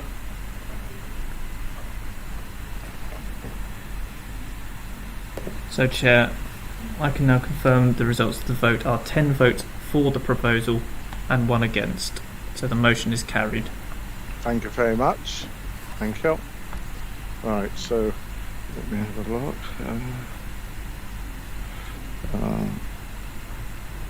Trying to get my agenda up again. Right, we now move to item number 3, DC/20/03116, land east of Sudbury Road, Cockfield, Babergh and Edmonds, Suffolk.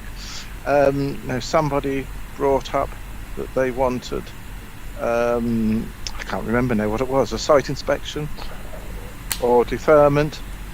Yes, Chair, it was Councillor Jameson suggested that at the beginning. Jameson, yeah, Councillor Jameson.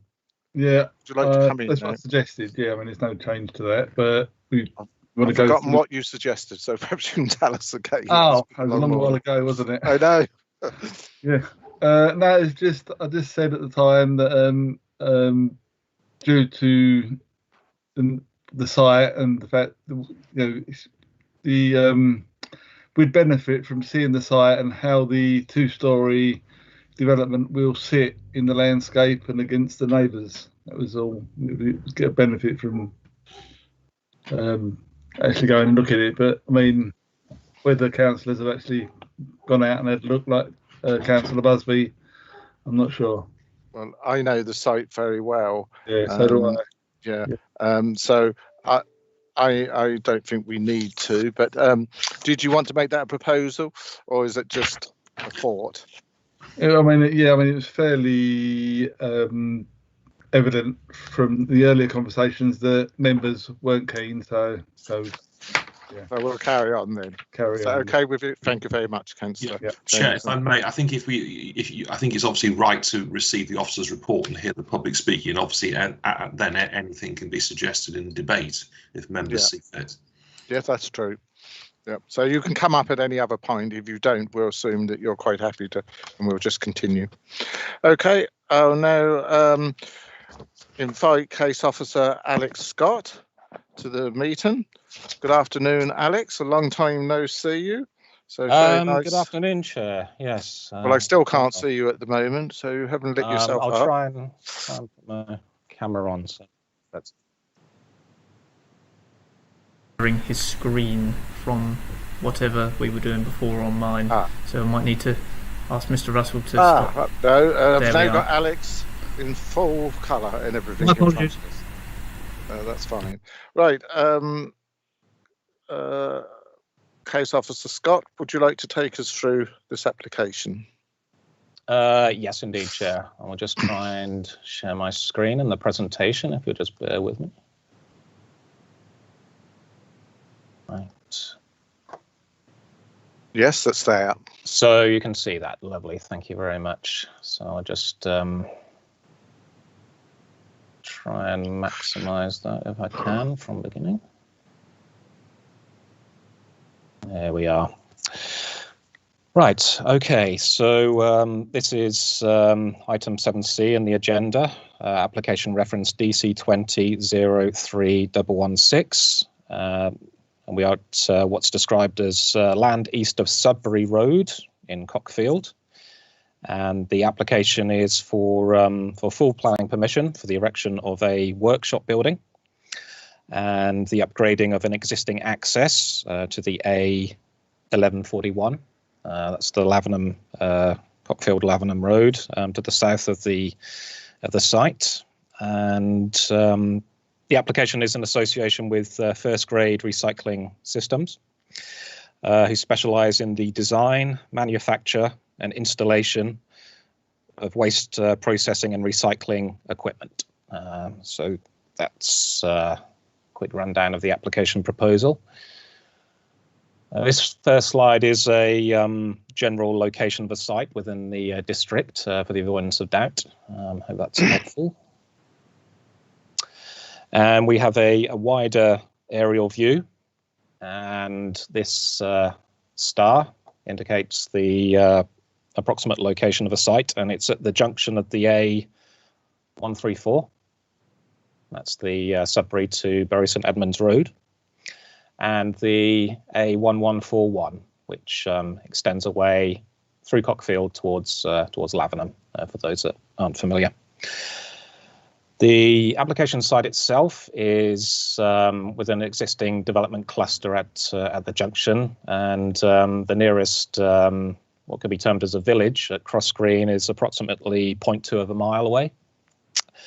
And we're about 8 miles to the north of Sudbury and 6.5 miles to the south of Bury St Edmunds, for reference here.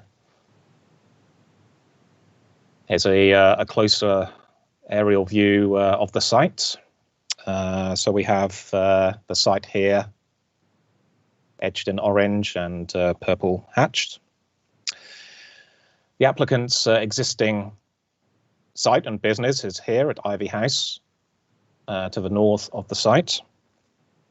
We also have Hewick's Haulage, which is a haulage company existing to the south of the site.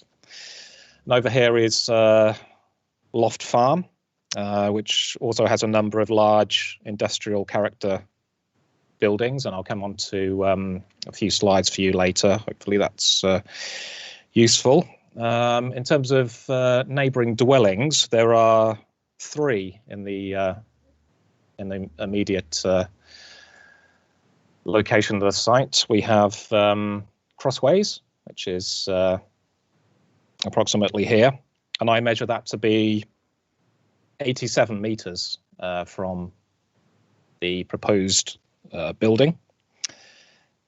We have Bendish, I hope I'm pronouncing that correctly, apologies if not, and that is approximately 112 meters from the proposed building on the opposite side of the Sudbury Road, the A134. And we have a bungalow over here at Raylene, which is the closest dwelling to the site on the opposite side of the A1141, and that's approximately 34 meters I measure from the proposed building. So hopefully that's useful. Here is the planning constraints map. So we are in the countryside, outside of any settlement boundary as defined in the current plan, and we're at the junction of two major roads, which are speed limited only to national speed limit of 60 miles an hour, and the 30 miles an hour speed limit for cross green commences about here, I think, from memory. And other constraints affecting the site, well, the conservation area, the nearest conservation area is over here, quite a distance from the site itself, as are the listed buildings, which are coloured. The orangey yellow indicates grade 2. I think that's all there is there, but grade 2 star would be red and grade 1 would be green as per our colour coding. And the site has some archaeological potential, being close to the Roman road, and SCC Archaeology have recommended a scheme of archaeological works should you be minded to approve, and that's included in the list of suggested conditions. So I think they're the main constraints affecting the site. Moving on to the plan submitted with the application. This is the site location plan with the application. Important to note that the application site is edged in red here, so we're looking at a portion of what's described as the meadow in consultee responses received, and not the entire meadow, so there will still be an area of undeveloped land between that and the neighbouring property. As I said, approximately 87 meters, which is the length of a football pitch, approximately, for point of reference. This is a topographical survey of the site as existing, so it's just an area of grassland predominantly, with some clusters of trees and hedgerows to the boundary, and I've got some photographs later on, so hopefully that demonstrates that a little bit more for you. The existing access to the site is here. That's proposed to be upgraded as part of the proposal, and it has a large concrete apron, a gated entrance set back from the highway here, and a long concrete driveway which connects the A1141 to the existing site in the north.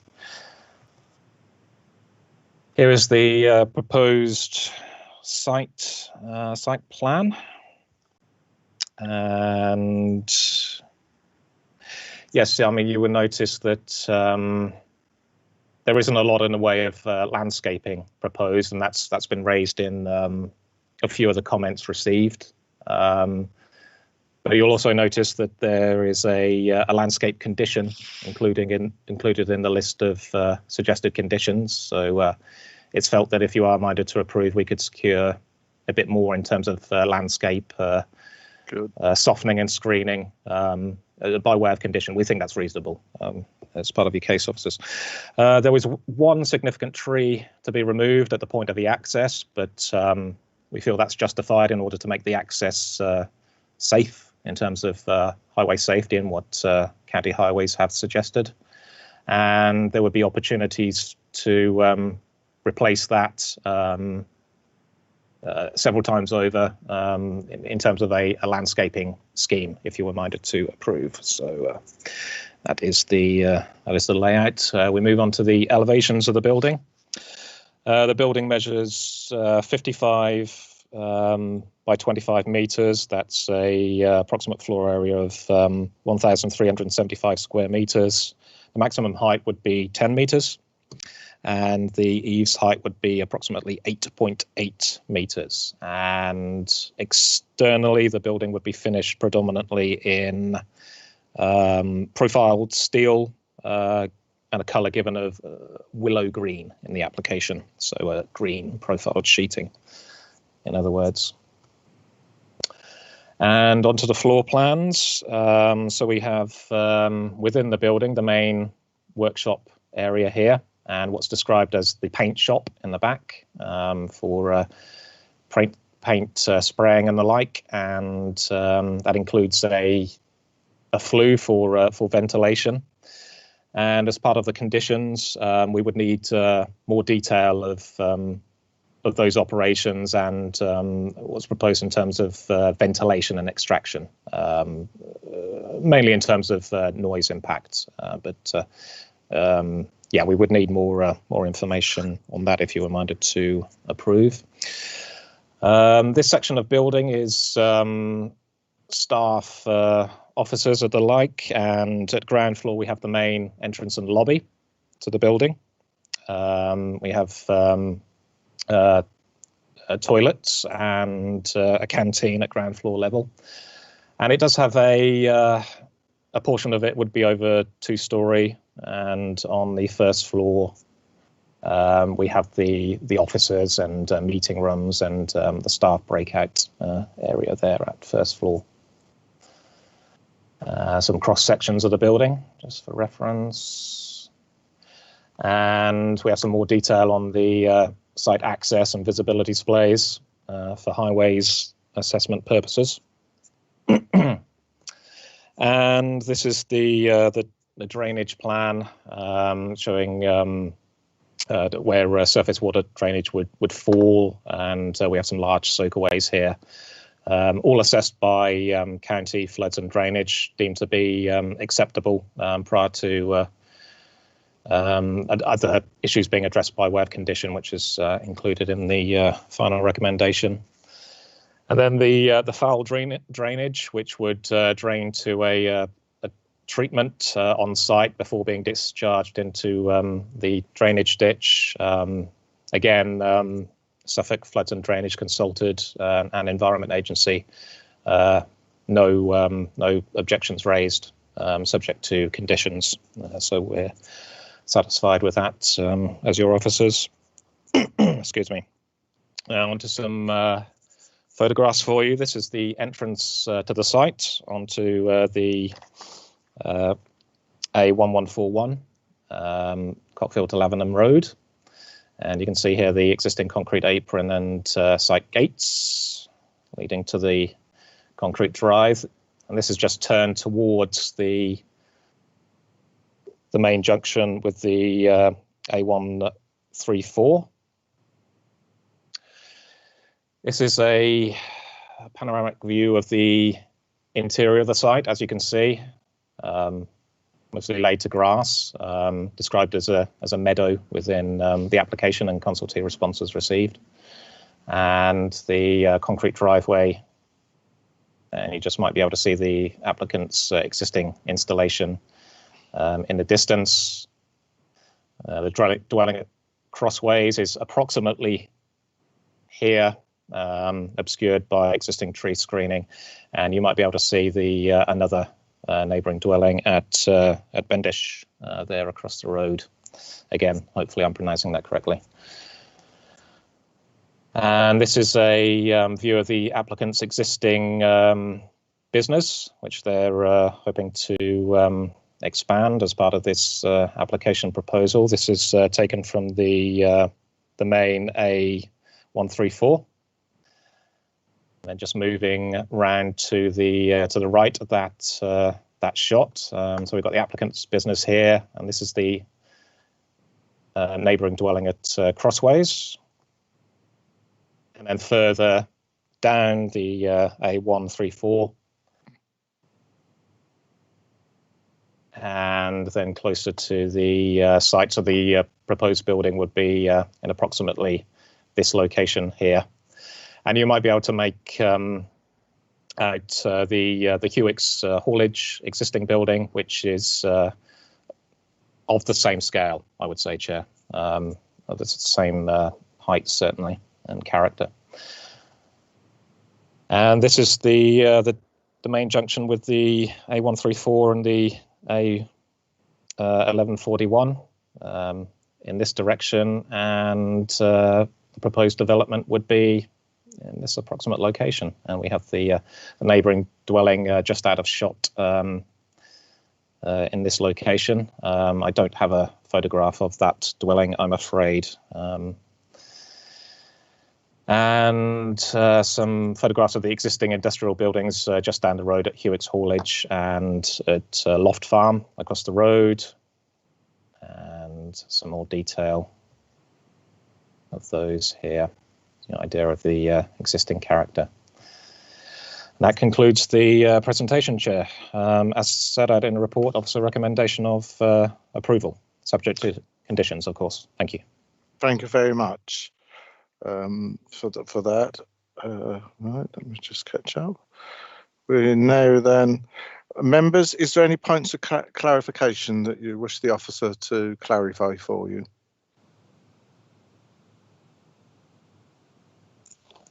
No, right, we'll carry on. Public speed. Sorry, yes, Chair. Councillor Barrett. No, that's fine.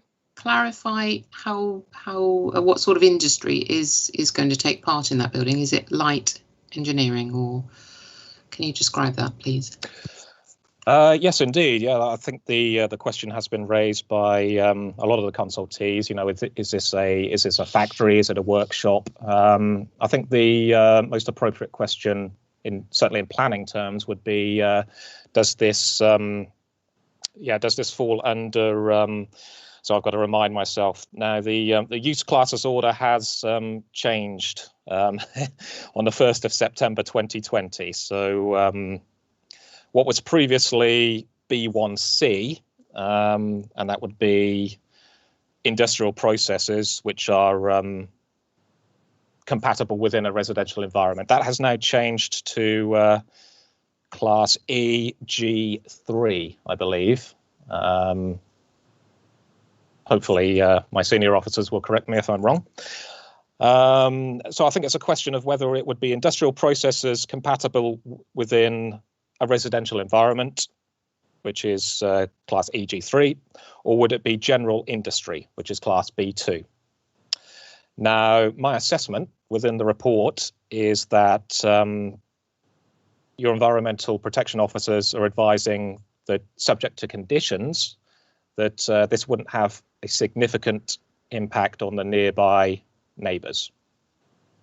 And therefore, by definition, I think it would be compatible, and therefore we're looking at a class EG3 use here rather than B2. That would be my professional advice there. Hope that's helpful. Thank you. Any other questions to the case officer? No, I can't see any. Right. Mark, was you trying to get in? Your picture's appeared. You're muted. Most famous. Oh, you're okay. I knew I was, but I couldn't get to the button. Yeah, just clarify. Yes, exactly what Alex said was correct. But the trouble is, and we've covered this by condition, that the new use classes order, and I wish they'd stop playing around with it, means this is in class E, which does open it up to other uses, which we don't want to have there. So we've got a restrictive condition proposed, Chair. So I would agree it's light industrial, but we pin it down to being just that. Well done, Officer Slater, on that. Good. Right, we'll now move to public speaking. We don't have a representative from the parish council, but we do have an objector, Stephen Hopkins. You, sir, have 3 minutes in which to address the committee. And at the end, I'll see if there's any questions for you. Good afternoon, and thank you for your patience for bearing with us today. Good afternoon. I represent Mr. and Mrs. Hannaford, who are the occupiers of Crossways. Right. The determination of a planning application must be made in accordance with the development plan unless material considerations indicate otherwise. Paragraph 12 of the MPPF reflects this and makes it clear that the development plan is the starting point for decision making. Your officer's report identifies that the site is located in the countryside, out of any built up area boundary. The current use is undeveloped greenfield. It's capable of being used only for agriculture without planning permission. The applicant's clear intention is to vacate the site it currently rents and construct larger premises elsewhere. This is an application for a large new industrial unit in the open countryside. It is not for the extension of an existing site. The proposal is contrary to policy CS2. Rather than clearly outline this conflict, the officer's report seeks to draw support from the thrust of other policies. Accordingly, there is no adequate assessment of the conflict with the policy. The officer's report says CS2 provides that hinterland villages will accommodate some development to meet the needs within the villages. There is no evidence that the proposal will help meet a need within the village. What CS2 actually says is that in the countryside, development will only be permitted in exceptional circumstances, subject to a proven justifiable need. What are the exceptional circumstances, and where is the evidence of the proven justifiable need? Pursuant to CS3, sites in appropriate locations have been allocated. No clear evidence has been provided as to why these sites are inappropriate or what collaborative working has taken place to see what sites are available in other nearby local authority areas. The reliance on CS11 is misconceived. The site is located in the countryside. It is not located within a hinterland village. The policy does not apply. Any support from EM20 relates to the extension of an existing site and is qualified, provided there is no material conflict with residential amenity.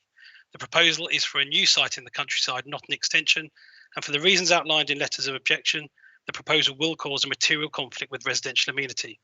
The explanatory text to EM20 provides this.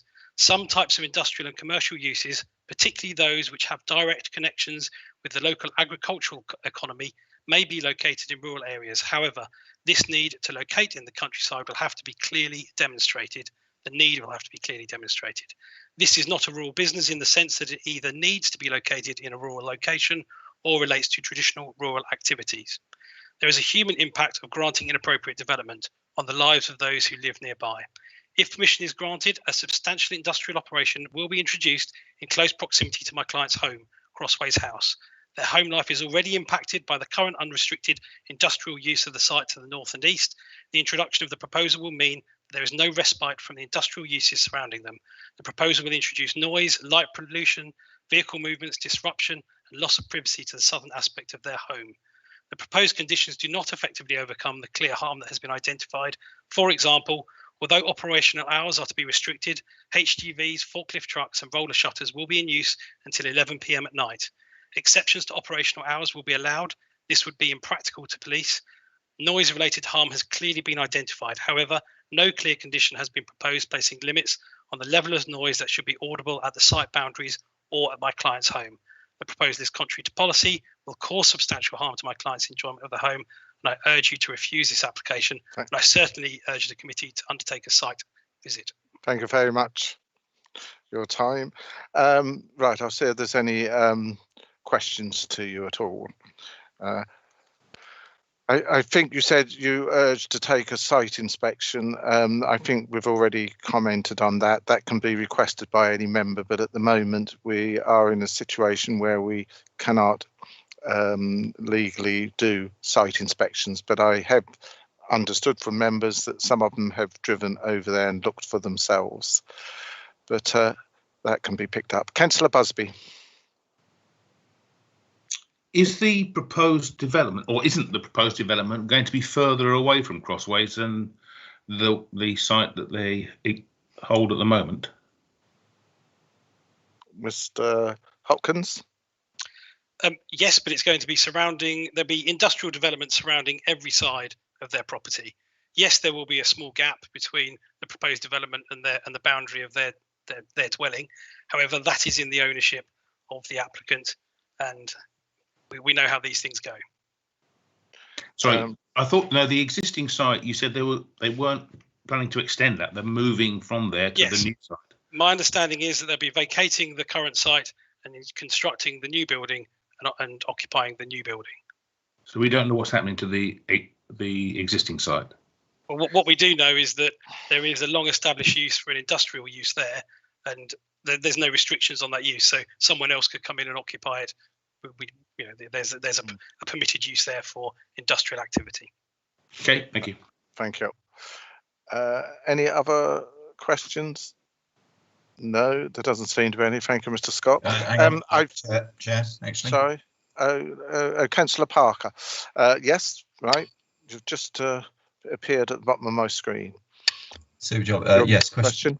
Oh, don't know where my camera's gone. There's a question for Mr. Hopkins. Can you just clarify, Mr. Hopkins? You mentioned that your clients will be blighted. Well, you didn't say blighted, but effectively your clients will be blighted by noise, etc., etc. But in section 6 of the report, there is a whole raft of environmental and amenity impact considerations. So, is it your contention that that you don't hold with that? Can you just clarify? What page? Can you help us on that? Page 86 and page 87. I mean, there's that's fine. Paragraph 6.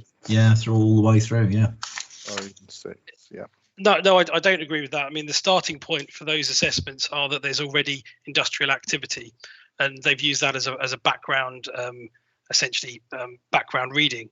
This is going to introduce further activity which fully surrounds my client's premises, and I can only urge you to go and undertake that site inspection to see what impact it will have. You've seen the pictures of the buildings, the size of them.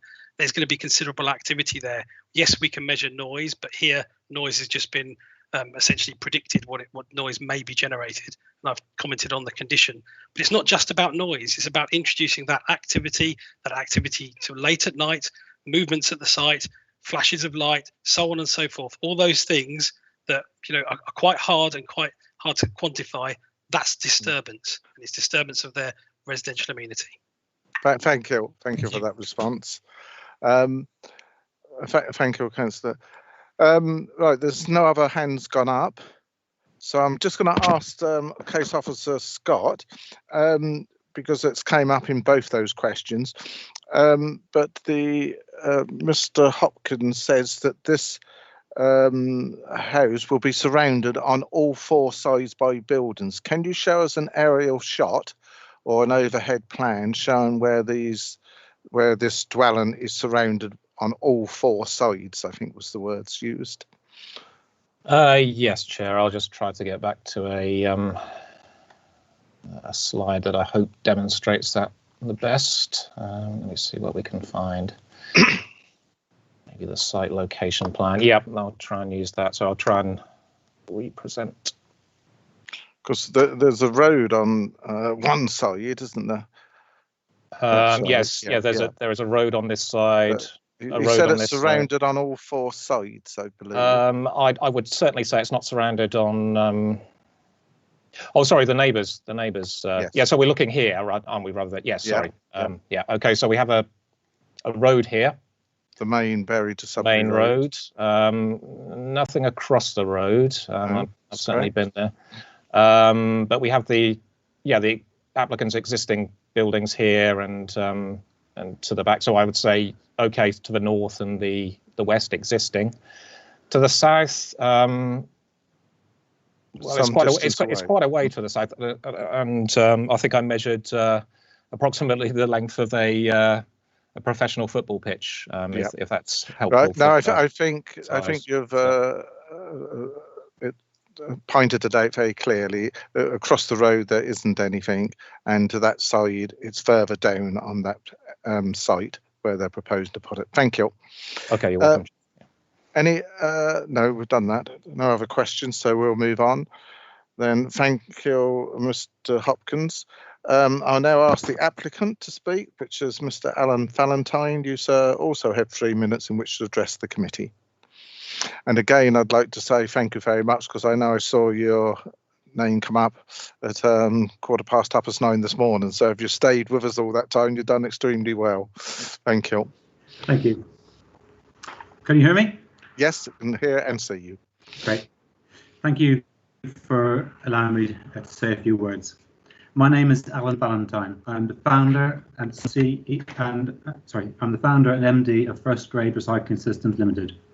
First Grade specialise in the design and manufacture of sorting machinery for the recycling industry. We work with recycling companies to improve their processes and thereby reduce our dependency on landfill and incineration. This is an exciting industry to work in with great potential. We currently operate from 3 buildings which are right next to the proposed site. These smaller buildings are far from ideal and we have outgrown them. We spend much of our time moving material from one place to another to make room to work. We have to do our assembly and testing outdoors. Since 2011, we have been looking for new premises in the area to rent or buy. However, we have not been able to find anything but the space, facilities and access that we require. We consulted with the Manufacturing Technology Centre in 2019, whose experts helped us to draw up a plan for a new workshop, which would bring all our operations together under one clear span roof. This will transform our business with better material flow, making our manufacturing much more efficient and safer. The proposed workshop will allow us to grow and employ 6 to 10 more people, both apprentices and skilled engineers. There have been objections to our application on several grounds, but I believe we have taken considerable action to alleviate these concerns, and I would briefly like to outline some of these. There have been concerns about noise. We have had a detailed noise report completed and incorporated soundproofing measures as recommended. In essence, we will be doing the same operations we currently do, but inside a modern insulated building rather than an old, poorly insulated building or outdoors. We've accepted restricted working hours of 7 AM to 6 PM Monday to Friday, and we currently enjoy the freedom of unlimited working hours. There have been concerns about light pollution, and yes, we do want to have lights in the yard so that we can load and unload vehicles safely in the winter, but these lights will only be used during working hours and not left on at night. The access to our current premises is from the A134 on a busy section of fast section of the road with poor exit visibility. The proposed new access onto the A1141 will be much safer. I'm passionate about making things and employing young people. This facility will allow us to employ more young people and train them to become highly skilled engineers. I believe we can and should be doing much more manufacturing in this country, and I appeal to you to approve this application. Thank you. Thank you very much, Mr. Valentine. Members, is there any questions of clarification? Yes, I've got Councillor Owen, followed by Councillor Jameson. Hi, yeah, thank you for that. What would the hours of work be, and how many employees will you be employing, please? The hours of work will be 7 AM till 4:30 or 5. They're restricted from 7 AM till 6 PM, 5 days a week. And we currently employ 12 people, and the aim is to increase that to 20 people over a number of years. Thank you. Councillor Jameson, was it? Yeah. Okay, thank you. Hello, Mr. Valentine. Just when you say you looked at other sites, just a couple of questions. Firstly, when you say did you look at other sites, did that include the new business parks over towards Rougham? And the second question is also what sort of dialogue have you had with the local community, particularly residents and parish councils? Yes, we looked at other sites in the whole area. Rougham Industrial Estate we've looked at, and if you're referring to the new business park near Rougham there, the owners of that wouldn't even talk to us. They're looking for absolutely massive new buildings, warehouses. They wouldn't speak to us, and I spoke to other small businesses, and they didn't get a look in there either. They're not interested in something of this size. And local involvement? We haven't had a great deal of I know I haven't discussed it with the parish council. No, that's fine. No. No, thank you. Councillor McLaren. Oh, thank you, Chair. Mr. Valentine, I'm just trying to, having watched the officers' plans, is that correct that where the new entrance is going to be, is there a bungalow opposite that? Yep. There is, yeah. And is that then backed on, is that where the haulage business is, at the other side of that? Yes. Yep. Yes. Have you had any comments from those people in the bungalow? The owner of the bungalow is in favour of our application. He's very agreeable. I haven't had any contact with Hewick's haulage.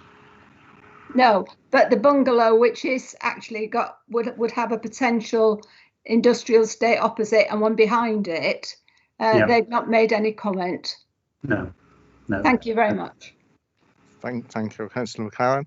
Councillor Osborne, followed by Councillor Ayres. Thank you, Mr. Chairman. Thank you, Mr. Valentine, and your very patient way of spending the morning and the afternoon.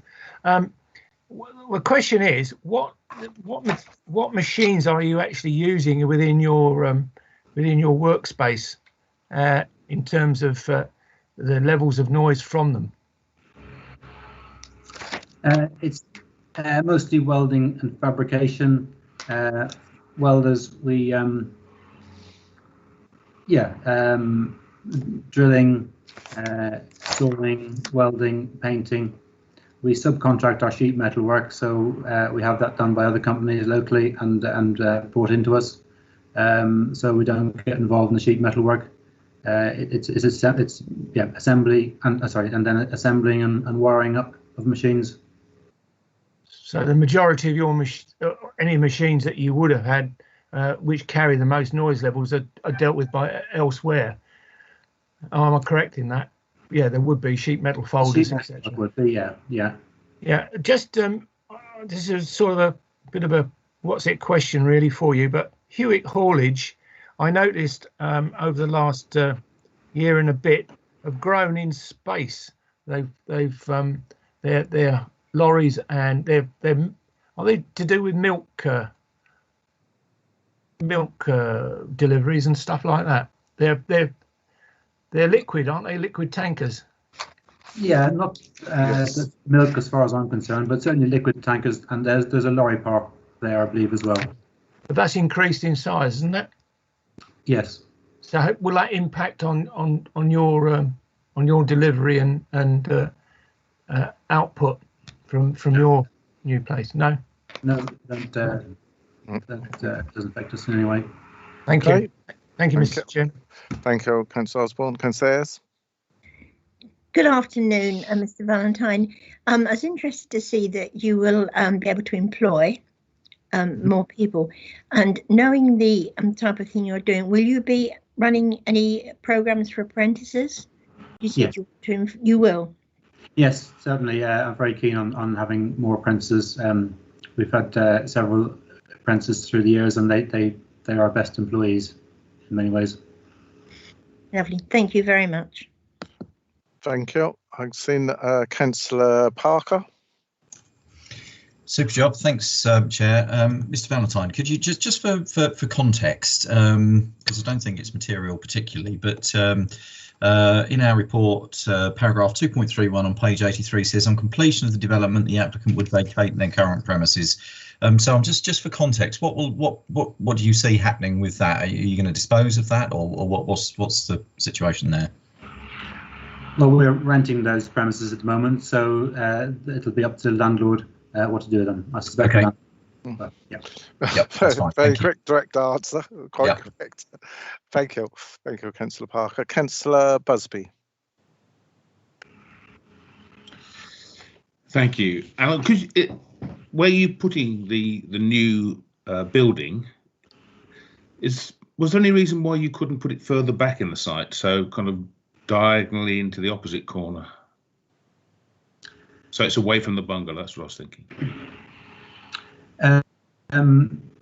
We chose to put it where it is a couple of reasons. It's nearer to the entrance, which is convenient for security, and it's further away from Crossways House, which is sort of the most sensitive of the neighbours.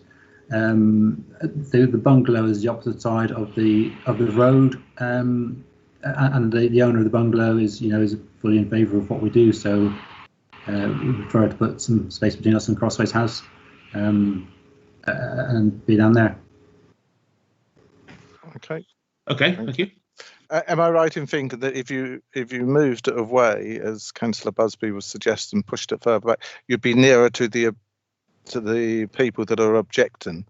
Yes. Is that correct? You're some distance from them at the moment, and Yes. the bungalow that's the nearest to you across the road is not objecting. Is that correct? That's correct. Thank you. Any other questions from Councillor Parker? Fine. Yeah, just one more question, Chairman, if I can. This kind of time, obviously, metal fabrication. I mean, it's quite a noisy old business, isn't it? Metal fabrication. So, could you just confirm? Do you anticipate employing any new processes over and above what you're doing now, or is it just going to be that this extra capacity will give you more capacity to do exactly what you're doing? Can you just absolutely clarify that for us, please? It's more capacity, more capacity, and do it better and safer. So we've got no new processes planned. Okay, thank you very much. I don't see any more hands up. Sorry, Chair, Councillor Jameson. Yep. Yeah. Sorry, can you? I have seen mention that you're looking for 24/7 hours of working. Is that true? Originally, our application was for 24/7 operation, purely because that's what we have at the moment in our existing site, and couldn't see a reason why we'd ask for anything different. But with the various objections and about noise mainly, we conceded and said, okay, we will accept restricted hours because we rarely work outside those hours. But we have had a condition in there allowing us to do so if we have a customer has a breakdown who needs a part in a hurry. Very occasionally we'd work late to get that part made for them. Right, so you can if you need to, basically. Yeah. There's a restriction saying yes, up to 20 occasions a year, we're allowed to for a breakdown. If a customer has a breakdown and needs a part in a hurry. So that would be an emergency. It would be an emergency breakdown, yes. Right. Yeah. Thank you. And typically, I don't think anyone would know if that happened. It would be inside the workshop with the doors closed. One or two people staying late to finish something for a breakdown. Okay. Thanks. Councillor Busby. Yeah, on the same grounds, really. Remember, it is a light industry in the countryside rather than on an industrial estate. So sounds can make a lot more, maybe more of a nuisance to neighbours. I've got a particular case in Chattersham where there's a industrial site right next to a house, and it drives them round the bend. And the 20 occasions, I guess from your view, it's reasonable. If I was playing devil's advocate, I could say, well, that's every Sunday between May and September, which would not be satisfactory if I happened to live close by. I wouldn't want that noise disturbing my peace on a Sunday throughout the whole of the year.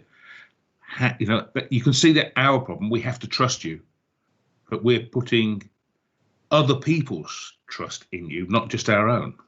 Mm-hmm. Very good point, but I don't know if you can answer that at all. Well, sorry, to follow up on that. Oh, yep. I don't know how we can monitor that. I don't know who could monitor that. 20 occasions. When do you start monitoring it? It could be. I would assume every night over 3 weeks, or it could be. It's just almost impossible to gauge, I think. I would assume, Councillor Busby, and we can ask the officers in a moment, that there would be some sort of conditions that if they got objections, they would then investigate and perhaps enforcement would get involved. But I'll come to the case officer after we've finished this part of it. Mr. Valentine.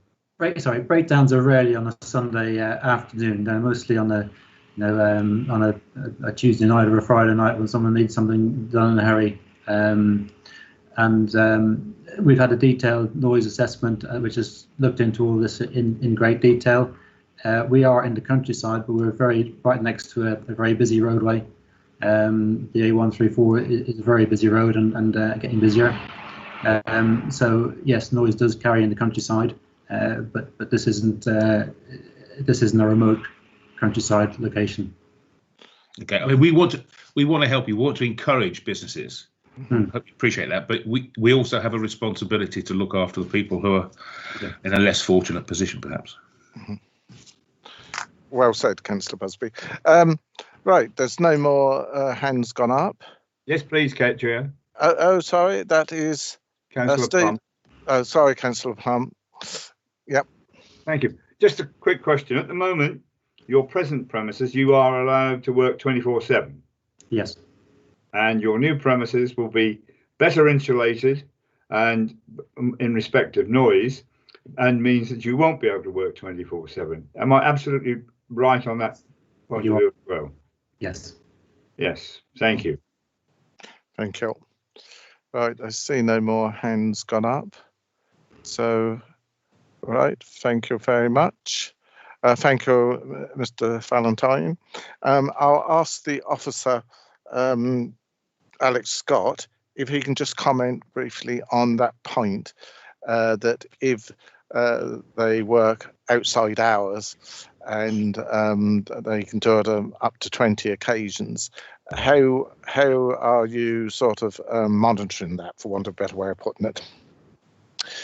Well, Chair, as I think there's set out in the report, and there's certainly a condition suggested at the end of the report, I think would cover this. I've discussed this briefly with the Environmental Protection Officer, and the suggestion we've come up with is no more than 20 occasions a year. You know, if this was repetitive at a certain time, as Councillor Busby has alluded to, there could be an issue, but from what Mr. Valentine is saying, I think that's highly unlikely. And we would monitor that by way of a register.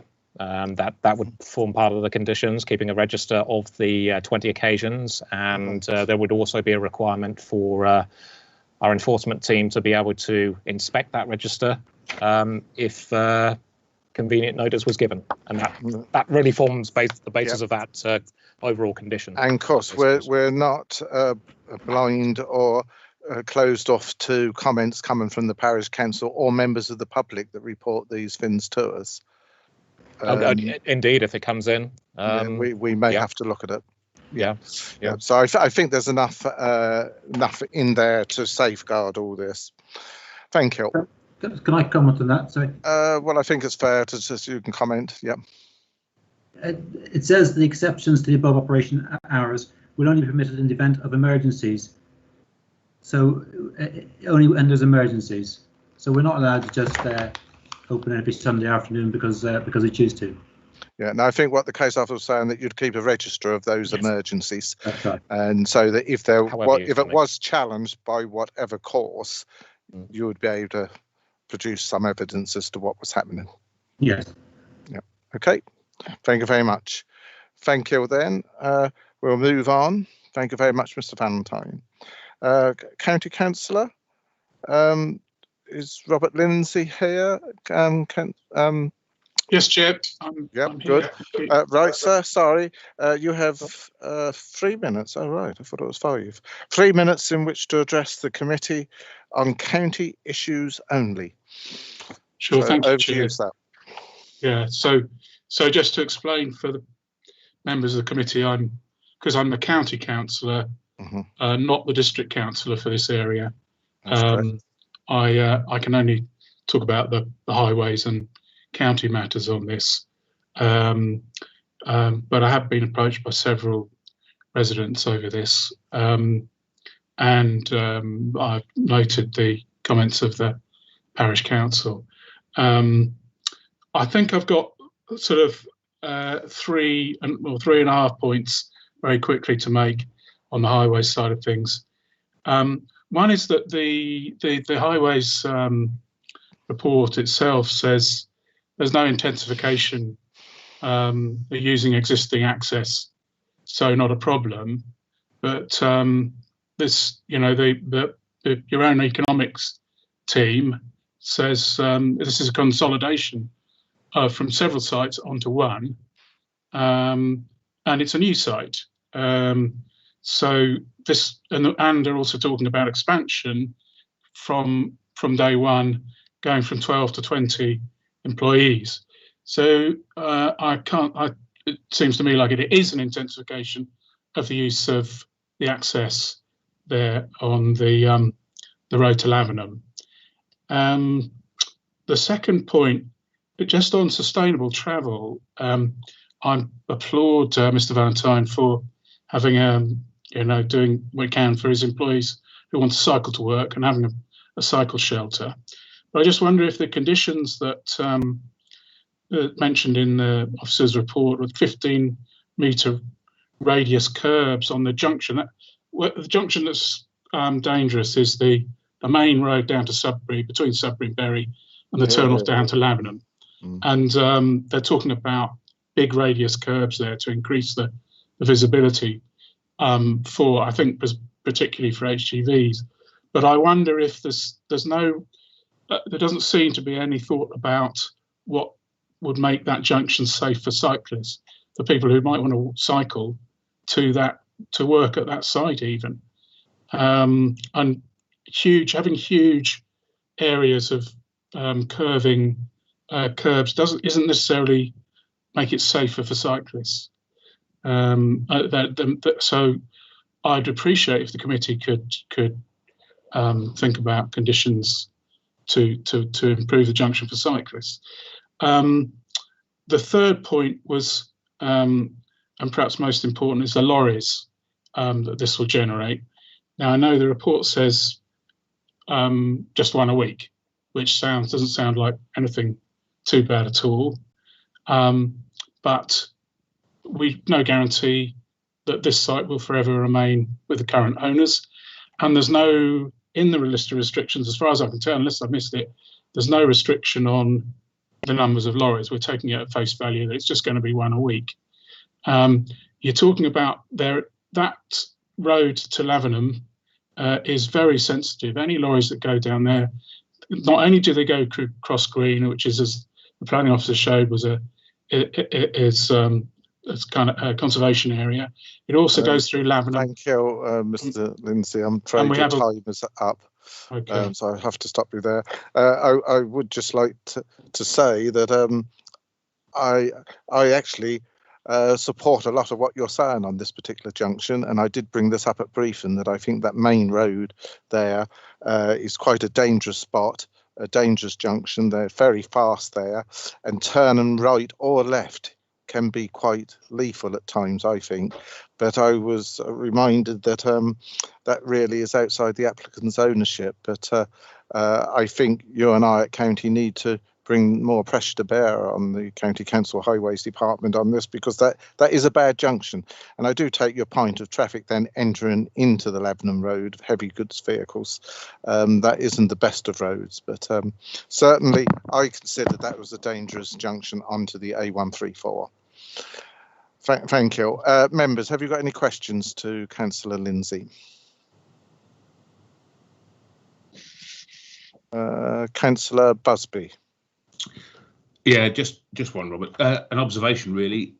Bearing in mind that they're going to switch their exit onto the road from the A134 to the A1141, won't that make it safer rather than pulling out onto a road where they're going to be where people can be doing 60 onto a part of a road where they're not going to be doing more than 10 miles an hour? It will make it safer, but I'm not convinced. My point was over the proposed changes to that junction that they will be using. I'm not convinced those proposed changes. This is not highways suggesting this. This is our planning department suggesting this. I'm not unless they take into account pedestrians and cyclists. Then I'm not convinced it's going to make it safer. But I agree with what you're saying. It's just Thank you. Yes, I mean, blocking up the other entrance actually doesn't necessarily slow traffic down, does it? Traffic coming along can stay at the same speed if there's no turn until a bit later. But anyway, that's a side issue. Any other comments, members? I can't see any other hands up, so thank you, Councillor Lindsay. We'll move on. We'll now move to the ward member, which is Councillor Clive Arthur. You also have 5 minutes to address the committee. And once again, I'd like to thank you for bearing with us. It's been a long day, but over to you, Councillor Arthur. Thank you, Chairman, and thank you to Alex as well for a well-presented report. Yes. This has been quite controversial locally, and I'm pleased that the decision is with committee, so that it affords objectors the opportunity to have their say. I wanted to just mention a little bit of history in the village of Cockfield. It was about 7 years ago, and before the advent of neighbourhood plans, that Cockfield Parish Council embarked on a village survey. Those of you that have been on the council for a while, you probably know that it was principally concerned with housing needs, and the identification of those housing needs led to the proposals that were approved and are currently being built at what's known as Jeffreys Green, which is near Crowbrook and Mackenzie, on the road from this site, if you like, down to Lavenham. But the parish council did a bit more than that. It wasn't just housing needs. They considered both potential housing sites and employment sites. And this site was identified as one that might be suitable for employment use, with the associated benefit of employment opportunities within the village. There doesn't actually seem to be much disagreement that the site might be suitable for an employment use. The issue is the site suitable for the use proposed? So the application as originally submitted, and I think the applicant has mentioned some of these points, was slightly different, and I think was not acceptable. Mainly because it proposed, as the applicant said, 24/7, 365 operation. It presented a range of other potential impacts as well. Those relate, well, they've been picked up in the report actually by the parish council in their responses, but they related mainly to residential amenity impact on the landscape, manoeuvring, highways and so on, but they're in your report under the parish council comments, and I think the parish council did a very full and comprehensive job when they addressed those. One of the residential amenity impacts that they addressed was the impact on the property to the north, Crossways, and you've heard from a representative of the occupier of Crossways this afternoon. As is often the case for you on planning committee, it's an issue of balance. On the one hand, you have to consider the impact on residential and environmental amenity and the landscape. And does the raft of conditions that are proposed in your papers go far enough to mitigate the potential impacts of the proposed use? One of the questions that's often asked in situations like this, when you're presented with a raft of conditions, is if an application requires this many conditions to control it, is it inherently unacceptable? But on the other hand, you'll see the policy and the NPPF assessment at paragraphs 3.0 to 3.5, and note that the application has the full support of our economic development team. That's at paragraph 3.7. And I've already mentioned the employment opportunities that the proposal provides. That's not just for Cockfield, that's for Babergh as a district as well. Your planning officers at 12.1 to 12.6 suggest that the balance weighs in favour of approval, but the decision, of course, is yours. There are a few additional points which I've noted down as a result of what I heard in the public speaking. So they're not all. Are they all planning related? I guess they are. The first thing I ought to say is that the applicant purchased the land after a pre-application inquiry. You've heard that the applicant currently operates out of buildings to the north, and there is some history there of alleged nuisance to the neighbour. I think that people have picked up that this proposal could actually represent an improvement in that situation, being that this proposal is further away than the existing use. But that all depends on the reuse of the existing premises. And I have great sympathy with the occupier of Crossways were he to be presented with a situation where he had all of the current activity that he's currently got behind his house and this on top of it. So I think you've got to be a little bit careful because we don't know what might happen to the existing premises. I'm very sorry, Councillor Arfey, and particularly as your Cabinet Member for Planning, but I'm going to have to stop you. Your time is up and you have actually just gone over slightly. Was that 5 minutes or? 5 minutes, yeah. Really? Yeah. Okay, thank you. 5 for 28 seconds now. Anyway, sorry about that. Thank you for allowing me. I wasn't looking forward to cutting off the Cabinet Member for Planning, but there we are. I'll see if there's any questions for you. Members, Councillor Busby, you've got one. I could ask what you were going to say. Yeah, I knew you would. Go on there. I'd actually like to know, Clive, which way you would vote if you were on the planning committee. Oh, that I think is a little bit unfair. I really do. He's planning.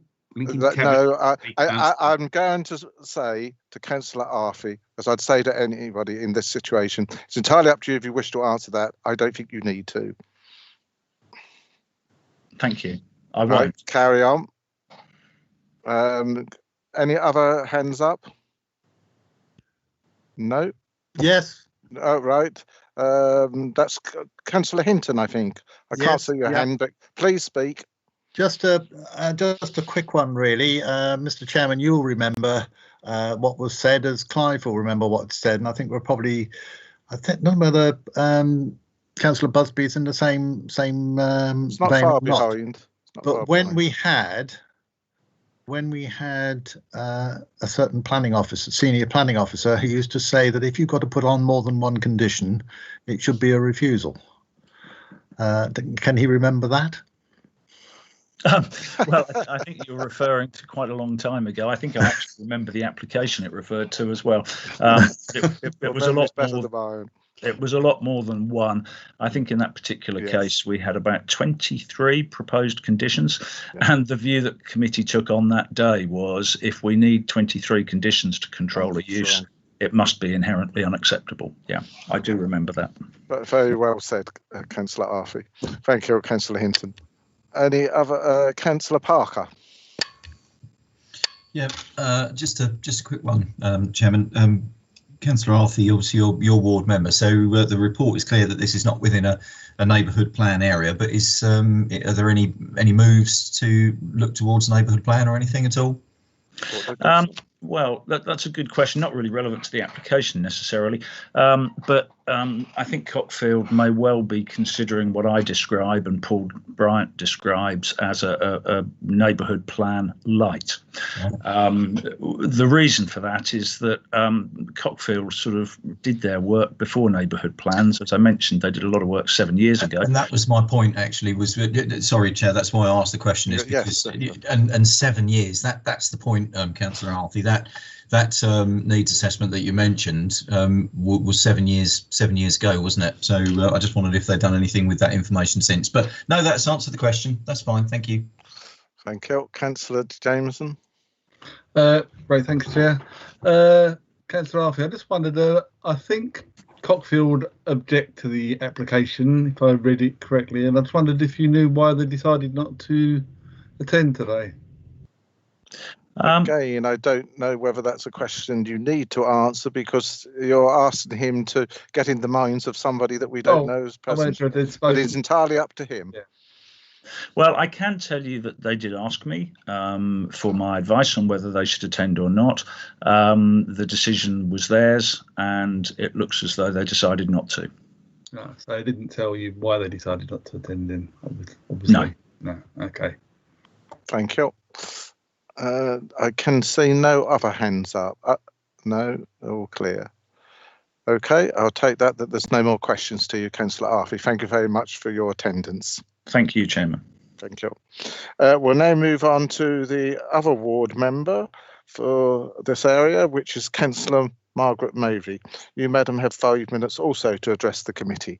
And again, I will thank you for your attendance and staying the course. And I know once you start, you usually hang in there. So thank you very much.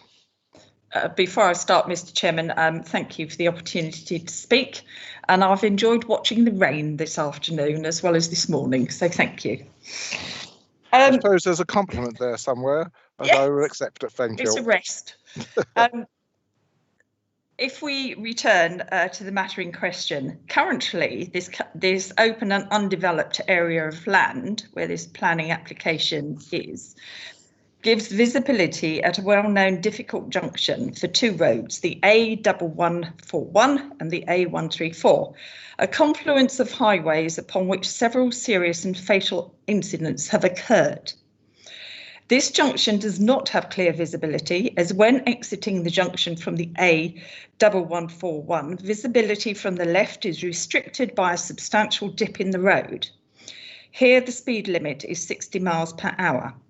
Sadly, on the A134, I was present as a first driver who happened upon the incident at one such fatality, assisting a lone police officer who was innocently involved in the road traffic collision. Later, I received and still retain a letter of thanks for my assistance at this tragic scene from a senior police officer. I will not wave the letter in front of you or in front of this screen, as it is not necessary or appropriate, particularly in respect to the individual involved and their family. I dare say you're getting to a point here, Councillor Mabry, but it does seem as though you're wandering off course a little bit, but it's your time, your users, so continue. Thank you. I therefore suggest, and someone else has got their face on the screen now, I therefore suggest that this area is unsafe for such further or even any large-scale development. Development currently along the A134 adds to the difficult, dangerous and congesting situations on the highway, in my opinion, despite what Suffolk County Council Highways may suggest. If Suffolk County Council officers were to witness what I have along this road, I suggest they would have a similar opinion to mine. It is not a suitable site. This site, identified in this application, has not been formally identified for economic use, a point I have checked with an economic development officer, Mr. Hobbs. The Parish Council also object to this application, recognising the application will blight the entrance to the village along the A1141, a village which has its roots in agriculture and not recycling machinery factory or any large-scale working. I failed to understand the sequential record of the company looking for another site. In my opinion, this is a poor site for communications, and a better site would be closer to the A14 at Bury St Edmunds for ease of access for HGVs. A site visit, either in person or by digital drone means, could have and should have been undertaken, in my opinion, for the committee, for members and officers to witness the site. The home of Mr. and Mrs. Hannaford, plus those of others, will be surrounded by noisy, dusty, possibly polluting employment if this application is approved. Mr. and Mrs. Hannaford also have a business which is housed in a specially developed separate building within the curtilage of their property. Babergh District Council are aware of the property as the building gained planning permission in May 2014. The business I mentioned supports and encourages traditional crafts which are in danger of being lost to the nation. The business is therefore of a quiet nature and demands a quiet environment. Another factory or large machinery manufacturing setting with its associated noise and pollution levels will have a serious and detrimental impact on another business, the craft business, which I understand is against NPPF policies. I add, if BDC, through public consultation with the parish council and residents believed the site was suitable for economic development, which personally I doubt to my previous comments, a more suitable application would be for a single-storey business park type of application, which would be environmentally and visually more acceptable for surrounding residents, including its amenity value, the entrance to the rural historic village of Cockfield, and also a craft business with high heritage implications. Thank you, Mr. Chairman. Thank you very much, Councillor Maybury. I'll see if there's any questions for you. Thank you. Members, have anyone got any questions for Councillor Maybury? No, there's no hands going up. So thank you very much. Thank you. We'll move on. Members, we now go into debate. I'll now open it up. So who would like to start? Right, Councillor Parker. Thank you, Chair. Yeah, okay, then I'll pitch in to start with. Alex, I wonder if we could have a look at slide 4, please, if you're able to put that on the screen for us.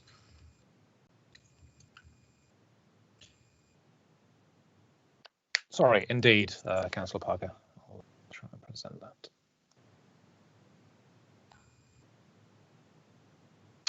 Are you able to see that? Yeah, that's ideal. So what struck me on here, Mr. Chairman, really is, if we look at the site as a whole, my immediate thoughts in terms of location are that this application, it's not particularly, it's not incongruous, is it, to what is already there at the moment. So we've got a largely agricultural greenfield site surrounding a semi-industrial area to the south and to the west and to the north, in fact. So my main point really on this slide is that it wouldn't be out of place, and that's my that's what hit me first of all when I looked at this. I thought, well, it's not out of place where it is. So that's just the start of a 10, Mr. Chairman. Thank you. Thank you. Any other comments by members? No other hands going up. Yes, Councillor Jameson. Councillor Jameson, followed by Councillor Barrett. Just on the point that Councillor Parker made, it's not so much out of place in respect to the other buildings around it, but it's in terms of size, it is a lot. It does seem to me to be a lot more substantial. When you put that building in that hashed area, it does look substantially bigger than the buildings around it, I think, anyway. Thank you. Councillor Barrett.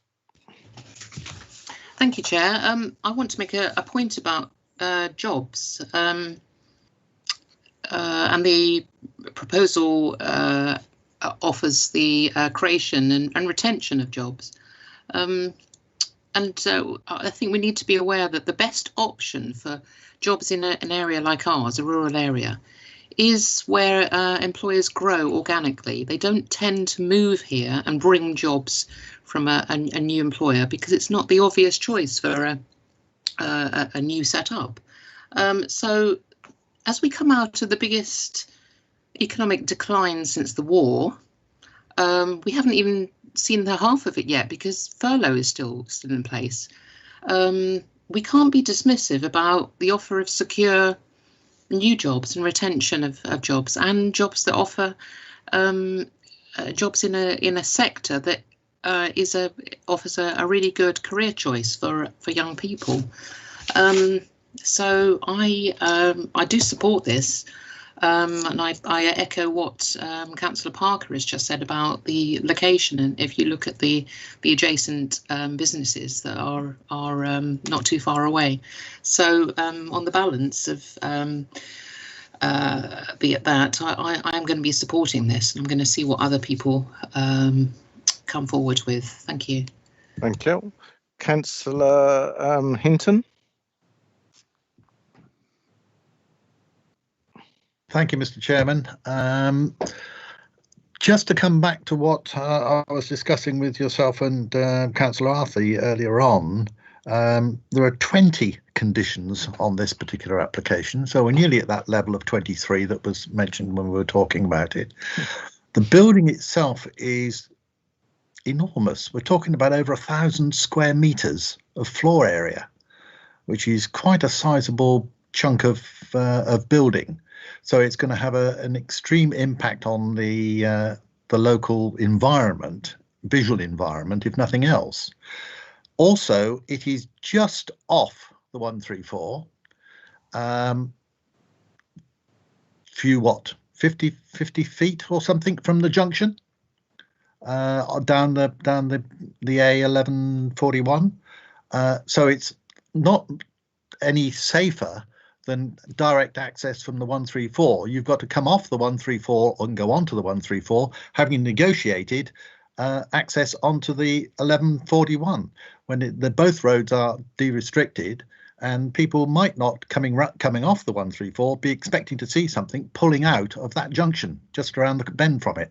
So I'm a bit surprised at Highways asking for visibility displays for the entrance, when in actual fact it's traffic coming off the 134 that needs the visibility displays, because they're going to come around the corner and see something smack bang in front of them with little time to react.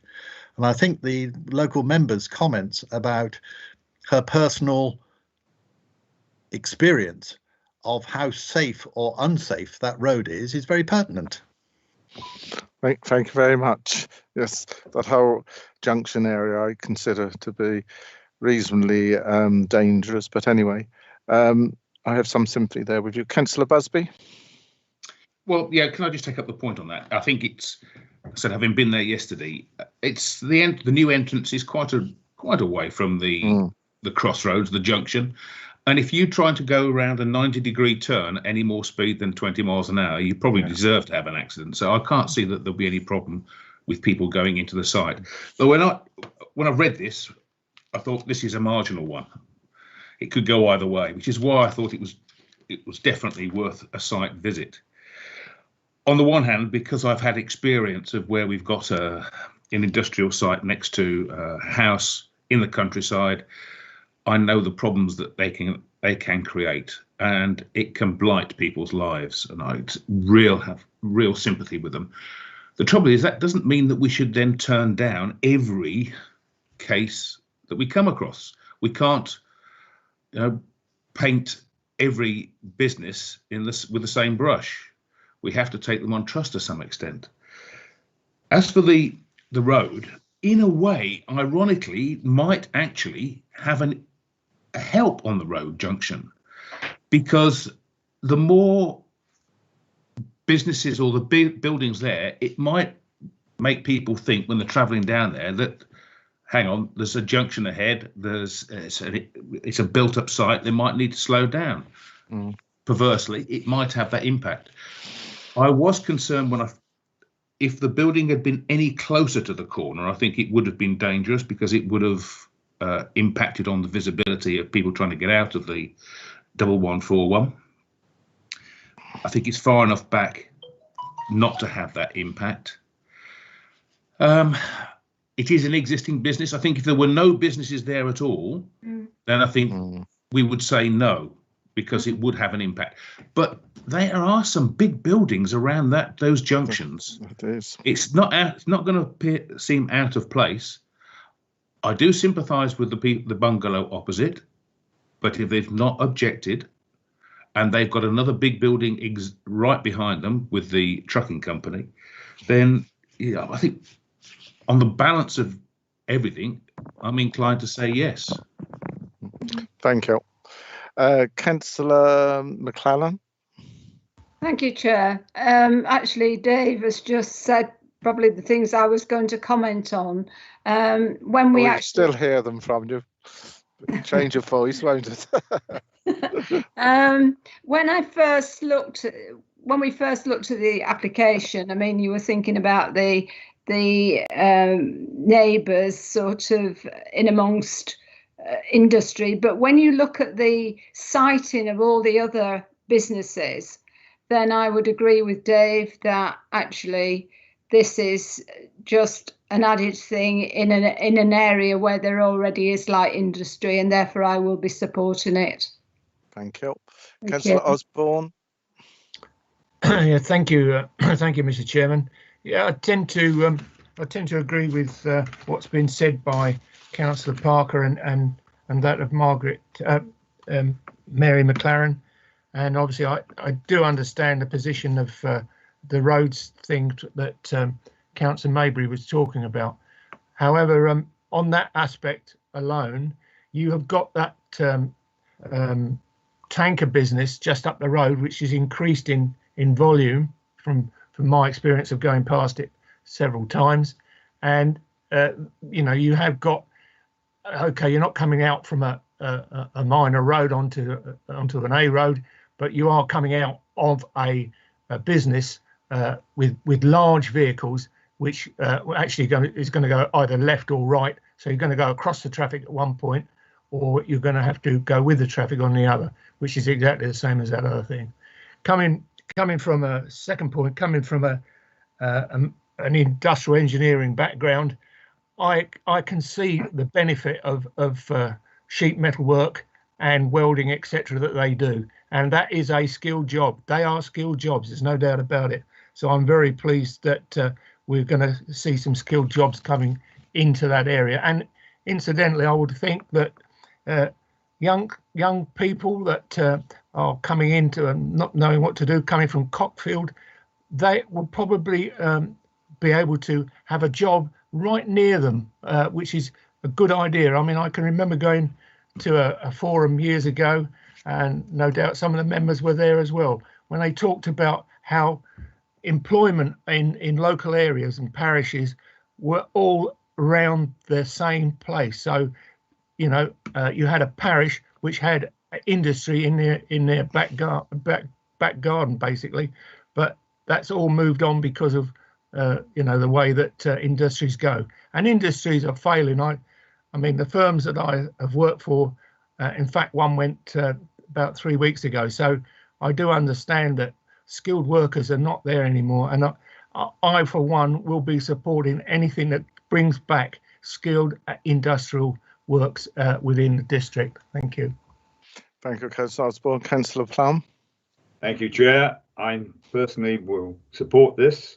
I think we should be encouraging companies such as this who are a success and wish to expand and wish to create more jobs. Coming from the neighbouring ward, I'm well aware of what the A134 is and how important it is, but it is a site where they are quite removed from there in terms of they're not pulling directly onto it. And so I personally would like to propose that we accept the officer's recommendation. Thank you very much for that. I'm going to ask for a seconder. Do I have a seconder from anybody?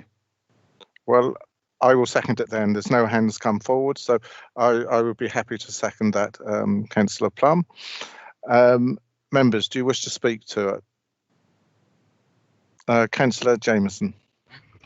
Yeah, if this is going to be approved, is it worth having another condition to, I mean, if HGVs turn left out of this property, they head towards Lavenham, which has got weight restrictions, and obviously there's Cook's Green and down that way. So is it possible just to make sure HGVs turn right towards the A134 rather than getting stuck in Lavenham? We've heard highway, and I don't think they see any problems, but I'll ask Alex Scott to comment on that point. But I would just like to say that I'm always reluctant to keep adding on more conditions. I'm not saying this isn't one that could be quite important, it may be, but if the highways have already looked at this and disregarded it, I don't think there's much point adding any more conditions. But anyway, Alex, can you help out here, case officer?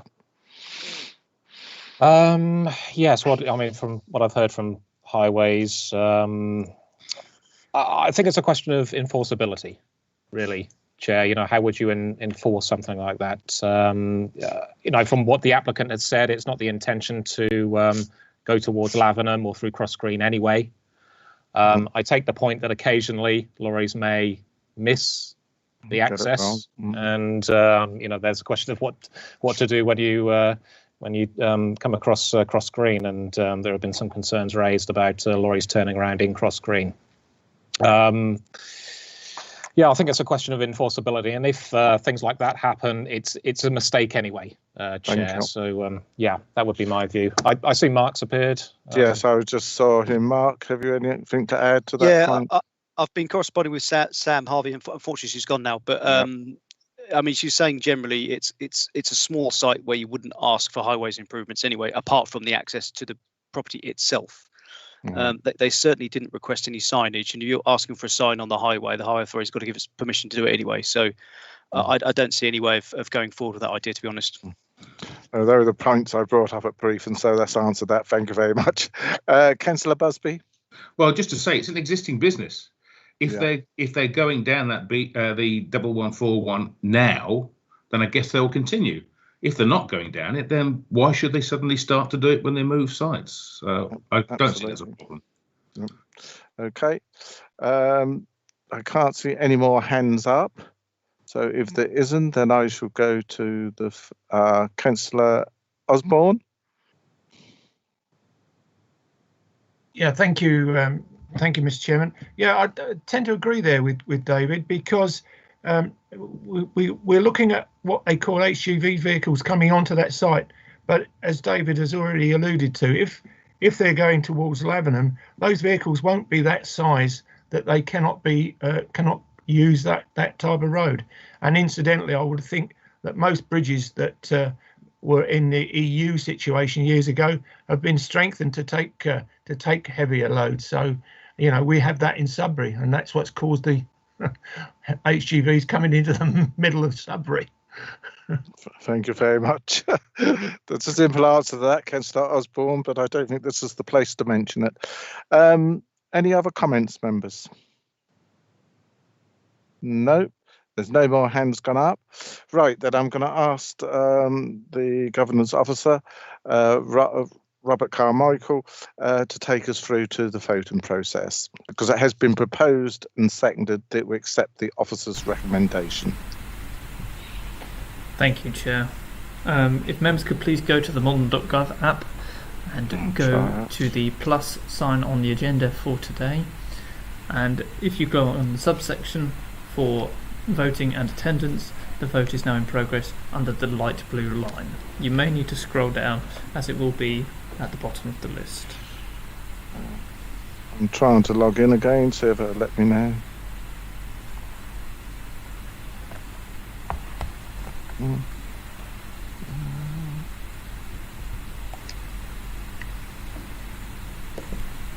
Agenda. Oh, got a bit further this time, but whether that will let me right the way through. Go on to the plus. Go on to attendance and voting. Yes, we've got there. I don't know what you've done this time, Robert, but you seem to be making it working for me.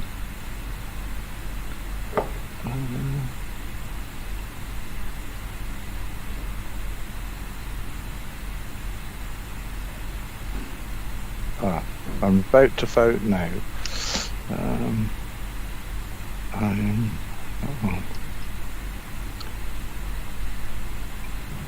Has it gone through, Robert?